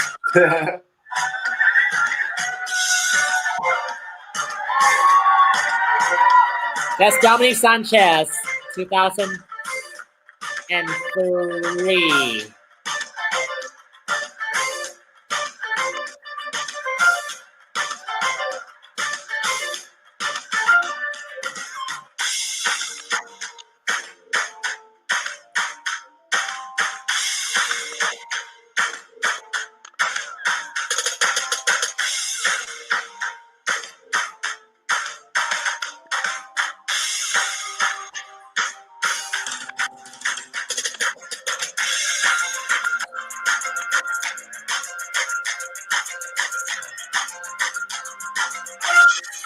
Oh, triple! Yes! Come on, Dominique.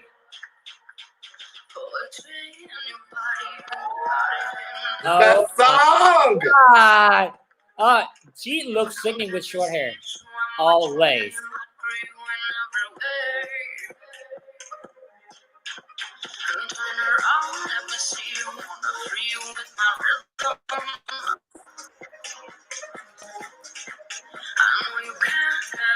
Oh my gosh, she's so good. I came with her.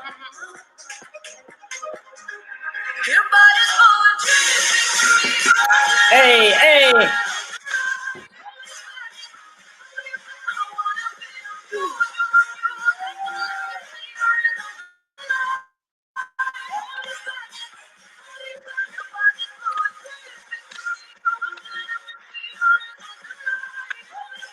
Hey.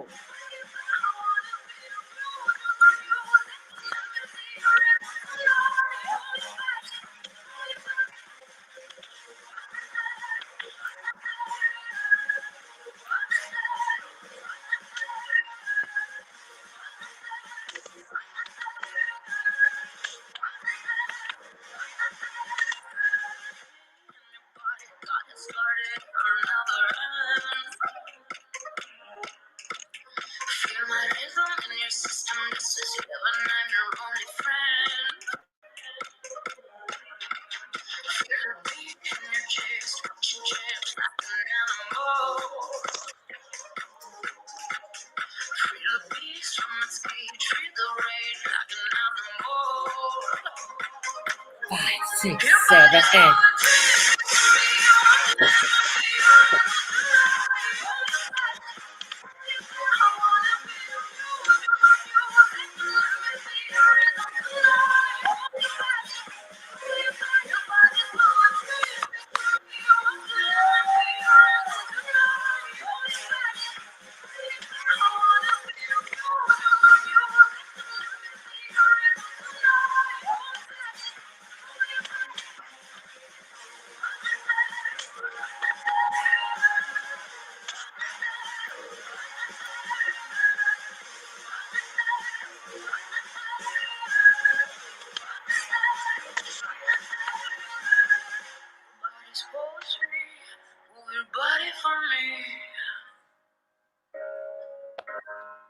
Your body's poetry, move your body for me.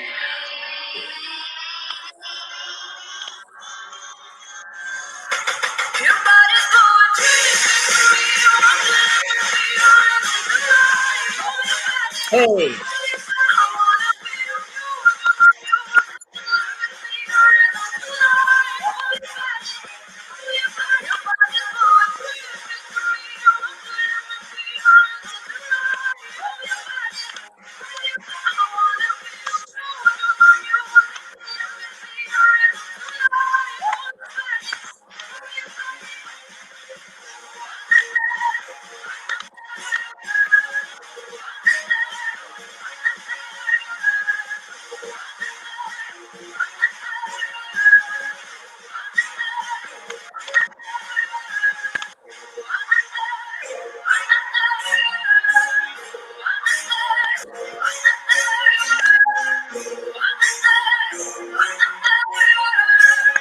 Oh, she got close up on the side camera.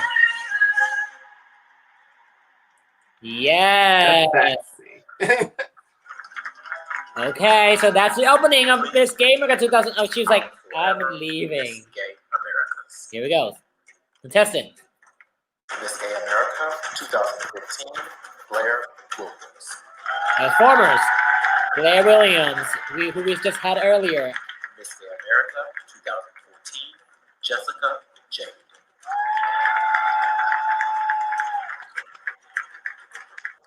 Oh, okay. Miss Gay America 2013, Sally Sparkles.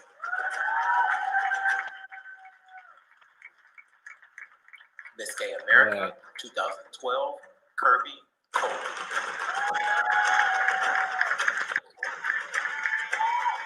Oh, okay. Wow. That's fun.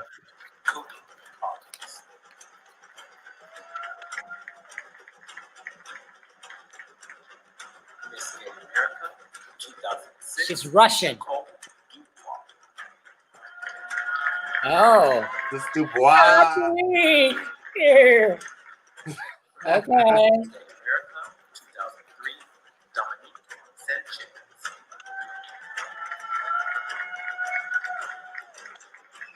I was about to say, I didn't think she had enough time to Yeah. change. Miss Gay America 2002, Sabrina White. Oh, okay. MD. America 2001, Charity Case. Charity Case. Oh. The Charity's out of drag. Miss Gay America Realness. 2000, Hi, Kelly. Thank you, baby. Thanks for watching with us. Katia. Oh, wow. Look at that hair. Miss Gay America 1997, Lauren Taylor.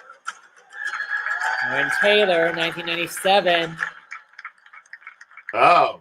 Okay. She's gonna come that way. 1995, Patty LaPlace. 95, Patty LaPlace save. Yeah. Ooh, come on, six pack. 1994, Jacqueline Devil.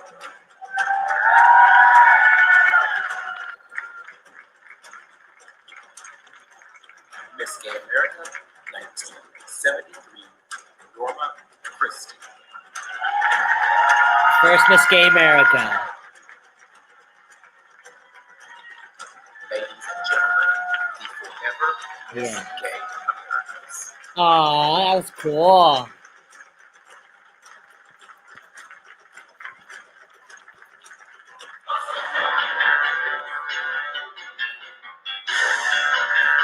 Oh, no.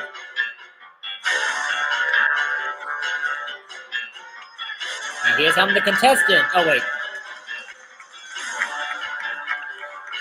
He back.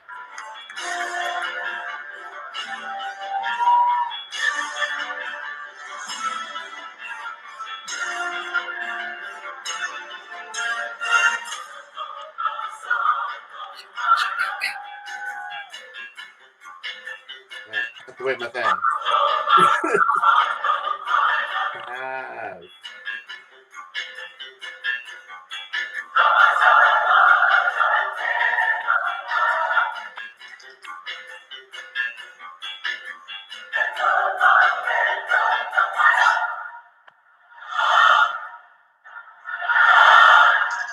Oh, we better go into the audience.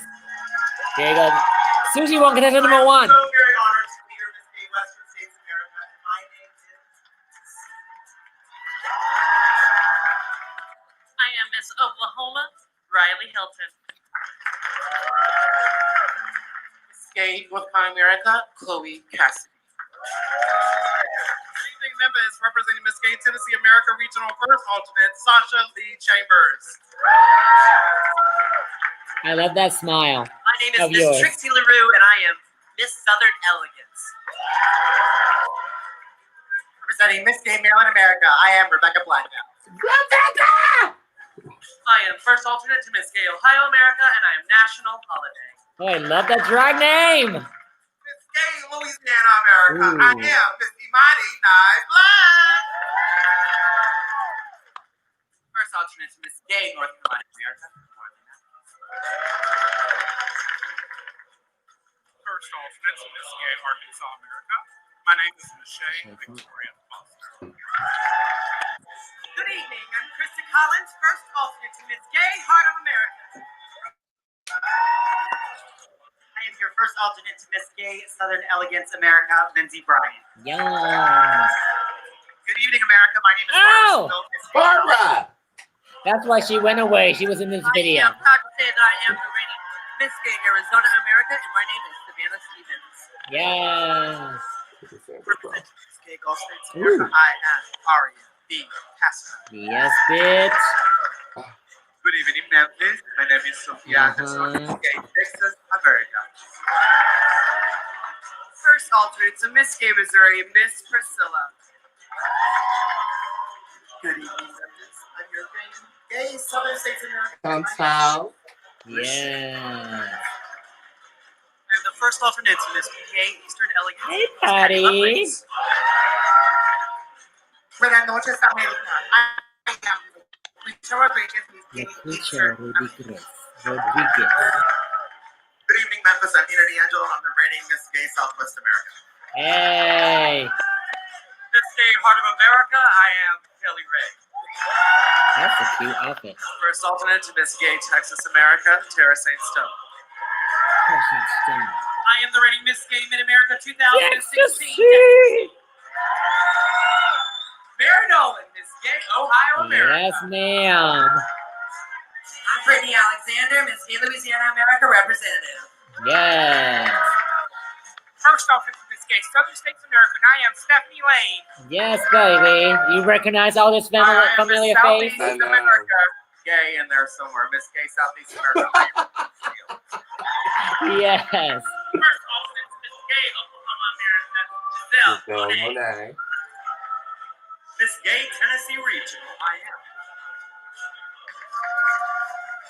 Charnay Malay Castro, Miss Gay Arkansas. Miss Gay Missouri 2016, Regina Lorraine.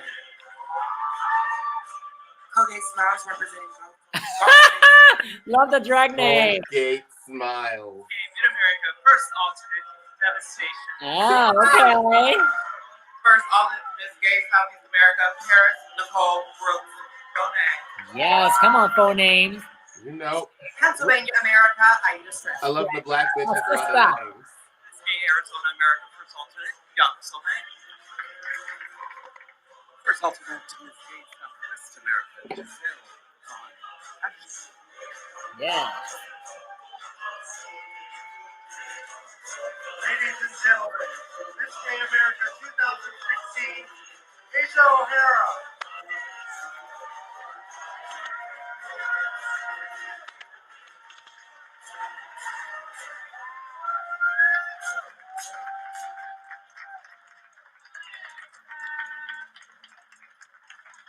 Oh, another wig change. That necklace is everything.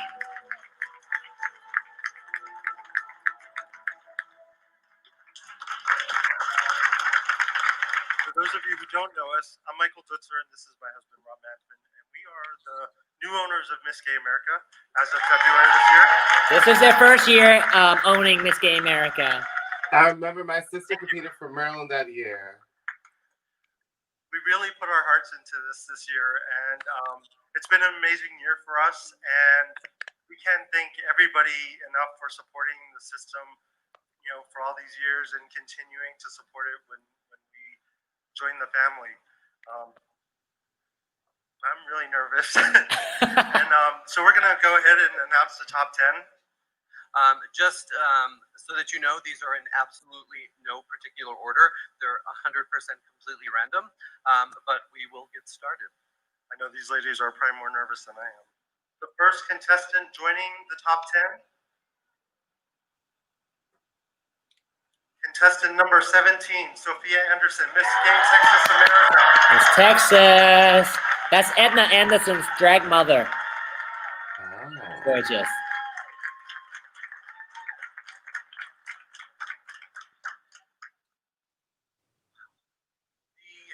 The second member joining the top 10 is none other than contestant number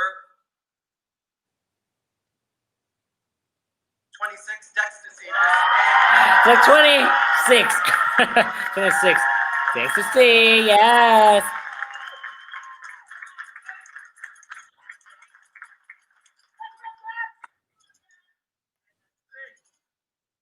next contestant joining us will be contestant number 11, Krista Collins, first alternate to Miss Gay Heart of America.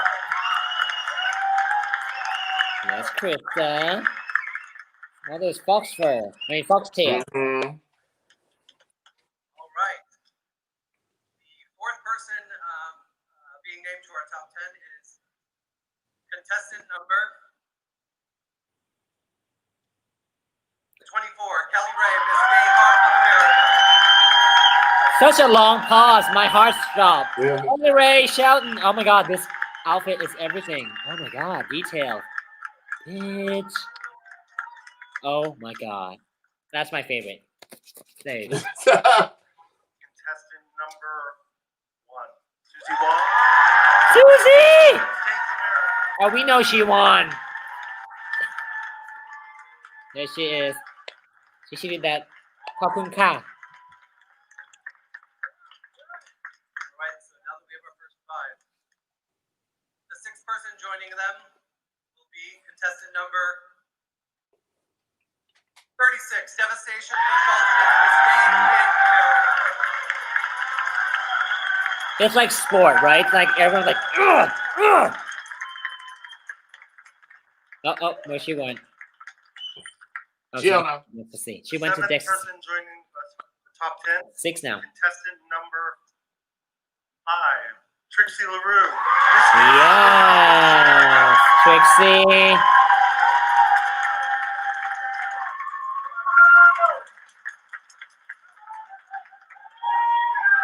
Three more spot.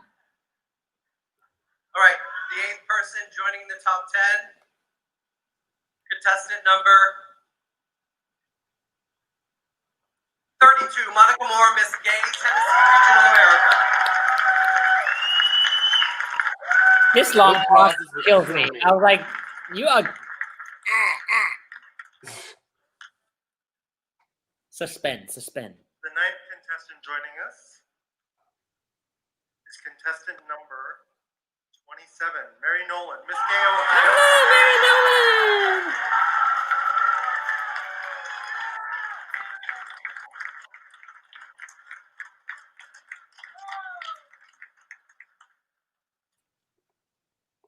All right, Memphis. Last one. The final person joining the top 10, and I wish every one of them could be up there, and I'm not just saying that. I mean that from the bottom of my heart. But the final person joining the top 10 is contestant number 15, Savannah Stevens, Miss Gay, Arizona. Come on, Savannah Stevens.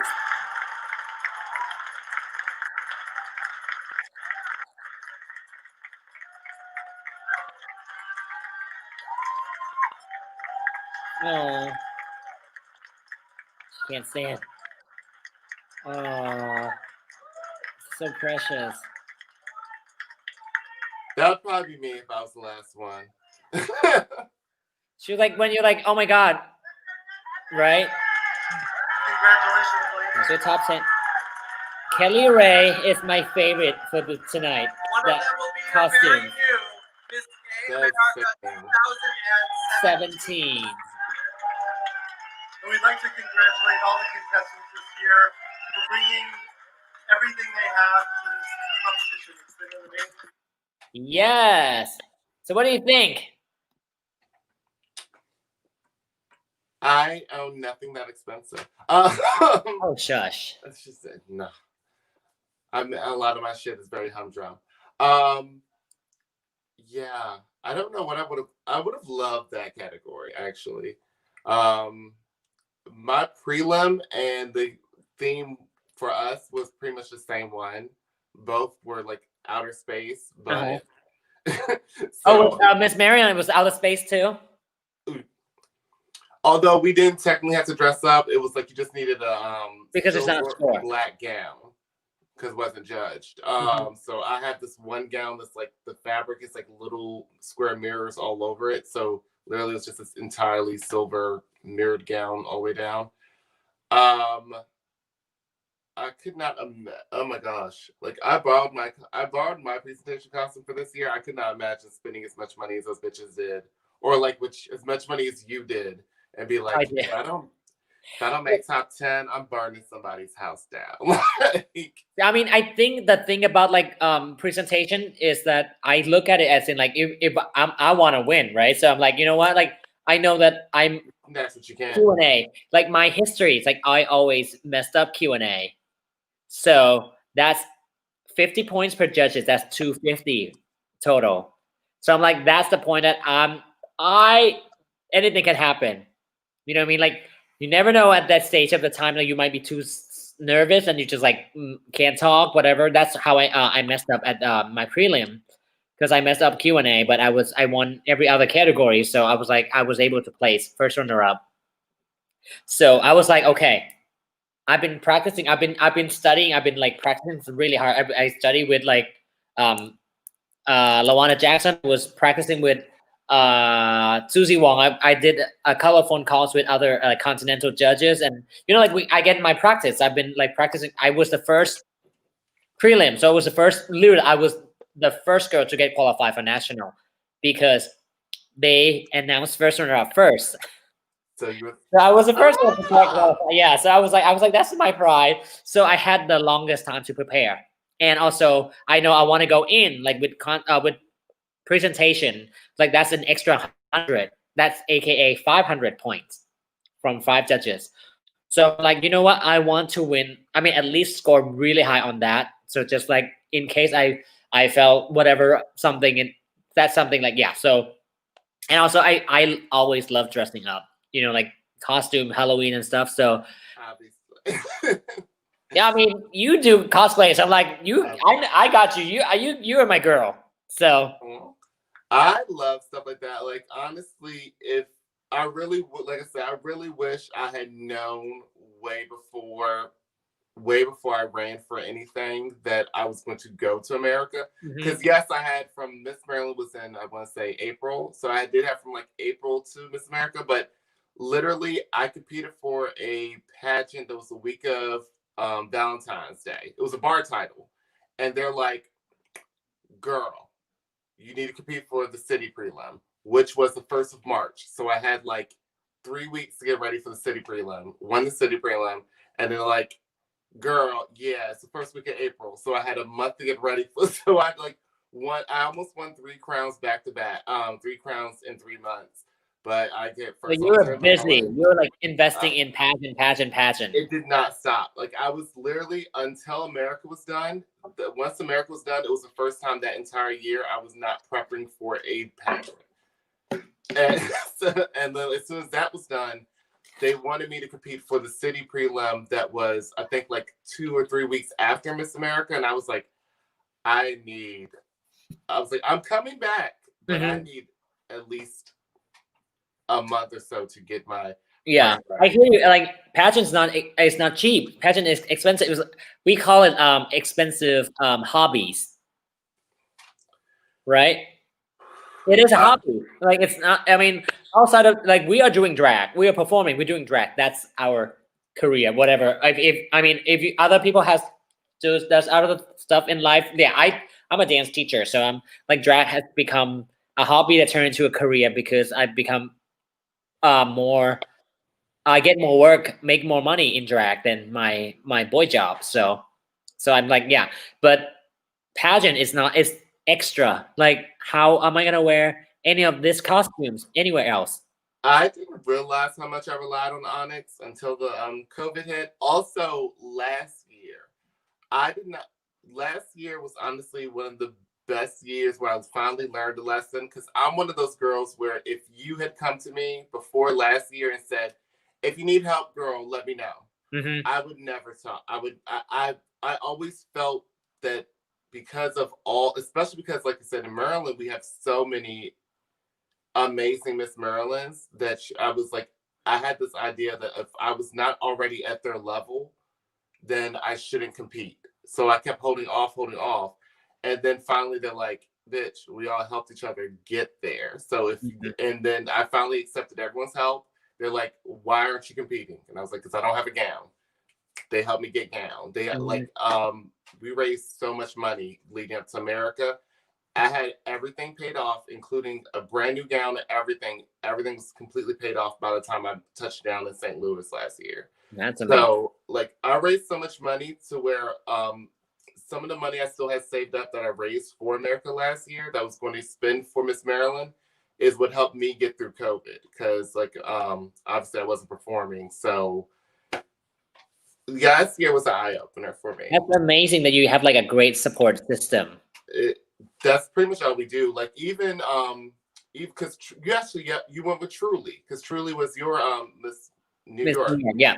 So yeah, it's like even like Truly was helping because like pretty much as soon as you see the Maryland girls, like when I see like Sabrina or Andorra or Truly or any of them, we all just kind of like, it's like no matter what title they have, we're all like, we're still MD girls from the get-go. So that's amazing. Yeah.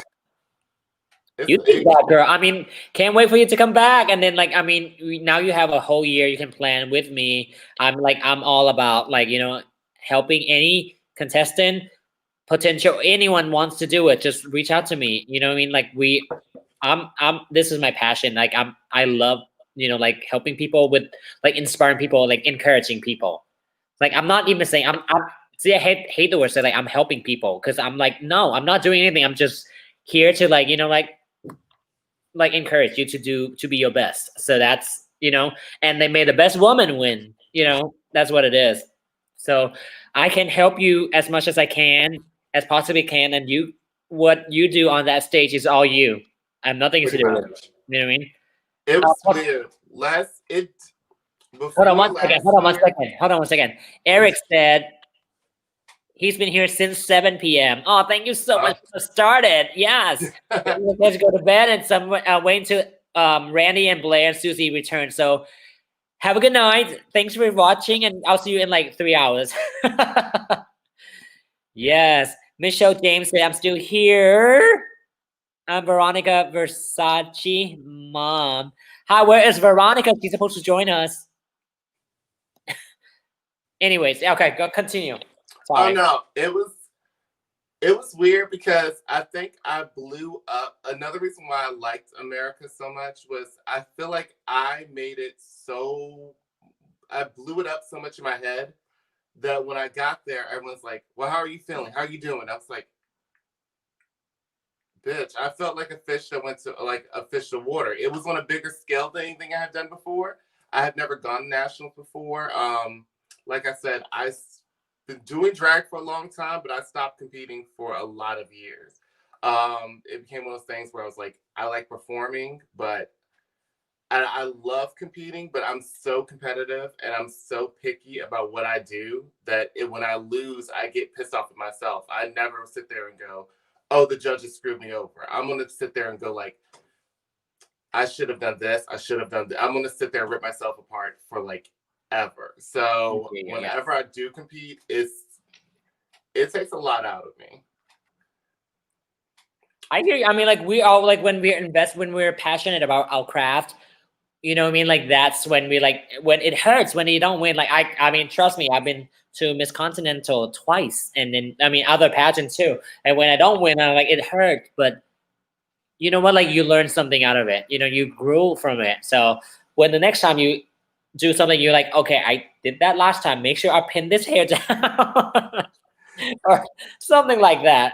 You know what I mean? And I love judge critiques. Honestly, and then you also get to see other people doing different things, and I mean, like, see, I would never do that, or you see other people do something that you wouldn't want to do it, but then it works for them, and they'd be like, oh, maybe I should do that. Or you see some other people do something and like, see, I shouldn't be doing that, and then she end up doing. I mean, like, it's just like something to avoid. So you get to see the do's and the don'ts as just a participate, be a part of it. And you just like, you know, you just have like a first row seat to witness all of that you think that works or not work. And you just come back, and after the pageant, you come back and you sit on your notepad and just be like, you know, like back to the writing board, be like, okay, I was thinking this, but that girl did it last year and didn't work for her. Maybe not.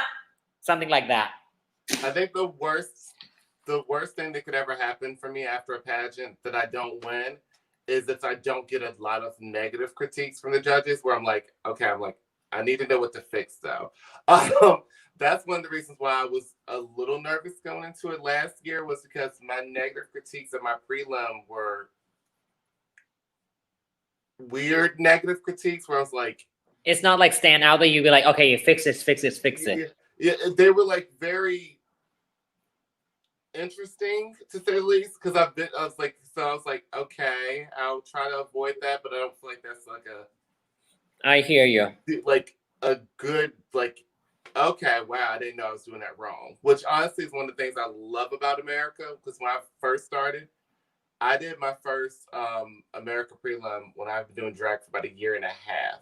So when I got those judge critiques, they were telling me shit that I didn't even know I'd be judged on. So it like lifted my drag up to the next level. So because when you start out, you don't know what the hell you're doing. You're just like, I wore a pretty dress.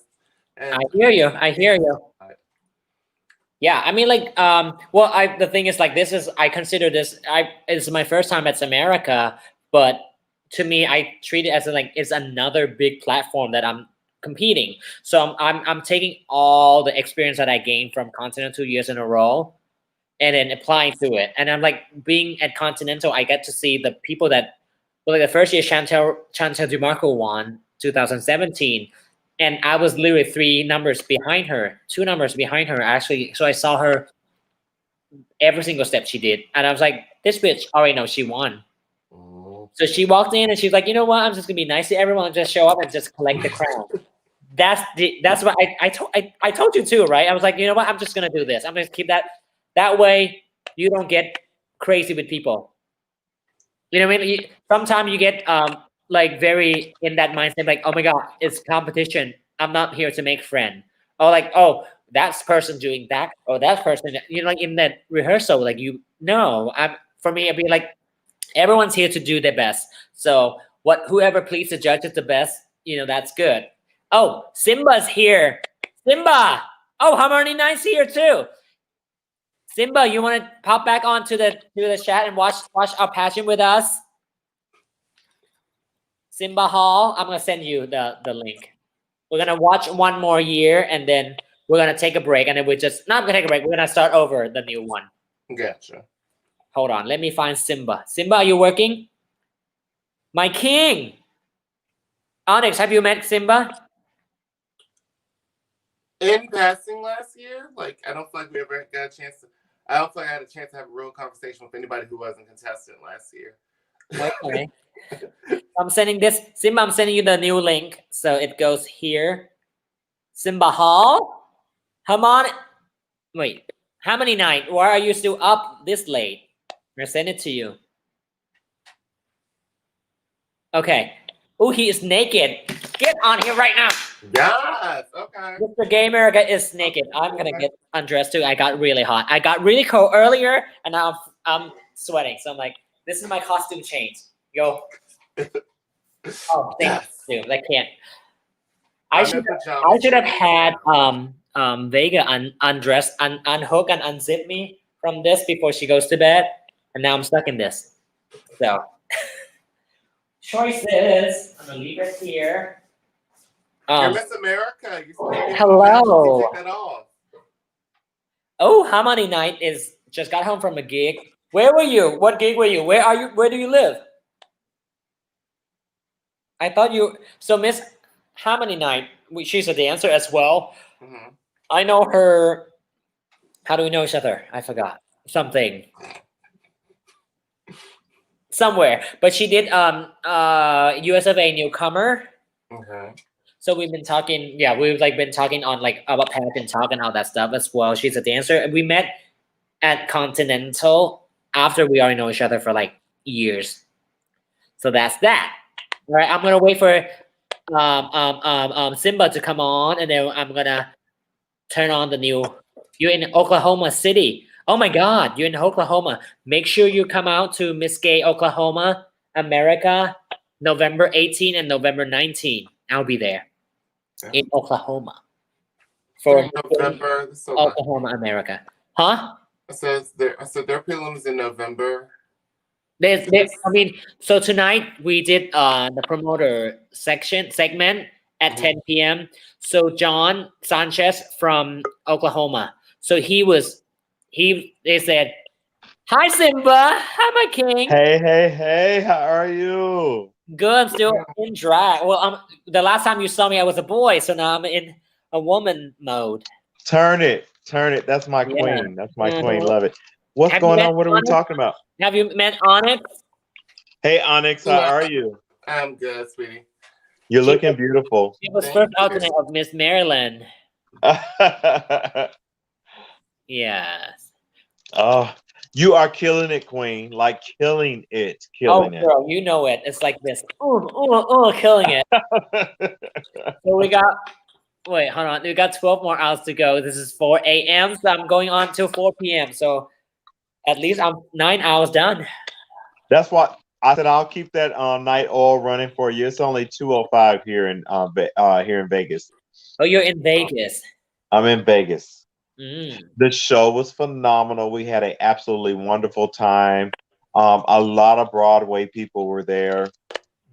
Actually, Pattaya, you might have know a lot of them. So it was actually absolutely beautiful experience. And you know Callie Day at all? I have to see face. I'm like really bad with names. No problem. Callie Day, she's a internet sensation, and she also was on. I didn't know this, but she was on what's that show? The talent show, America's Got Talent. There we go. And oh my gosh! But when I tell you, beautiful voice, so it was really really nice. So and it's always good to help the kids, to see them grow up, and a lot of them have gone on to these, TV shows and done well. So I'm really proud to see. Oh, I had a opportunity to touch their life. But yeah, what were we talking about? Because I mean, to this marathon, you really are killing it. And I've been peeking in and out. It's been beautiful, wonderful. Thank experience. you. Look at this. Dextasy just pop up. Dextasy, you fucking bitch. You're supposed to be in our section. Dextasy is supposed to be sleep. This is after midnight. I can cuss. I mean, like, wait, hold on. That was the first one. Onyx been. Oh, this is the after hours America? Yeah, Oh, you didn't tell me that I didn't have to get dressed. The entire time. I was like, and Megan's like, it's after midnight. It's after midnight. Oh my god. Oh, okay, that's my So we started like what was it? It was a what time did we start? 1 a.m. 5 o'clock my time. No. The girl talk. The section was the girl talk was at 1 a.m. And then the ecstasy I'm bringing you back in since you missed this whole thing. So is Ecstasy coming on? Yes.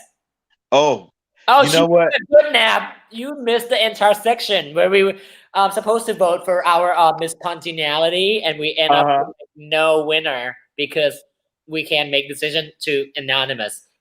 Give someone. Oh, but I can break the tie. Who is it? Who's up for the running? I mean, who was your miscongeniality from Miss Gay America last year? Well, no, I need to know who the favorites were first. I don't get no then it's bias. What? Because no, because I'm gonna be honest. I love only because I know you're my queen, but I have a special place in my heart for this person because they do sing live. So I gotta give my props to Dexter. Dexter's canceled because she's not coming on. Dexter's pop in just a little bit. Come on. Dexter, come on. We're doing a duet real quick. We're gonna do a real quick duet. I can go pee. Yes, please do. Dexter, where are you? Dexter, get on here right now. Where is the first bridesmaid? Yes. Onyx, what are you up to these days? It don't look like you lost your makeup skills. I got you, Pattaya. Onyx sickening. I got you. Okay, I'll be right. Actually, until last week, I had a full goatee until last weekend. So shut up. Pull up a picture right now and let me check it out. Let me see. My phone is where I'm on it. So, yeah. My phone is where I'm on it. I'm using that. That's a new phrase. My phone is where I'm on it.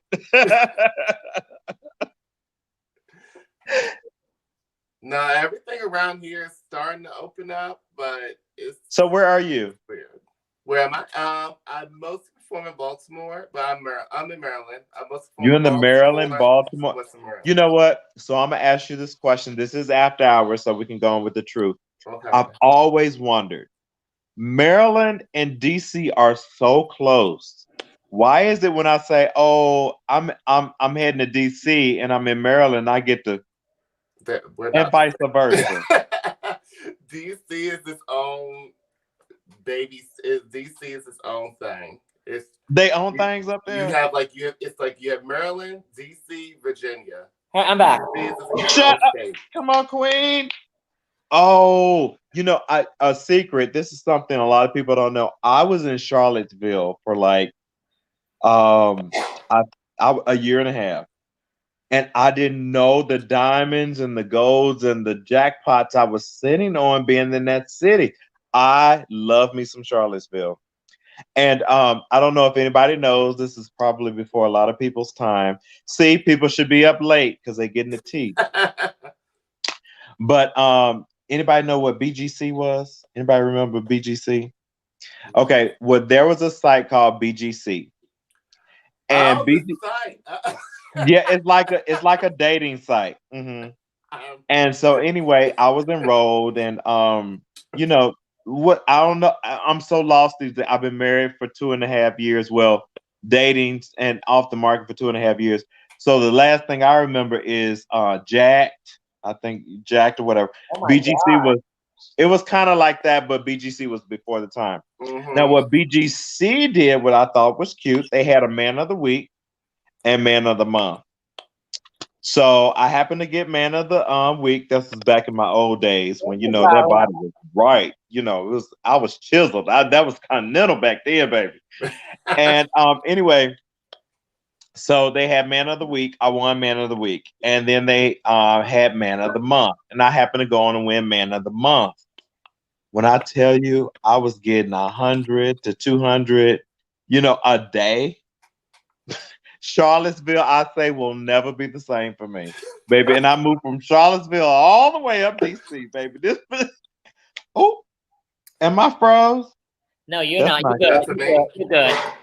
Oh, baby, when I tell you those were the days. So yes, back to the question of Pataya, I was asking her, why is it so much tension between Maryland and DC? And they're right next to each other. Was So it? I'm waiting on Maryland and DC.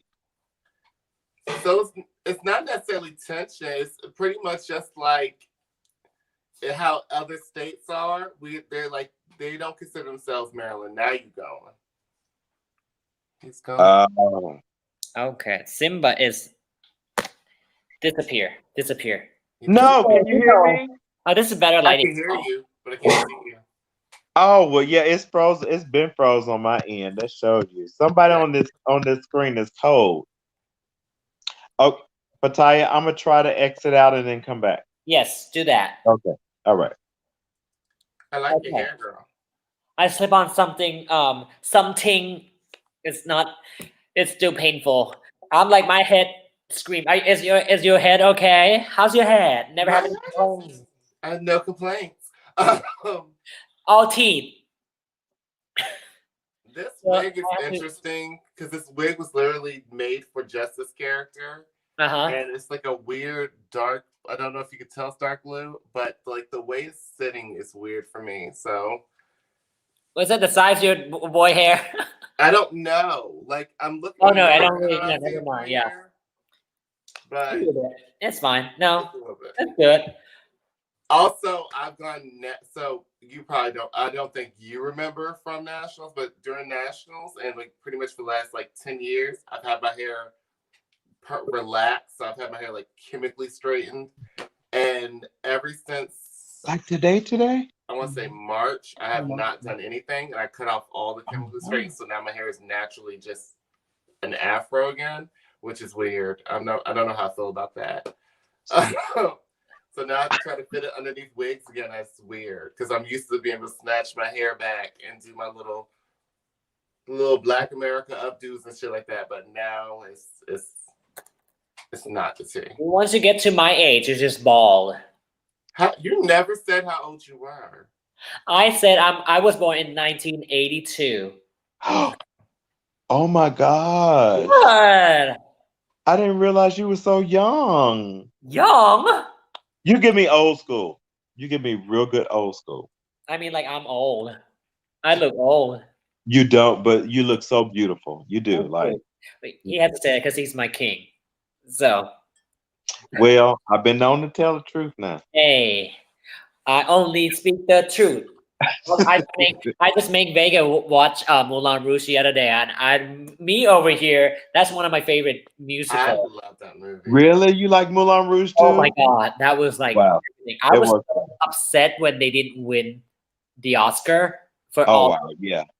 I was like, That this was a hard year though. it's the very first musical to ever bring back on the silver screen, and the Oscar, the Academy doesn't know how to react to that, so they were like, "What is this?" Mhm. But if you're looking at it, if you go back to watch it again, you'll be like, "Oh my god, it's literally what all this musical are doing in these days."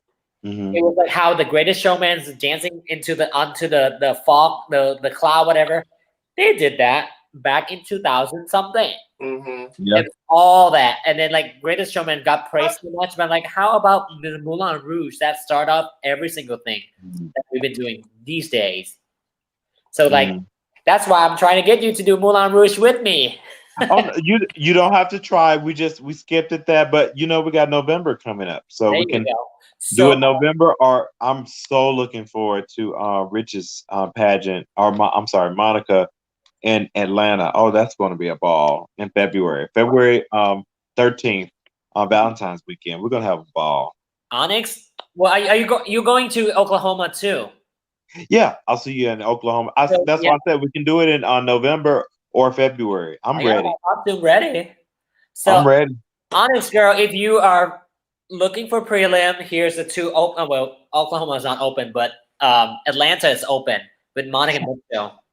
Can I tell you something, Onyx? Atlanta is open. Here's some good things about Southern America. We're doing Mr. and Miss. First of all, it's no entry fee. She's not charging entry fee. And every category is getting a cash prize. So you're not paying an entry fee and I can get some coins. She did very smart marketing on that. Very smart. Well, right before COVID hit, I'd already run the city prelim to go back to Miss Maryland. So Oh, you went to Miss Maryland. So I got my ticket back to Miss Maryland. But you don't know when Miss Maryland is, right? Not yet. See, this is kind of like somehow I mean I appreciate that, but at the same time it's like a limbo-ish that you don't know. Yeah. Because I mean, honestly, for me, Maryland is such a personal thing as well. Because originally going into it, I honestly, until last year, if I had never won Miss America, I would have been okay as long as I won Miss Maryland at some point in my career. I can, in my career, someday in the future, know I did not win a national. I know I cannot end my career happy if I did not win Miss Maryland at some point. It's one of those things where the girls out here, that's like, it's just one of those important titles to me. So certain things it's very personal. So, and I relate to that. That's how they did for Mr. Texas US of A. I mean, that's a brotherhood that's tighter than any national that I know. So, and I can I feel where you're coming from. It's like, okay, I might not win national, but I got to be Miss Maryland. So I'm with you there. I understand. It's your hometown. Yeah, it's like a lot of Miss Texas America is just happy just to be Miss Texas. Mm-hmm. Some of them is like, I'm good. I don't need to, I just want to be Miss Texas.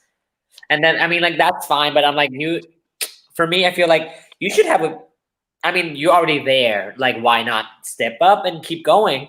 You're already there. And the thing is, a lot of people wants to be Miss Texas so they can have a stepping on to be Miss Gay America. And we have a lot of like Miss Gay America that was Miss Texas, like Lauren Taylor. Mm-hmm. Oh, Lauren. I love Lauren. Yeah, she's supposed to join us tomorrow, so we'll see if she wakes up. In the morning? I have a lot of people ditch me today for that. Really? Well, I mean, Deva was busy with Devastation was what's her name? But she was at the dance competition, Hmm. like dance competition. So she owns a dance studio now. So she's there with all her kids. So she couldn't sneak out. By the time she sneak out, she go, "I'm tired." I'm like, "You whore. Bye. See you tomorrow." Hopefully you can join us tomorrow, and then Dex will see for another one. A lot of the contestant. I have 16 girls want to join in today, and then how many would us here today? It was 6 of us. 6. Yeah. Out of 16? Yeah, that they say like, "Oh, we're coming, we're coming, we're coming."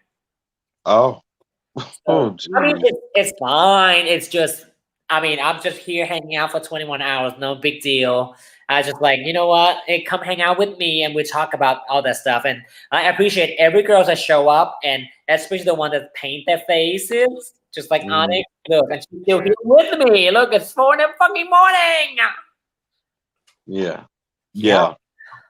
Hi, I Tasha. know. He's a new viewer. Okay, so Simba. Yes. When did you follow like Miss Gay America every year, or you like on and off kind of thing? Because I mean, like you're a male performer, so I don't male entertainer, so I don't know if you like follow the girls. Well, okay. So because America didn't have a Mr. system, it wasn't active at the time. I didn't really follow it, but I would always hear about it. Tommy Ross, who is my mother, Oh my, one of my mothers. Yeah. we are somehow related. She used to always talk about America and how wonderful the system was. And I was like, I've never heard of America, you know? And it was so funny because back in that day, I'm from Memphis, and that they actually had it in Memphis back in the day. And I would hear about how huge it was. And I was like, okay, it must be the real Miss America. So it wasn't until the year before, or actually, no, US of A was my first introduction to America because Coco at the time was representing America. And yes, Coco Montrese. And we met up in um, in Florida for Bob Taylor's Continental prelim. I was Mr. Continental at the time, and that's when I actually had a chance to meet Coco and learned about actually the America system. And Who was reigning at the time? Coco, she was reigning. Oh, so 2010. Oh, okay. Mhm. Yeah. And me and Coco clicked off. We fell in love with each other. We said, although we are part of different systems, that was my first wife outside of the system I held. And we just had a good time that whole year. And especially when Mike and Rob bought it, I started because Brooklyn Heights, I always loved her ever since Continental. So I actually got a chance to watch her the year Deva won. And from then on, I think the next year they announced Mr. And I fell in love. And now that I'm a part of the system is really when I'm learning it. So And you get 2 years out of it. So hello. we both did it. Hold on. How do you say Jaquan? Jaquan Stacy say, "Hey Simba." Hey, who? Jake. Okay, I can't see any announcements anymore like I could before, but and on the screen, I put it on the screen. See? okay. I just see his name. Yeah, that's all I can see. Jake, where is he from? He looks familiar. I don't have my glasses. Okay, it's fine. Y'all get to see how old I really am. Okay, here we go. Ooh, you look like a daddy. Oh, stop it. Oh, I know who. Never mind. I know who Jaquan is. Hey, Jaquan, how are you? Okay. And then Michelle said, "I think V had to end up working her boy job tonight. She got called in." Who's V? Yeah, I'm V. Who's V, Michelle? Oh, Veronica. Okay, that's what it is. She got back to me like 3 hours later after that last time. Love that. Okay, that's how I feel too. All right. Speaking of Devastation, the year she won, right? This is where we are right now. So I'm about to play I'm about to play the opening and the presentation of the year that Susie stepped down, which is the year that Brooklyn Heights and That's gonna be nice. I'm waiting. all right, are you ready? So we're gonna Okay, be on the side. We're gonna be on the side. Like, that's fine. if you have a flag, if you have something, if you see something, anything you like, you just go like this. Woohoo! Okay, okay, If you see that something you don't like, you just keep your mouth shut. okay. I ain't got nothing to wave. I can wave my Cheeto. Or you can snap. You can do like this. Like, oh my god, make me hungry. If it's good, I'll eat it. If it's good, I'll eat a Cheeto. Eat it. Hold on. I'm gonna do it. I can't see it. Yeah. Eat it. Soda just pop. Don't ever get old, Onyx. I'm not that much younger than I you. thought Onyx was like 22, and she's like, "Bitch, I'm 33." Just like Everybody thinks I'm younger than I am. Wait, how old are you? How old are you? I'm 33. That is 97, right? I'm 87. shocked. 87. So she's the 80s girl. Mm. Stop eating. Oh my god, make me so hungry. So, all right, we got 20 people watching. So we're gonna play right now. This is Miss Gay America 2020. 18. Yeah. All right, let me figure it out. I'm very tech savvy. All right, here we go. Enjoy. We're gonna be on the side and watching it. Okay.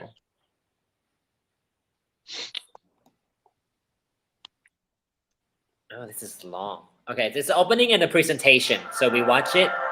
The theme of this one is circus. So Miss Susie Wong said she wants to do circus. She thinks she's Britney Spears. Okay. There's only two types of people in the world. That. Circus. 2018. Here we go. You can hear the sounds, right? Okay. Yes. Enjoy. Enjoy. I'm gonna run back and turn off the lights in the back. Cirque. Le Cirque.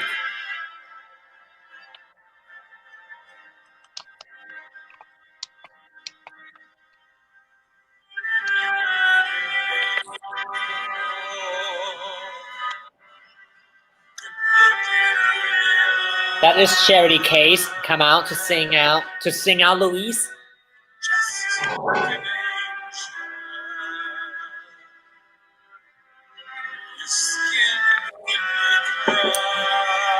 Oh, she's singing live. Yes, baby.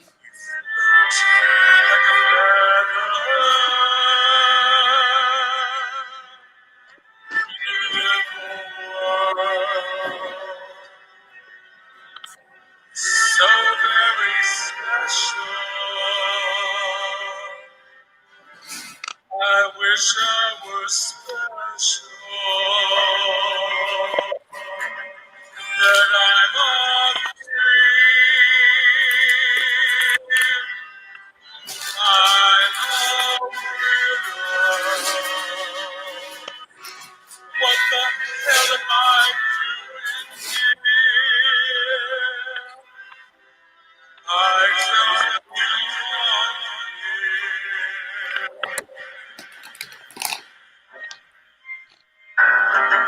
But I'm all free. Did you give it up this year? This is a long part. She sang very long. I've seen this opening. I was like, okay. Ooh, this is long. I can't open this. King, do it. Mhm. Okay, got it. Oh, she got the real good stuff. She got the deal. I haven't ate today. So. Mm. So she's a bearded queen. I mean, bearded lady. So I thought she was gonna sing, "This is me." Oh. Baby, these Cheetos taste like steak.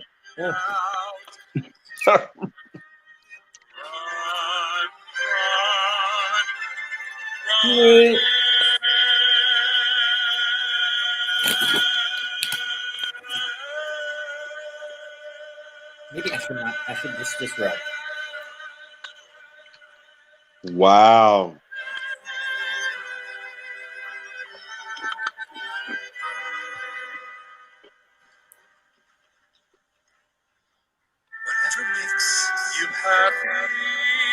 I think that's the last time she was in drag at National.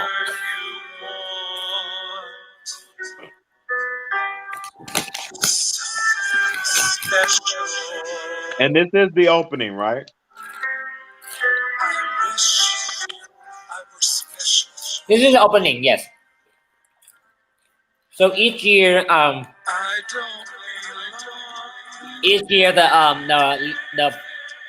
the reigning get to decide come up with the whole production of the opening, orders and everything.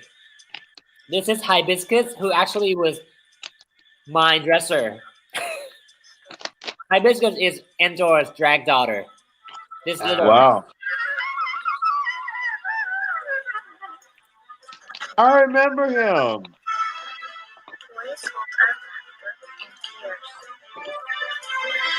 Thank you, Michelle. Thank you for watching. Who's that on the mic? And she gone so fast. I didn't even see it. I have no idea who's on the unicycle. This is Maya Montana. And Blair. No, Kirby Colby. Try to do seducing the boy. Maya's another Maryland girl.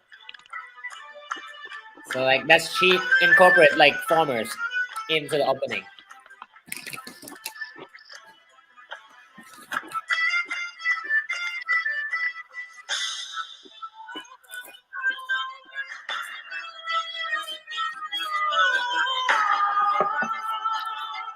That is Sally Sparkle. Oh, Wow. Whack Hibiscus is a hurricane. On point, on point. That is everything. Shut up. That was on point? Yeah. Who else is this?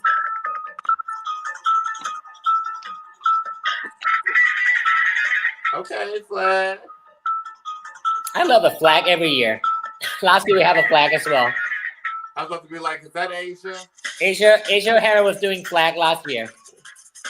Oh, wow. Who's this? Coco Montrese! Come on, Coco. I recognize that walk anywhere. Yes, mother.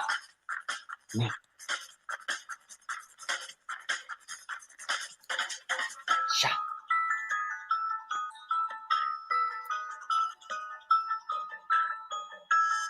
Who's that? Okay, let's see. Who's that? Turn around, turn around. Let me see your face. And gone again. Damn it. I assume this is Susie Wong. Cody Collins?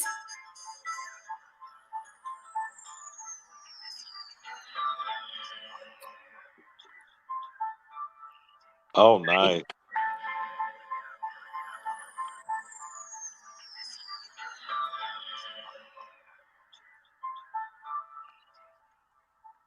People are strange when you're a stranger. Faces look ugly when you're alone. Women seem wicked when you're unwanted. Streets are uneven when you're down, when you're strange. Faces come out of the rain when you're strange. No one remembers your name when you're strange. When you're strange. When you're strange.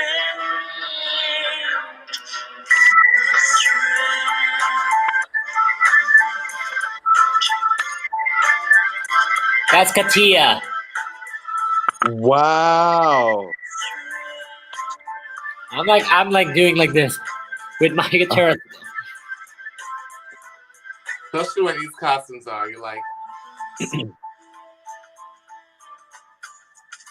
She's like the circus with the whatchamacall. Boom, tear away. What you call that? Steampunk? Steampunk. Yes, steampunk. So I think the theme is circus, steampunk circus, not just a regular circus. It's steampunk.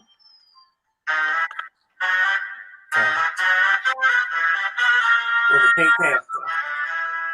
It's my hair. Oh, she's Shakira. Okay. Ow, ow.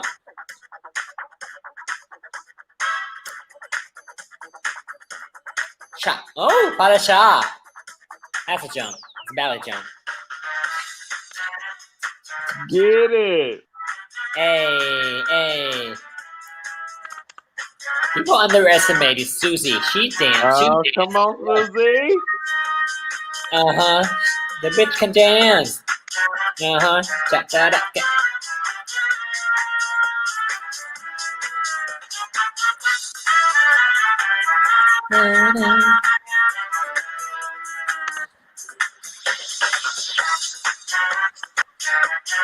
Kick the chain. Come on.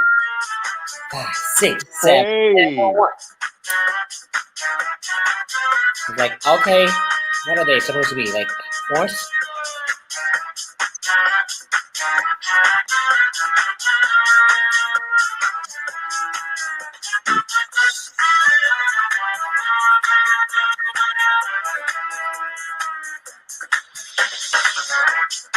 Okay, who was coming on?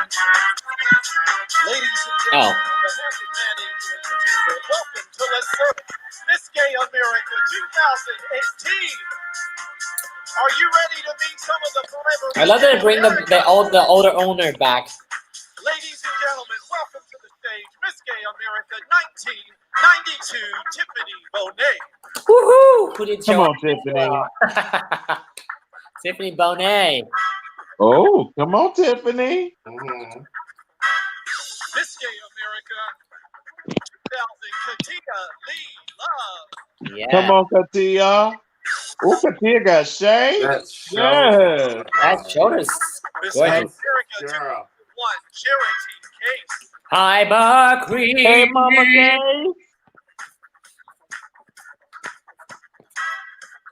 Miss Gay America 1995, Patty. I thought that was. Oh, that was a Patty. I was right. Oh my God. Come on, Patty. She's a bird lady. Baby, that walk is sickening. Mm-hmm. Was it Maya Montana, right? Miss Gay America Yes, I was right. 1997, Maya Montana. She's a snake lady. Oh, Her belly nice. Yeah. Maya Montana. Miss Gay America 2000, I was right. Blair Williams. Yes. Oh, wow. Look at Blair. It looks so different, right? Yes. Miss Gay America 2012, Kirby. Oh, I was right again. Oh my gosh. I don't know Kirby, but Kirby is killing this look. Yeah. Uh-huh. Sexy. Miss Gay America 2006, Nicole Dubois. Yes, that's my Wow. lady right there. I love me some Nicole Dubois. Oh, she's like steampunk down. Chevalier. Oh, Chevalier. come on, Chevalier. Chevalier. I can never say it right. Chevalier. Who's that? Yes, Chevalier. Cody Collins. legend. Oh, my That's boy. what that is right there. Legend. I love it. Miss Gay America 2010, Coco on Street. Oh, come on with that walk. Hey, ew. She's a pony. She's a pony.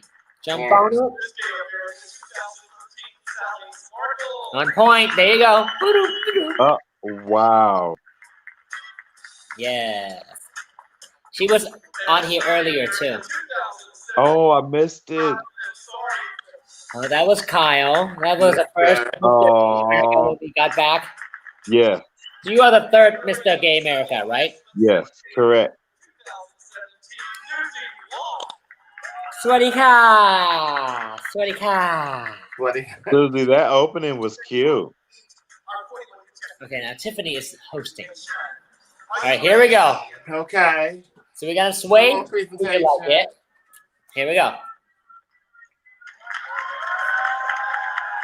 There's a lot of great costumes. Oh, wow. But Diane, I'm interested what you would have done on something like this. What look you would have gone for? I already have everything planned. L'Oreal? Mercedes L'Oreal. Ooh, ponytail. I love a good ponytail. That is sexy. Right? Give me a snap. Snap, snap. Please put your hands together and welcome to the stage contestant number 2, Gia Bianca Stevens. Miss Gia. Give me Britney Spears Circus. Oh wow. Who's saying that? Huh? Please welcome contestant number 3, Sasha B. Chambers. Oh, come on, Sasha. Oh, Sasha, that's cute.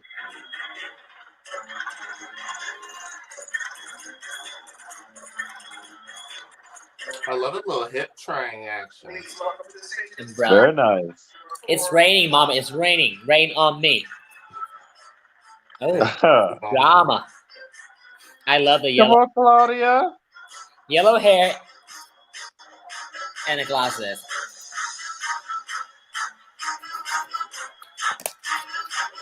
Hey. Valerie Taylor from Ohio. Oh, come on, Valerie. Okay, okay.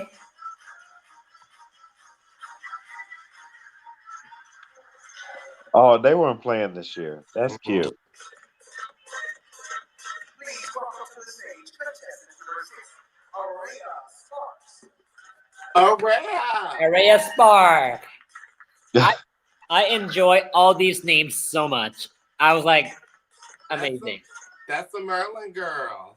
Is Oh, she? come on, Maryland. Yeah, I'm in the show. I'm doing a little shop of horrors with her. And you know that's a lot for you to know all your girls like that. That's sickening. I like that. Blaze Duvall.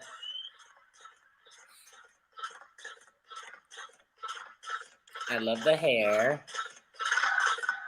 Okay. See, that would be a cute evening gown hair. That's really cute. Yeah.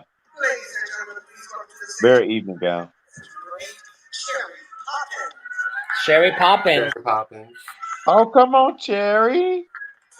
I like Cherry. Oh. Oh, yes, ma'am. Okay, she's attitude. She got attitude and like big hat, top hat. She Big looks good. hat. I got to know her when I was Mr. Ohio. I love me some Cherry Poppins.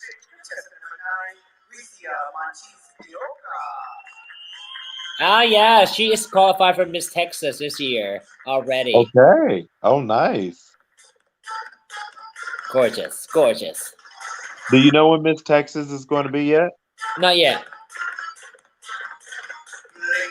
I mean, that's your. I mean, never mind. You're in Vegas. Yes. Savannah Stevens. Oh, come on, Savannah. Round 2.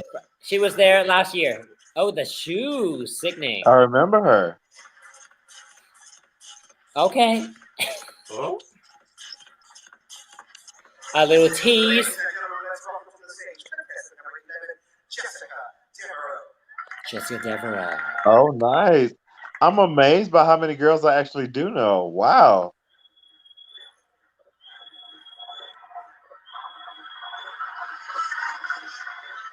Oh, that's lovely. Fabulous shoes. They always have like fierce shoes.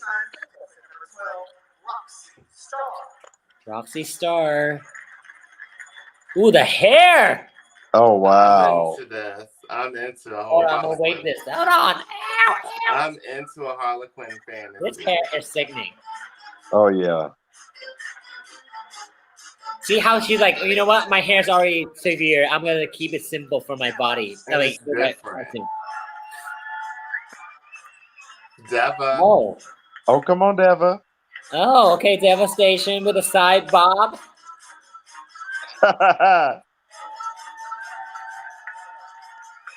And we know she won, right? Okay. Yeah.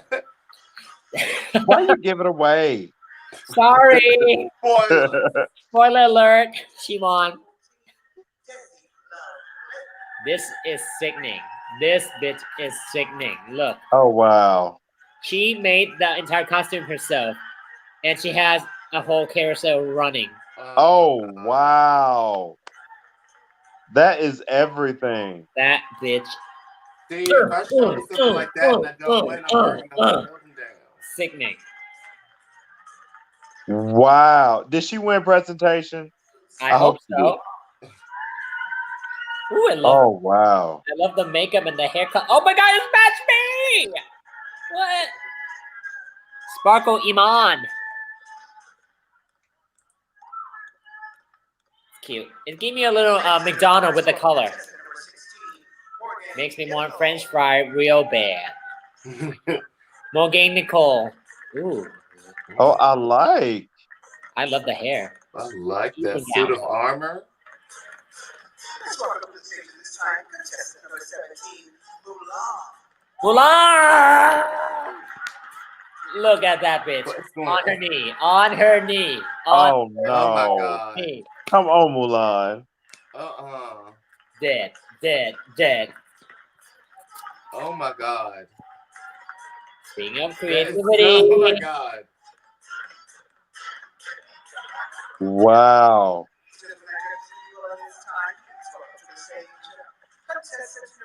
It's between her and Desi for me.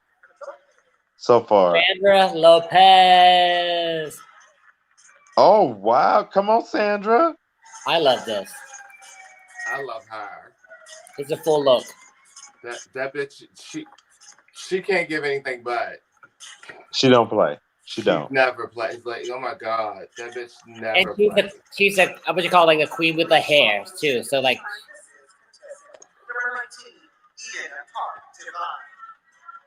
Ooh. Cock Divine. Oh wow. Oh, they didn't play in this category. They made sure they came right. Wow.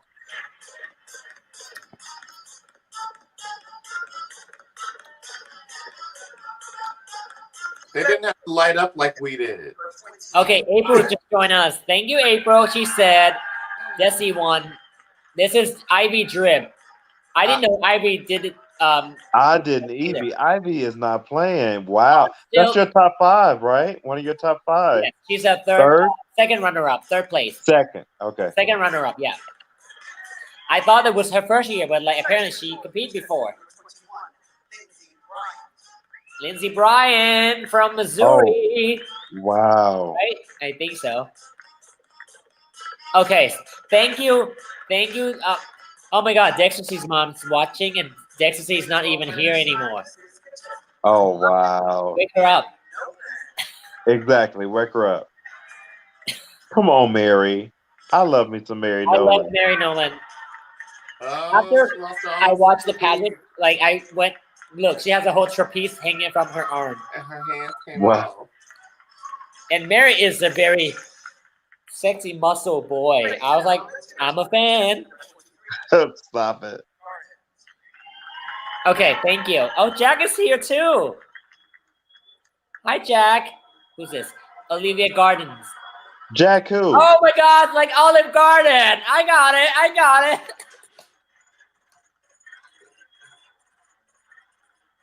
Jack was there. Okay, Jack was there for the pageant. So Desi won the presentation. Okay. Arlene Robert. Oh my God, this is so cute. Does she have a horse? She has a whole horse. Come on, get her up there. Not. She has a whole. Y'all are not showing the best part about Oh this. my God, the whole horse. Shit. I was like, how do you zoom in on her skirt? She got to go merry-go-round. Oh, I see it. Oh my gosh. That must be really heavy. Good morning, Jack. Jack Nielsen from.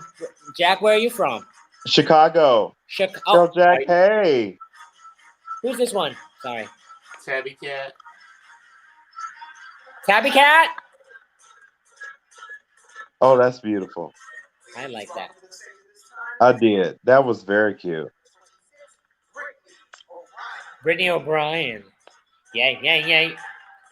Oh wow. I love the, what you call that? The propeller? Yes. Okay, thank God she took that mask off. She was like, I know COVID before it's actually hit. Bitch. Hold on, I'm gonna pause this 2 seconds. Okay. So I'm always saying this, like for presentation, I'm not a fan of the girls that cover their face. But is that not part of the bylaws? Like you can't wear a mask? I guess you can now, huh? No, you can do whatever you want. They usually don't make it a rule, But like It if usually hinders you. it's not gonna take this is not gonna take off any points, but I mean, you don't even know who's gonna make top 10. You know what I mean? The final night, that was the only time that you get to be on stage and present yourself. Why would you spend all the money and everything to go up on the stage and looking like this? Yeah. Unless presentation is a Mortal Kombat character, I wouldn't do it. So like, I mean, if you show up in there for the look, right, like this, and then you go in the center. Yeah. I'm all about I it, can see but that. don't cover all your face, or like save the cover up for when you make top 10 and you have to do actual modeling. Look. So I'm just not a fan, because it's just like, it's the only time to get to show your beautiful face on stage. Do it. Take your time. Take that opportunity to show off. And I'm all about exposure. Mm-hmm. So that's just me. All right, back to the pageant. Sorry. No, you good. I'm like, Miss America exposes herself. Yeah. Hey, Jack said I'm not. Jack said I'm not the biggest fan of the mask of full face coverage as well. There you go. Because sometimes you never. This might be your only chance to be on that stage. And people need to know. They need to know They need to know who is this fish. Even though I suck. I mean, not suck. I mean, I might not make it. I'm sorry. That I shouldn't say that. Maybe it might not be. That's the connection. It's the connection to let them know who you are when you unveil yourself. So I agree. No mask. I don't like the mask. Show it. Make sure you see it. Yeah. Yeah. Like, I don't like the mask thing. Yeah. Go on. Barbara Seville. Oh, she's like popcorn. Wow. Hosting it was with me. Now it's honest. Honest, you're getting extra paycheck. That's really cute. All right, continue. So cute. Eva Couture. Ooh, she's Jasper. What's called Jasper? I forgot that's your evil one, Miss Maryland. Yeah. Oh wow. Go ahead, D'Artagnan. Ladies and gentlemen, if you will, please welcome to the stage this time. This is contestant number 29, Cassandra Ray. Barbara, like, come here, stand right next to me. Cassandra Ray, reality. Where's your face? Okay. I see where the idea is going. That's cute. Oh, I love the hair already. Karma Cassidy. I love it. Yeah. Oh, I forgot to wait. I love a whole look. I love the whole look together. She is good, gorgeous. I love her. Like, look at those hairs. How many balls have you guys on your head? Gorgeous. That big skirt is everything. It is. She's a force to be reckoned with. She is so good.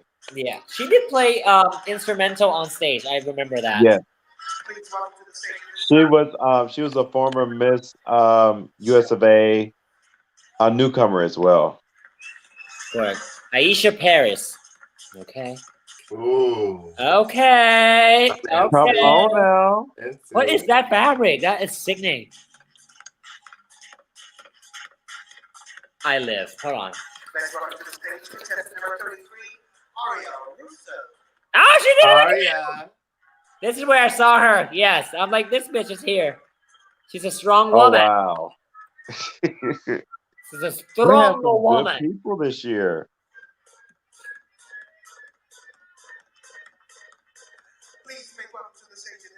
Would have been sickening if she stoned it. Oh, Kelly Ray. Oh, Kelly not playing with y'all. Look at Kelly. I think she representing New York that year. Yes. She was Miss New York that year. And she's like, clap for me, bitch, clap for me.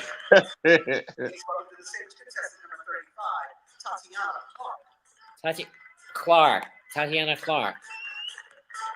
Okay.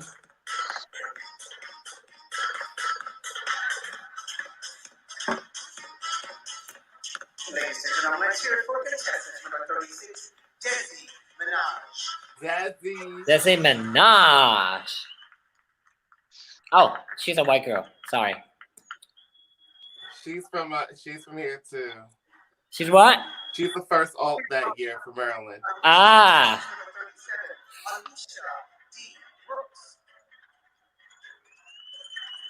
Alicia Brooks. Okay. Oh. Don't run away. Come. There you go. Oh. Oh. She just hold her hat. Piper Mache. I love that name. Have you done paper mache? You're funny. I'm gonna make this paper mache.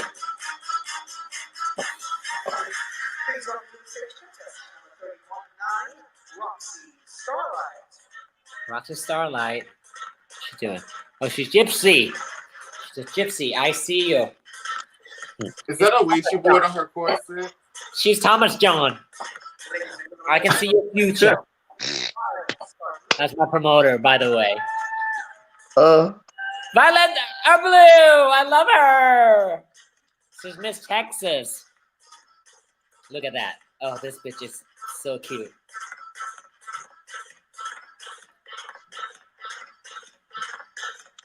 She's like that doll. There you go, Brooklyn Heights. Come on, Brooklyn. Oh, okay. She's a pony. She's running around her pole. There you go. Show us your face. Thank you. Ha. Fun fact, she wore this outfit on RuPaul's Drag Race. I remember the hat piece. Wow.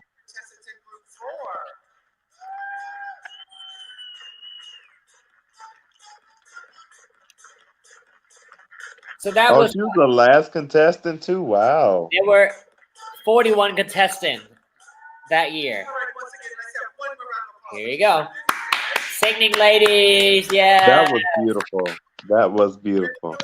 It was so fun to watch this. This is so much fun. I love it.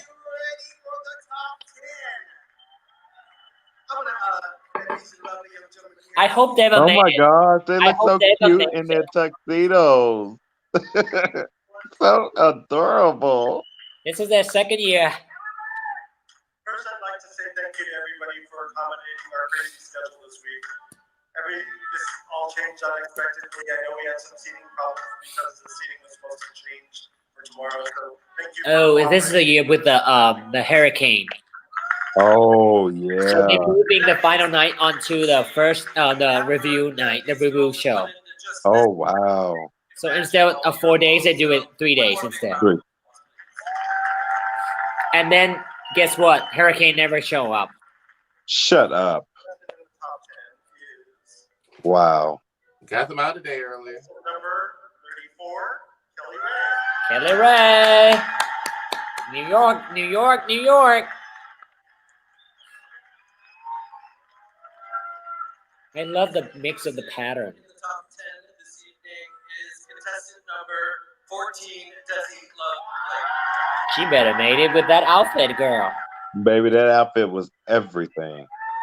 But the thing is, you're not judged until after you made top 10. The third contestant joining us tonight in the top 10 is contestant number 18, Sandra Masses Lopez. Hello. Baby, this top 10 was fierce. Number 4, joining the three lovely ladies up front Agreed. is contestant number 41, Brooklyn Heights. Brooklyn's got in that she's the fourth one. Hello. That's her pony. Also joining us in the top 10 is contestant number 31, Patty St. James. There she is. Hello. I live for that skirt. Halfway there. Number 6 is Contestant number 13, Devastation. Oh my gosh, she made top 10. I hope she wins. Stop. The next person joining us up here is contestant number 17, Mulan. She came through. Did she stand up? Did she stand up? Nope, she's still on her knee. She's still on her knee. That bitch is committed. Yeah. She is committed. This is a fierce top 10. I love this. The outfits are amazing. All right. All right. Number 7, joining them up front is contestant number 22, Mary Nolan. Yes!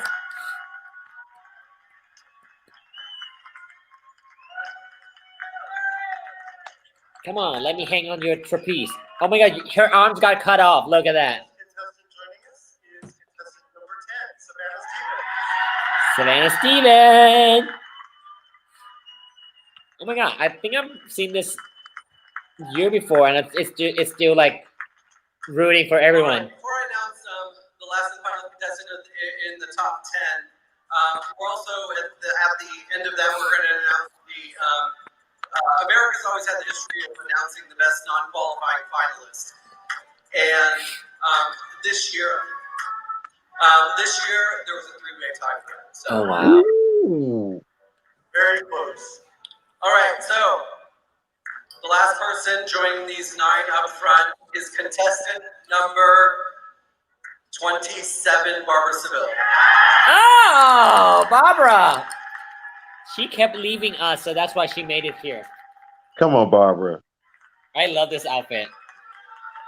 I would That come is out like beautiful. that. Concession stand. Popcorn. All right. The 3 that were very, very close to being up here with these lovely ladies. Contestant number 9, Gracia Montes Dogo. Aw, gorgeous. Contestant number 11, Jessica Devereaux.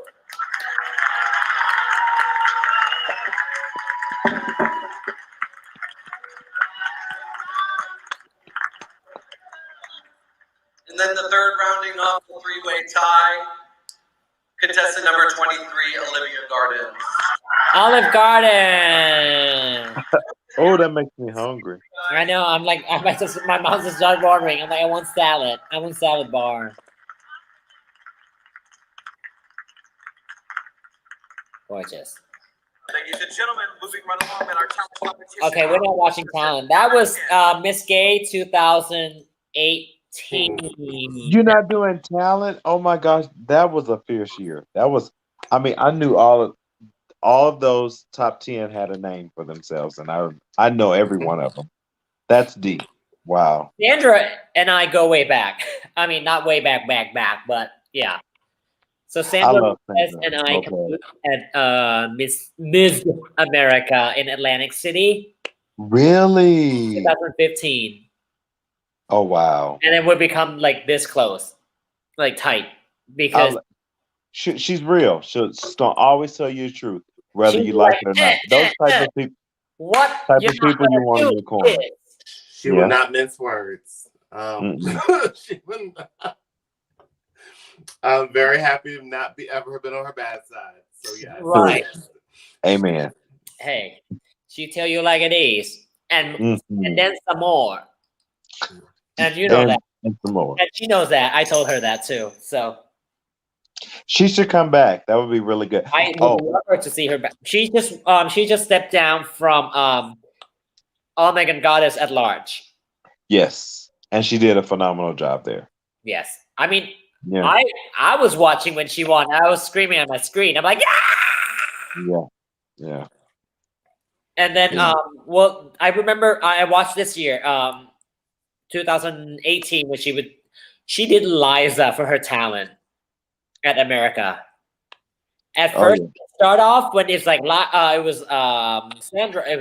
The video was like, okay, it's Sandra Onassis Lopez, and the music start. It's Liza. I was like, wait, what? I was like, what? And then, you know what? She did it. She did that. I was like, bitch, you did that. Hey, wicked off. Boom. And if she'll ever go back to her roots and do her gospel, baby, Oh my God, yes. oh, she sends me in with her Ricky Dillard. Oh my gosh. She don't play. She knows that. One more chance. Mm. You don't Yeah. want no part of her one more chance. Her gospel is off the chain. I I was like, love to hear her even gospel. her doing Liza, I believe it was Liza. Okay? So I'm Yeah. like, the bitch know what she's doing. Okay? She's Mhm. so put together. It's like, oh my God, I would not want to have to judge her because she's one of those people where you're like, you're not What am I going supposed to to take look off for points something for? wrong, but Yeah. sometimes you're just like, okay, okay. It's like what? I'm like, okay, bitch, your hair is everything, your clothes are everything. Okay. That's Sandra Lopez for you guys. So Devastation won that year, and the first runner-up was Brooklyn Heights. Yeah. Who's second runner up? That's those kind of things you need to It know. might when have you been get close. Desi Love. Yeah, that makes sense. Because Desi went on the next year. Oh, spoiler alert. She went on the next year to get first runner up. Is that correct? So she came back the next year. It was a known fact that New York has become the prelim that a lot of big names are showing up. Mm-hmm. So when Desi, this is okay. So the next year we're doing. So yeah, it's about time to get. I'm about to play. The next year is that the year that Endora win. Oh my baby. So it's Deborah Step Down. So the theme was the theme is hold on. Fantastic Beasts. Fantastical. No. Creature. Hold on. Before you start, Pataya. Yes. Taya, Okay, what do we have? Yes. your king loves you, but he's old. So he's gonna have to He's be gonna leave retired. me. Hold on. Let me find this first. Keep talking. Let me find Honest, I am so sorry, but yeah, I'm getting old. You know, I got to get my Fantastical sleep. Creature. That's the theme of the next one. The what is it? Fantastical creatures. So it's like creatures in those crazy movies, like Oh. in Fantasyland, all that stuff. So question though. Yes. So is this like recorded so you can like watch it afterwards? Hopefully, I have no idea. So, I'm tech savvy. How do you savvy? Savvy. I'm a bad Asian, so what? So who's helping you? No one. It's just me. But you figured this out. So you are tech savvy. It was my own. It's my own ideas of doing this. So, I'm staying with Vega at the moment, so it's their at their mercy that. Oh, you're staying with Vega. Tell Vega I said hi. Yeah. So I love me some Vega. Vega's actually, I think I'm trying to get her boyfriend to run for Mister too. It'll be nice to see them compete in the same year. That'll be really nice. Yeah, I mean, I'll be like, okay, That'd be a stressful household, though. Yeah, that too. I said that'd be a stressful household if both. The whole household's going to be about drag or whatever pageant. But to know Vega and her husband, that's like the ultimate relationship outside of mine, of course.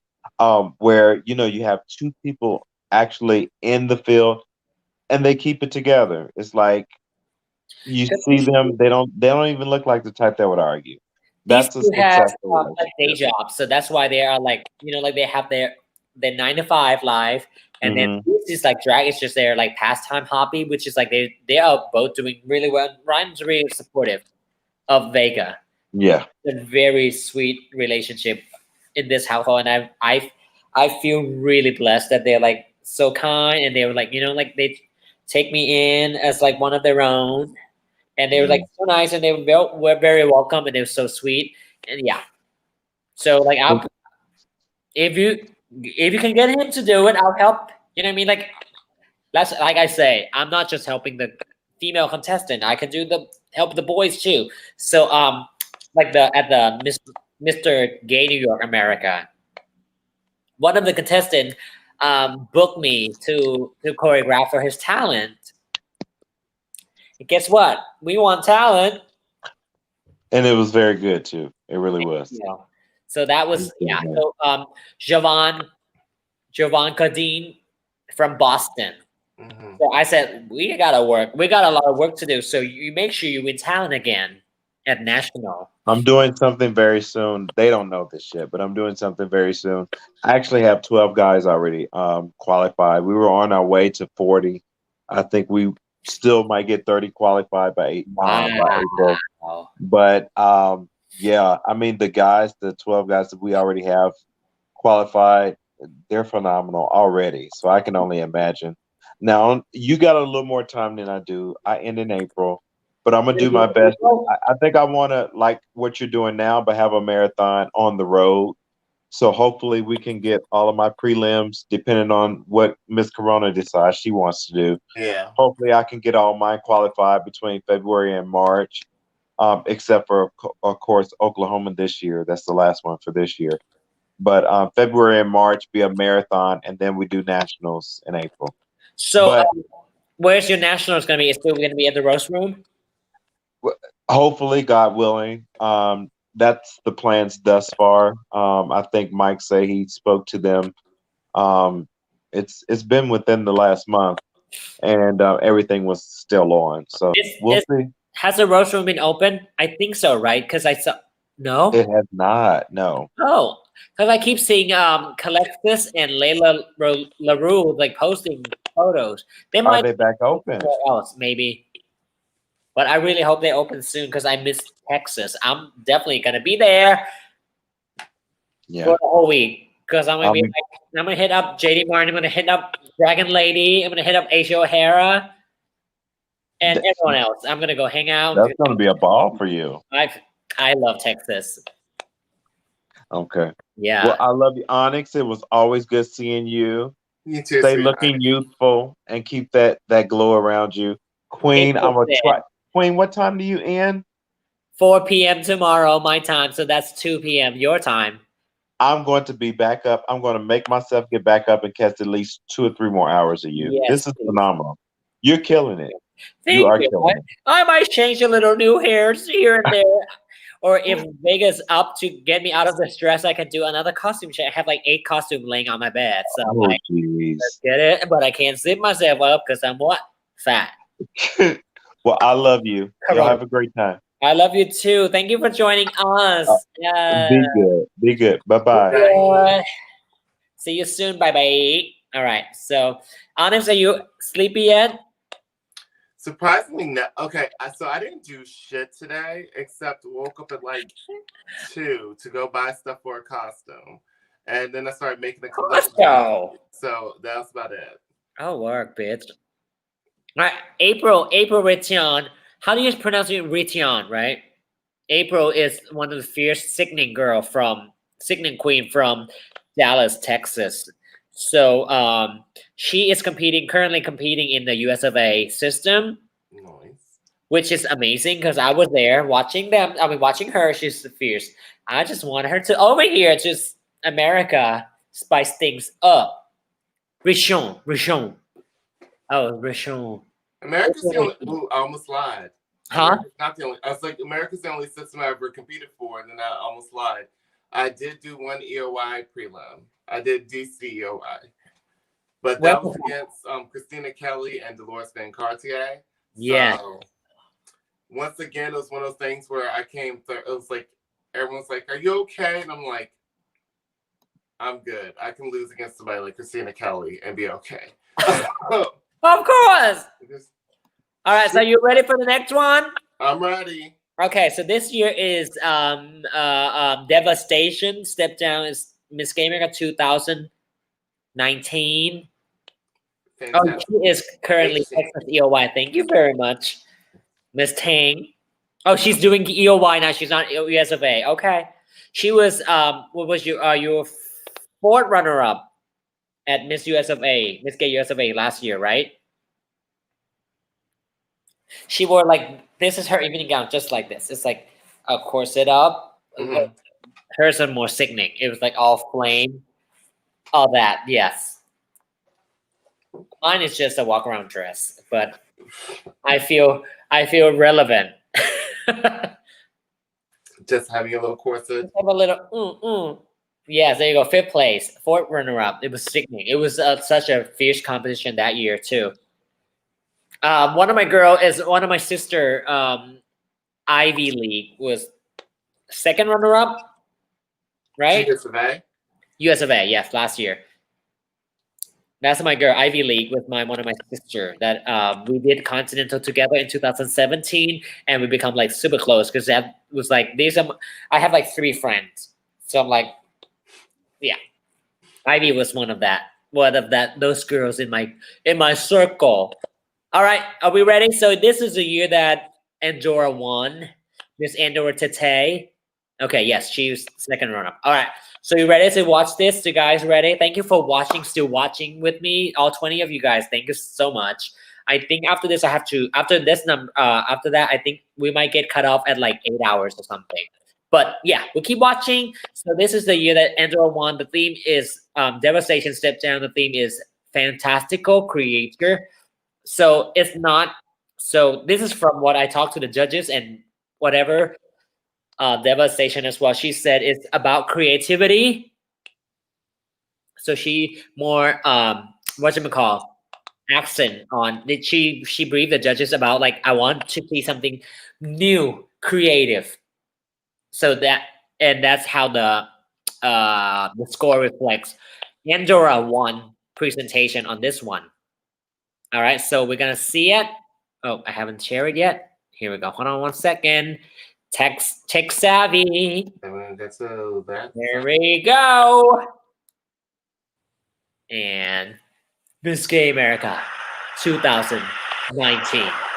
Oh, she started off with the C, okay? Oh, because yeah, we'll see.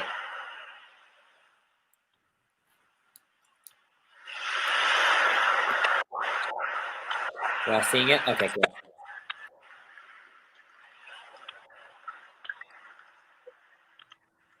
I watched this pageant 300 times. That's it. I'm gonna be right back.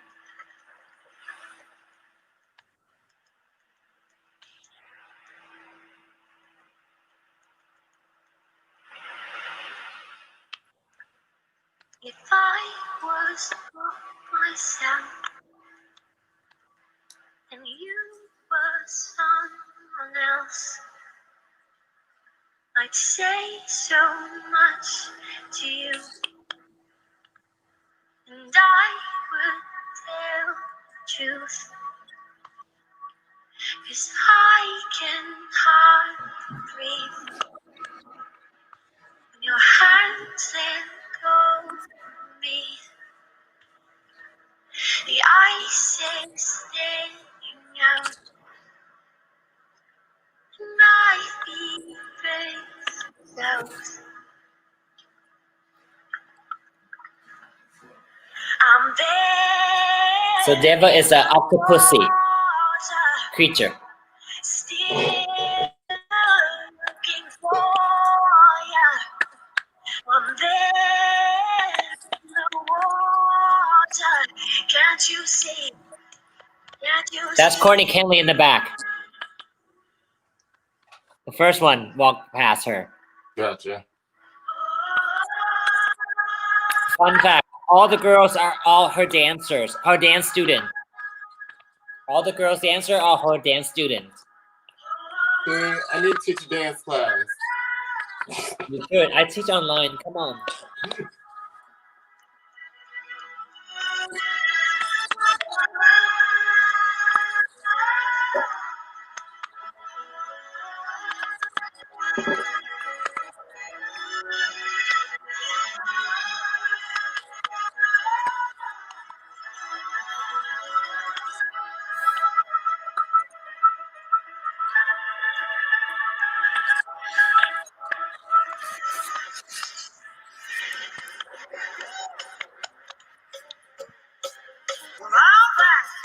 Let's get soaking wet. Y'all feeling good? Well, you know I'm feeling mighty good tonight. But you see, baby, it's a little hot in here. In more ways than one. So I've got a little proposal to make to each and every one of you here tonight. I think it's time that we all go down in the pool. Y'all wanna go down in the pool? I know y'all wanna go dive in the pool. Come on! Come on! Let's go! Get fucking wet! That's Courtney Kelly and her boyfriend dancing in the center, right there. Miss Ohio.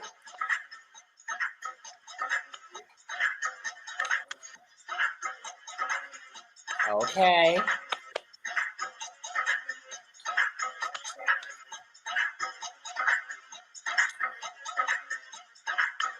Straight to the lift. Boom.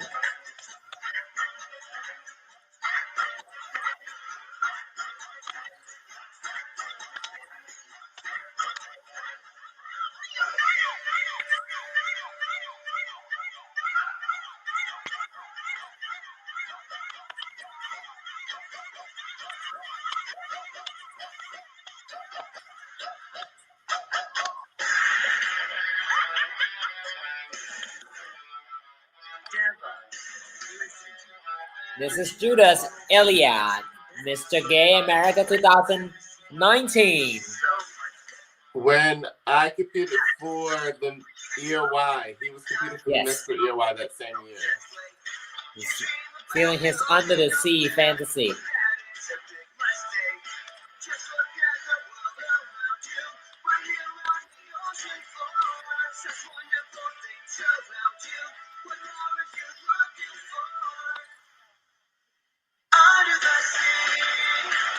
Under the sea.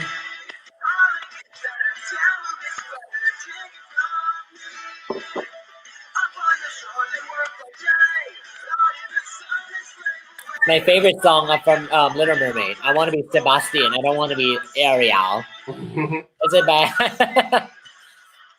Ariel?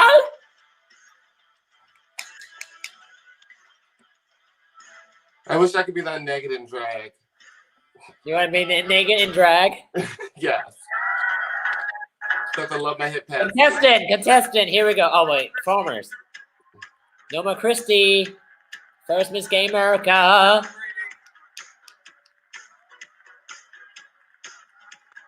Look at that lace vest. Celebrating 35 years, Miss Gay America 1984, Tasha Cole. Tasha Cole. She's going to join us tomorrow at 1 o'clock. Bubble. 92, Tiffany Bonet. Now, sister that wall. Celebrating 25 years, Miss Gay America 1994, Jacqueline Devereaux. I haven't met her yet. Miss Gay America 1997, 97, Lauren Taylor. She's a fish, right? Fish. I think so. She got scale on her pissoir. Katia, she got horns, honey. She's very horny. Nasty. I love her.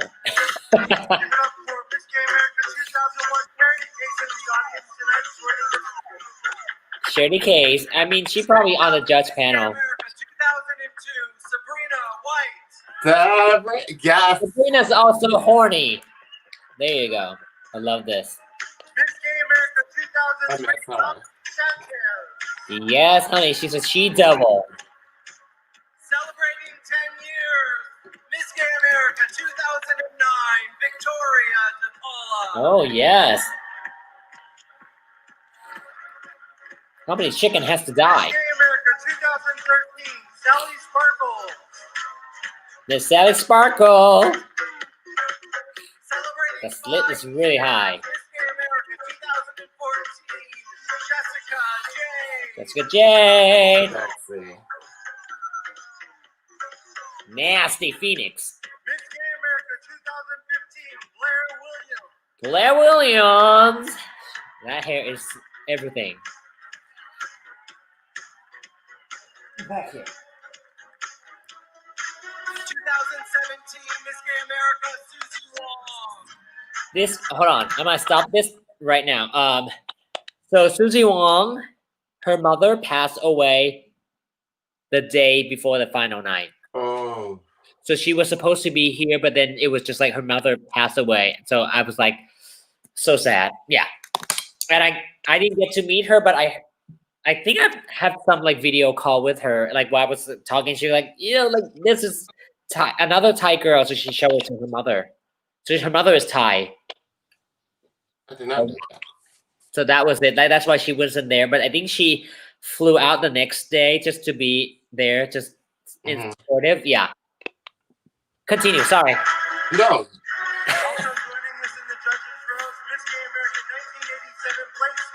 Blade Star. Ooh, back to the production. She's in the cage now. She's a bird. And Courtney Kelly is naked, and the boyfriend is naked. Look at you, Onyx. Do like this.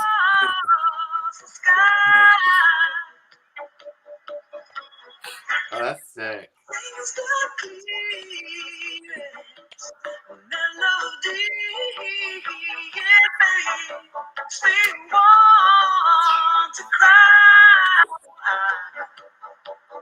It makes me want to sit back down and cry,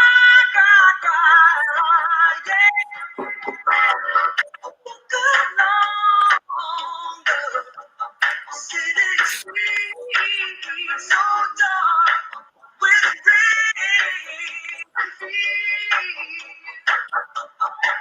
And I wish that I could be that bird and fly away.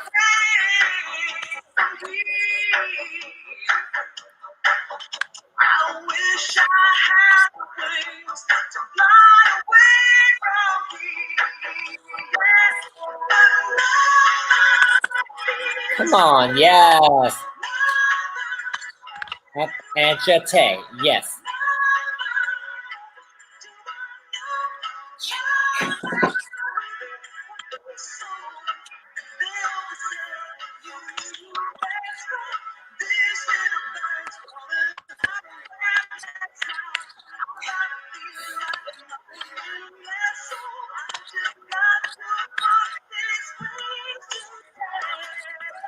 Her students are giving face, honey. Cha.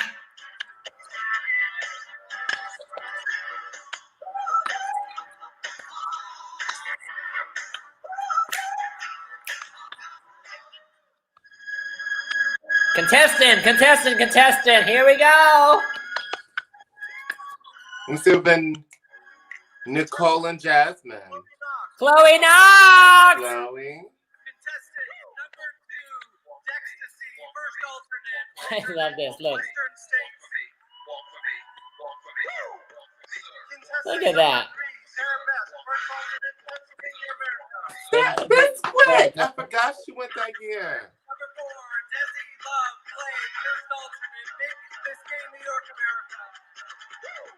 Oh wow. She's a she devil. Desi Love Lake. Contestant number 5, Kenley Andrews, Louisiana, America. I love Kenley Andrews. Look at all those feathers. Headpiece. Savannah, why you cover up your face, girl? I love this. That's it. Illusion. I love this. That's awesome. Like Burberry, but fantastical on stilts.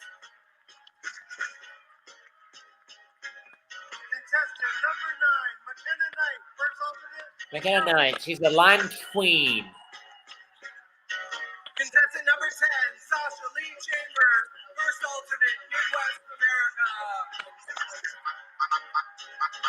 Come on back. There. Contestant number 11, Amanda G, first alternate, Southeast America. Amanda G. Contestant number 12, Sophia Anderson, Miss Gay, Nevada, America. They are This flying bitch. through them on this one. This bitch. This bitch. Dragon, dragon, dragon. How heavy is that? Buffet. She's National Miss EOY right now. She's Cleopatra with the snake and the wing. Alexis Mateo. Bam! She's a three-head snake with a wing. Contestant number 15, Valerie Valentino, Miss Gay, Ohio, America. Ooh. Contestant number 16, Molten Decadence, Miss Gay, Georgia, America. Molten Decadence. She just Ooh, moved shit. from Missouri. There's Firebird. a phoenix. See, I would do that. I would just walk in and like stop for a moment and then walk Yeah. off. Chanel Sterling, Miss Gay, Oklahoma, America. You gotta take that moment to get your time, honey. Your airtime, your airtime, airtime. Chanel Sterling. I love this leg. Ooh. Miss Gay, Arizona, Oh, I love her. Oh. Christina Galliano. Contestant number 19, Eris Gray, first alternate, Ohio, America. There's Gray. What's that? Oh, it's Medusa. Medusa. Number 20, Claudia B, first alternate, Miss Gay, Arizona, She's a America. butterfly. Claudia B. Number 21, Shalita Bonet Hoyle. Shalita!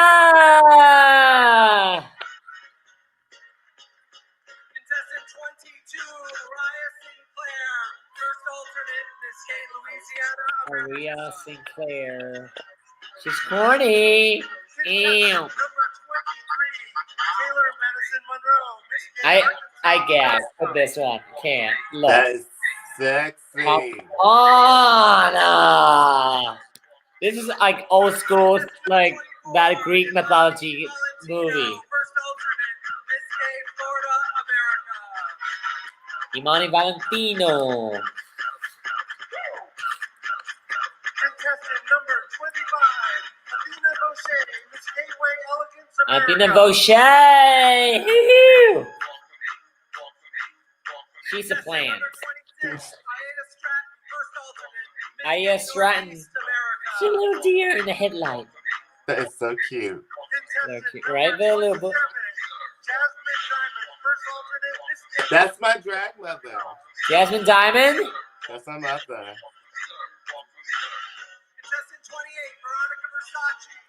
28, Veronica Versace. She is horny. Yes, Veronica. Number 29, Raven Del Rey, first alternate, Miss Gay, Oklahoma, She's a America. flower. Raven Del Rey. Contestant 30, Kyra Banks. Kyra Banks. Like Kyra. Like Kyra. Oh, but not quite. It's a pony. Unicorn. Tara Saint Stone. Skipping. Contestant number 32, Selena T. West, Miss Gay, Heart of America. Contestant number 33, Blaze Duval, Miss Gay, Show Me State, America. Lace the ball. Contestant 34, Andorra Tate, Miss Gay, Oh my God. She won talent. I mean, she won presentation with this. Okay, so I was there at her house. I was like, I stone this dress. I mean, not this dress. I helped her stone this part. That was it. That was me. And she go, girl, you done.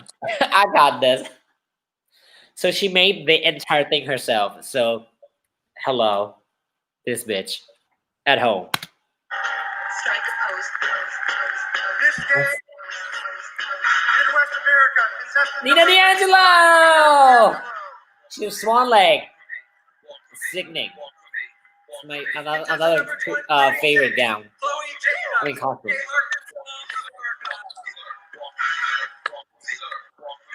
Come on, Isis Wings. Erica Erica Shea, remember her? Yes, our sister. Phoebe Dubois. That's my lash sister. I'm obsessed with her. Yeah. Miss Texas. Contestant 41, Nicole. Nicole James, that's your sister. That's Miss Maroon. She's the one who talked me into competing From again. Maryland. Jessie Nixon, she's Pennsylvania. That's pretty. Oh, I thought she had a face mask on. Janessa Highland in Missouri. From the sea, from the sea.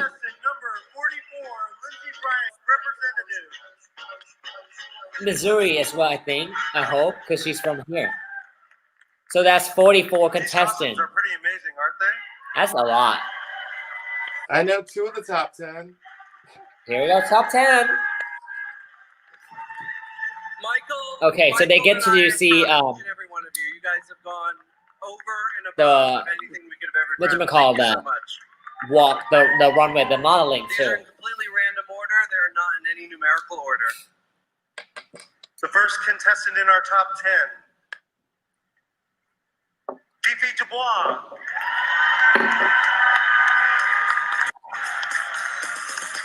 I like how that edit this year, because like when you announce, you get to see them right away.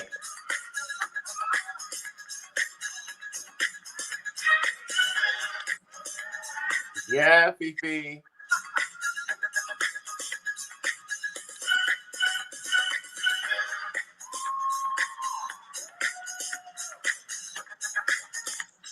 Uh-oh. She's itchy. She's itchy everywhere. They got cream for that. Desi Love Blake. Love Blake. Gigantic costumes. Look at the shoes.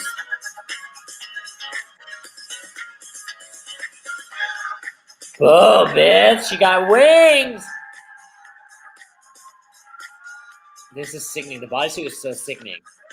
I believe Troy Ford made this. She's like, let me tie the wings so it stay up. Never mind, it comes down. I live for this entire costume. The only thing is when she stand there and she has to step over her tails. That one little thing that ruined my fancy. I'm like, it's like a train, you gotta walk it out. Around, yeah. The only thing that was the only this I live for this outfit. I give her away. Nicole James, your Maryland sister. My Miss Maryland. Yes, baby, she's under the sea. It was a big deal for her to come back and compete for Maryland. Yeah.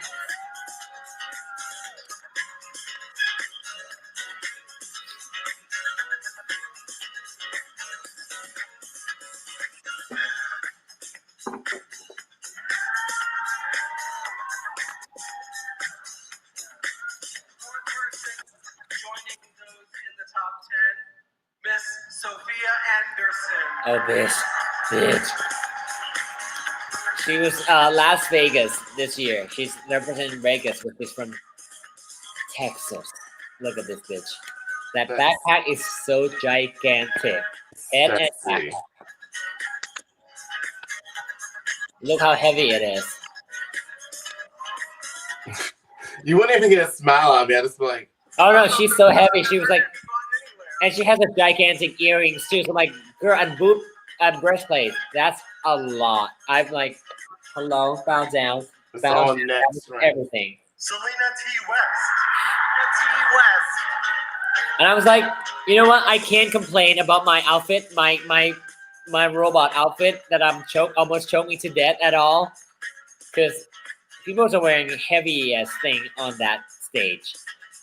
That robot costume was disgusting. We'll talk about it in a bit because it's about to be on next on next. Hopefully it's on. I don't even know how far they sent me the video. Oh wait, you know what? If not, I have a video I can play on my other things. That's only if you're still awake. Like, I don't know. I might make it through like one more. All right. Well, there's only one more. All right, it's only one more. It's us. It's us, bitch. You better stay on. Oh God! Look! Oh, this bitch, Alexis Mateo from Florida. 3-head snake with a wing, and it's all light up. With lights. Bitch, bitch, bitch. That's all I have to say. Latinas never come to play in the clothing category. I know, right? I mean, Latinas always rock creative presentation. Oh my goodness, those girls never. On like what? Miss Universe stage too. They all like big. I live. Hello. Our sister Shalita.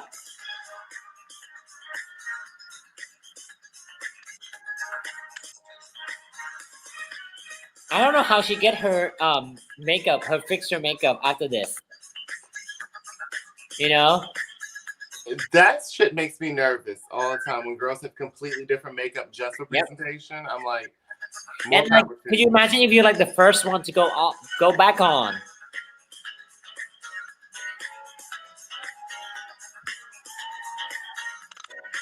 I'm giving you a tap, tap, tap. Yes. Endor Tate. I hope she wins.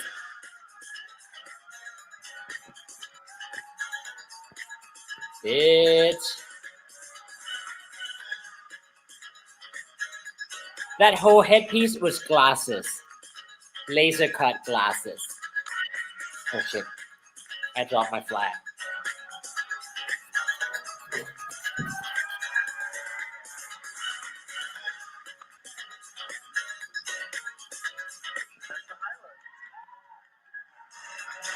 Who? Janessa Highland.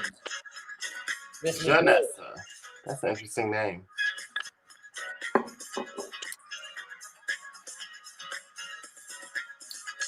Oh. She was trying to pull that back piece up. Oh, I can and tell. Then right there. Oh. She's trying, yeah. Oh. Let it go, girl. Let it go. Yeah, just let it go. It's a sickening piece, but yeah, I feel for her. But that looks really pretty.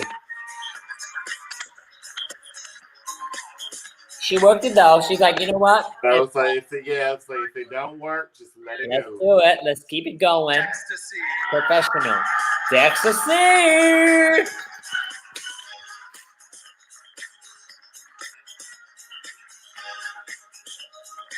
So her creature is right here. Not her, but right I see it. But look, puppetry. Everybody loves a puppet. Oh, she's an elf. She's the elf queen. She called that like Game of Thrones. I never seen the show, so I have no idea. That bitch got me fooled for a while. I'm like, how does that work? Like, oh, that's a fake hand right there. I didn't realize it's fake hands. So Look at those costumes. Hello, this is like sickening. Looking beautiful. Such an amazing theme, Zelda. Like, how creative. Is that the end? Oh, there's more. Oh, we Best non-finishing finalists tonight. 11th place. Contestant Mary Nolan was our Right there. That's Mary Nolan. Giraffe Queen. So that was it. Contestant number 2, joining us from West. Okay, so that was Pandora. It's Pandora. Have you seen her? Have you seen her talent? Mm-hmm. Okay, we don't have to play that. You want to see it? Sure. I have it. So let's see. Hold on, let me go find it first. So with the years, like it's all about creativity. Like it depends on the rating. That's like, okay, what do you want to stress on? Like, so What I want for next year is that I want it to be more creative and campy. I love Remember, our year she wants more fashion forward and detailed. That's what Andorra wants. So what I want for next year, I want it to be creative and fun and campy. But at the same time, don't forget that we are still in the pageant. So you want to look good.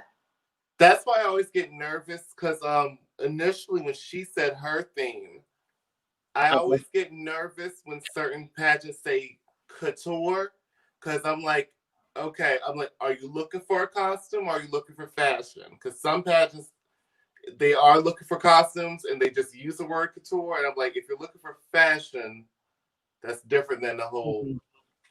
But sometimes you can do costume, but then you can still have that element of like it's Exactly. And so I was like, because I've seen some girls where you're like, oh, bitch, she took this category, and the judge is like, that technically wasn't blah blah blah. And you're like, yeah. I would cry.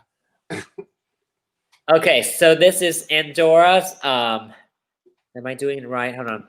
I'm very tech savvy. I keep saying that. Okay. The quick change artist. Okay, so this is it. This is her winning talent from that year. So she made all her costume herself. I hope we don't get kicked off because of the songs, but here we are. Louisiana. Please give it up for our West. That's not her. Is she playing? Oh, wrong one. Here we go. I'm a girl, and by me that's only great. I am proud that my silhouette is curvy, that I walk with Watch her hair. With my hips kind of swivelly and swervy. I adore being dressed in something frilly. When my date comes to get me at my pace, out I go with my George on or Billy, like a filly who's ready for the race. I have a brand hairdo. With my eyelashes on. Bitch, done. I float as the clouds on air. Do I enjoy being a girl? When men say I'm cute and funny, and my teeth aren't deep but pearl, I just lap it up like honey. I enjoy being a girl. I flirt when a fella sends me flowers. I drool over dresses made of lace. I talk on the telephone for hours with a pound and a half of cream upon my face. It's raining. Rain on me. My favorite change right here. Come on. Having a girl like me. Oh, this is my second favorite change.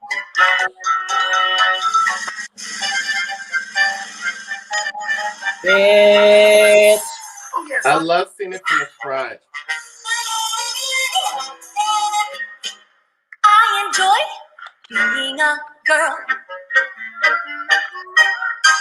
I flip when a fella sends me flowers. I drool over dresses made of lace. I talk on the telephone for hours with a pound and a half of cream upon my face. I still don't know how this works. Take a look. Look as the clouds on air. Do I enjoy being a girl? When you wear jewelry, it gets stuck with fabric. Eyes that smolder, says he loves every silk and curl. Even the dancers should do a quick change too. Look at that. I enjoy being a girl. When I hear the complimentary whistle, it meets my bikini by the sea. and turn and they glower and they whistle. But I'm happy to know that whistle's meant for me.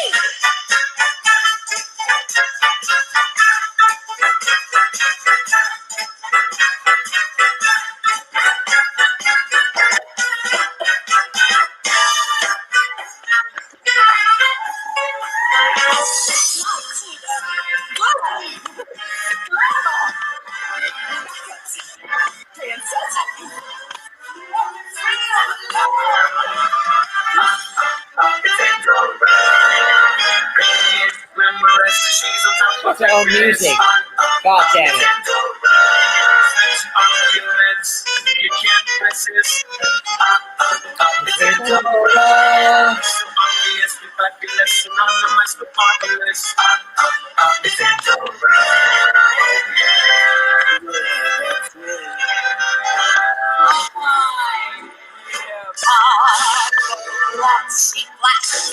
They tell me that I look smashing.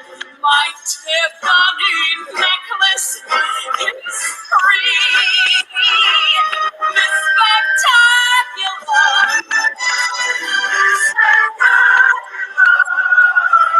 It's spectacular being. Oh, Oh, she really came that way? oh. Naked, naked, naked.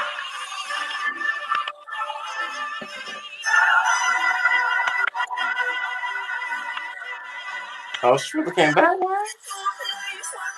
It's not over. This is where she said, "Where's the drag?" Just all the feather, fans, everything.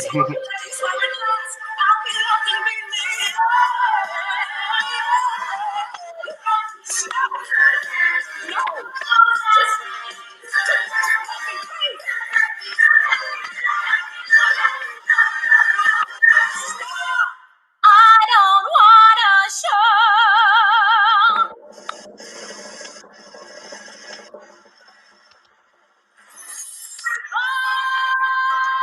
Bitch. And the fan turned into purple.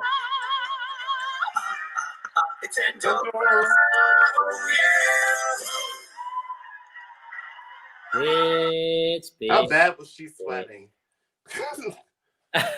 That bitch had to be heated. Oh, my God. It was like she went from size 2 into size 10 at the beginning of the number. Well, can you imagine that you can't even tell that there were so many layers underneath all that? See, this is like that's why I'm talking about like telling the girls like you don't have to be the best dancer, you don't have to be a best singer. You find whatever is work for you. What's your real talent? You make it work. She's a costume girl. She make everything she wears and everything all the dancers are wearing. She makes every single thing of that.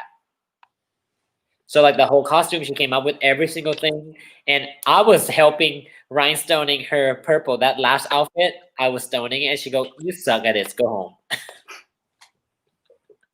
Aww. I know. She was like, she's a master of. I mean, I have to give it to her though. She's a master of rhinestoning. She's taught. This is actually how we become friends because she came over and helped me. She's like, "You're useless with your rhinestoning." She helped me with stoning my red gown for Miss Continental the first year. Hold on, let me see if I can find it. I'm gonna look it up. Give me 1 second. I can't find it. No, it's not on here. Never mind. Yeah, it's a red. What do you call that? Rose petal gown. You've seen it? I haven't seen it gown on you, or at least I don't know if I've seen it on you. Okay. Because I've looked, like when I tell you I stand you, like so many of your fucking gowns and dresses, I'm like, oh my God, if I was shorter and thinner, I would wear all these. Shorter? Oh, how tall are you? I'm 6'1". Oh, Jesus. Yeah. So like 3 inches. So if I'm wearing a 2 inches gown, you would just, 2 inches heels. No, hold on. 5 inches, you're wearing like flat. Maybe we can. Okay. But that means that if you're tall, you have legs, you can do all the slits and everything. I'm jealous of the girls that are tall. Honestly, I would like. That's another reason I'm excited to go back, because this time I can go back and actually. Well, who knows what I'm going to do when I go back, but most likely if I come back, I'm dancing. Which it was weird for somebody who came up to me this last year and was like, "Oh my God, I never really met a pretty comedy queen." And I was like, "I've never been known as a comedy queen." I was like, around here, literally, I'm pretty much known for either doing really weird stuff or dancing. But 99% of my stuff is dancing. Like, see, but this is good though. Like you know what your strength is, like what people recognize you from. So that way you can make it corporate. It like you can do like a dancing number, but then make it comedy, so it doesn't not all about dancing. It can be a smart look. If you have a chance, look up Mary Nolan, the one that was the best non-finished finalist. Mary did she Nolan. do the horror movie one? Yes. I was obsessed with that talent. See, I watched that. Like I was texting her that. I'm like, bitch, you are everything. I was obsessed with that talent. Yeah, it was this year, 2019. That was Mary Nolan right there for you guys. Yeah. All right. We still have 21 people watching. Oh my God. Thank you so much. We are entering 6 hours and a half on this live. I think it might cut off halfway through the next one. So I'm going to start over with a new one. All right. Okay. You're going to be here? I will be back. I'm going to run to the restroom and I'll be back. Okay, so I'm going to take a 5 minutes break. Okay, 5 minutes so I can set up the new one. Part three. And then we're going to go into Do I have to relink and everything? Yes, I'm going to send you a link. Okay. For the next one. So thank you everyone for watching, all 19 of you now. So I'm going to redo the whole thing and put it on live again. So you guys might want to come back and check on it again within the next 5 minutes by 6 a.m. in 5 minutes. All right. So I love you guys. Thank you. Happy Miss Gamer 2021. And I'm gonna start over. Part 3 to be continued. Bye. Bye.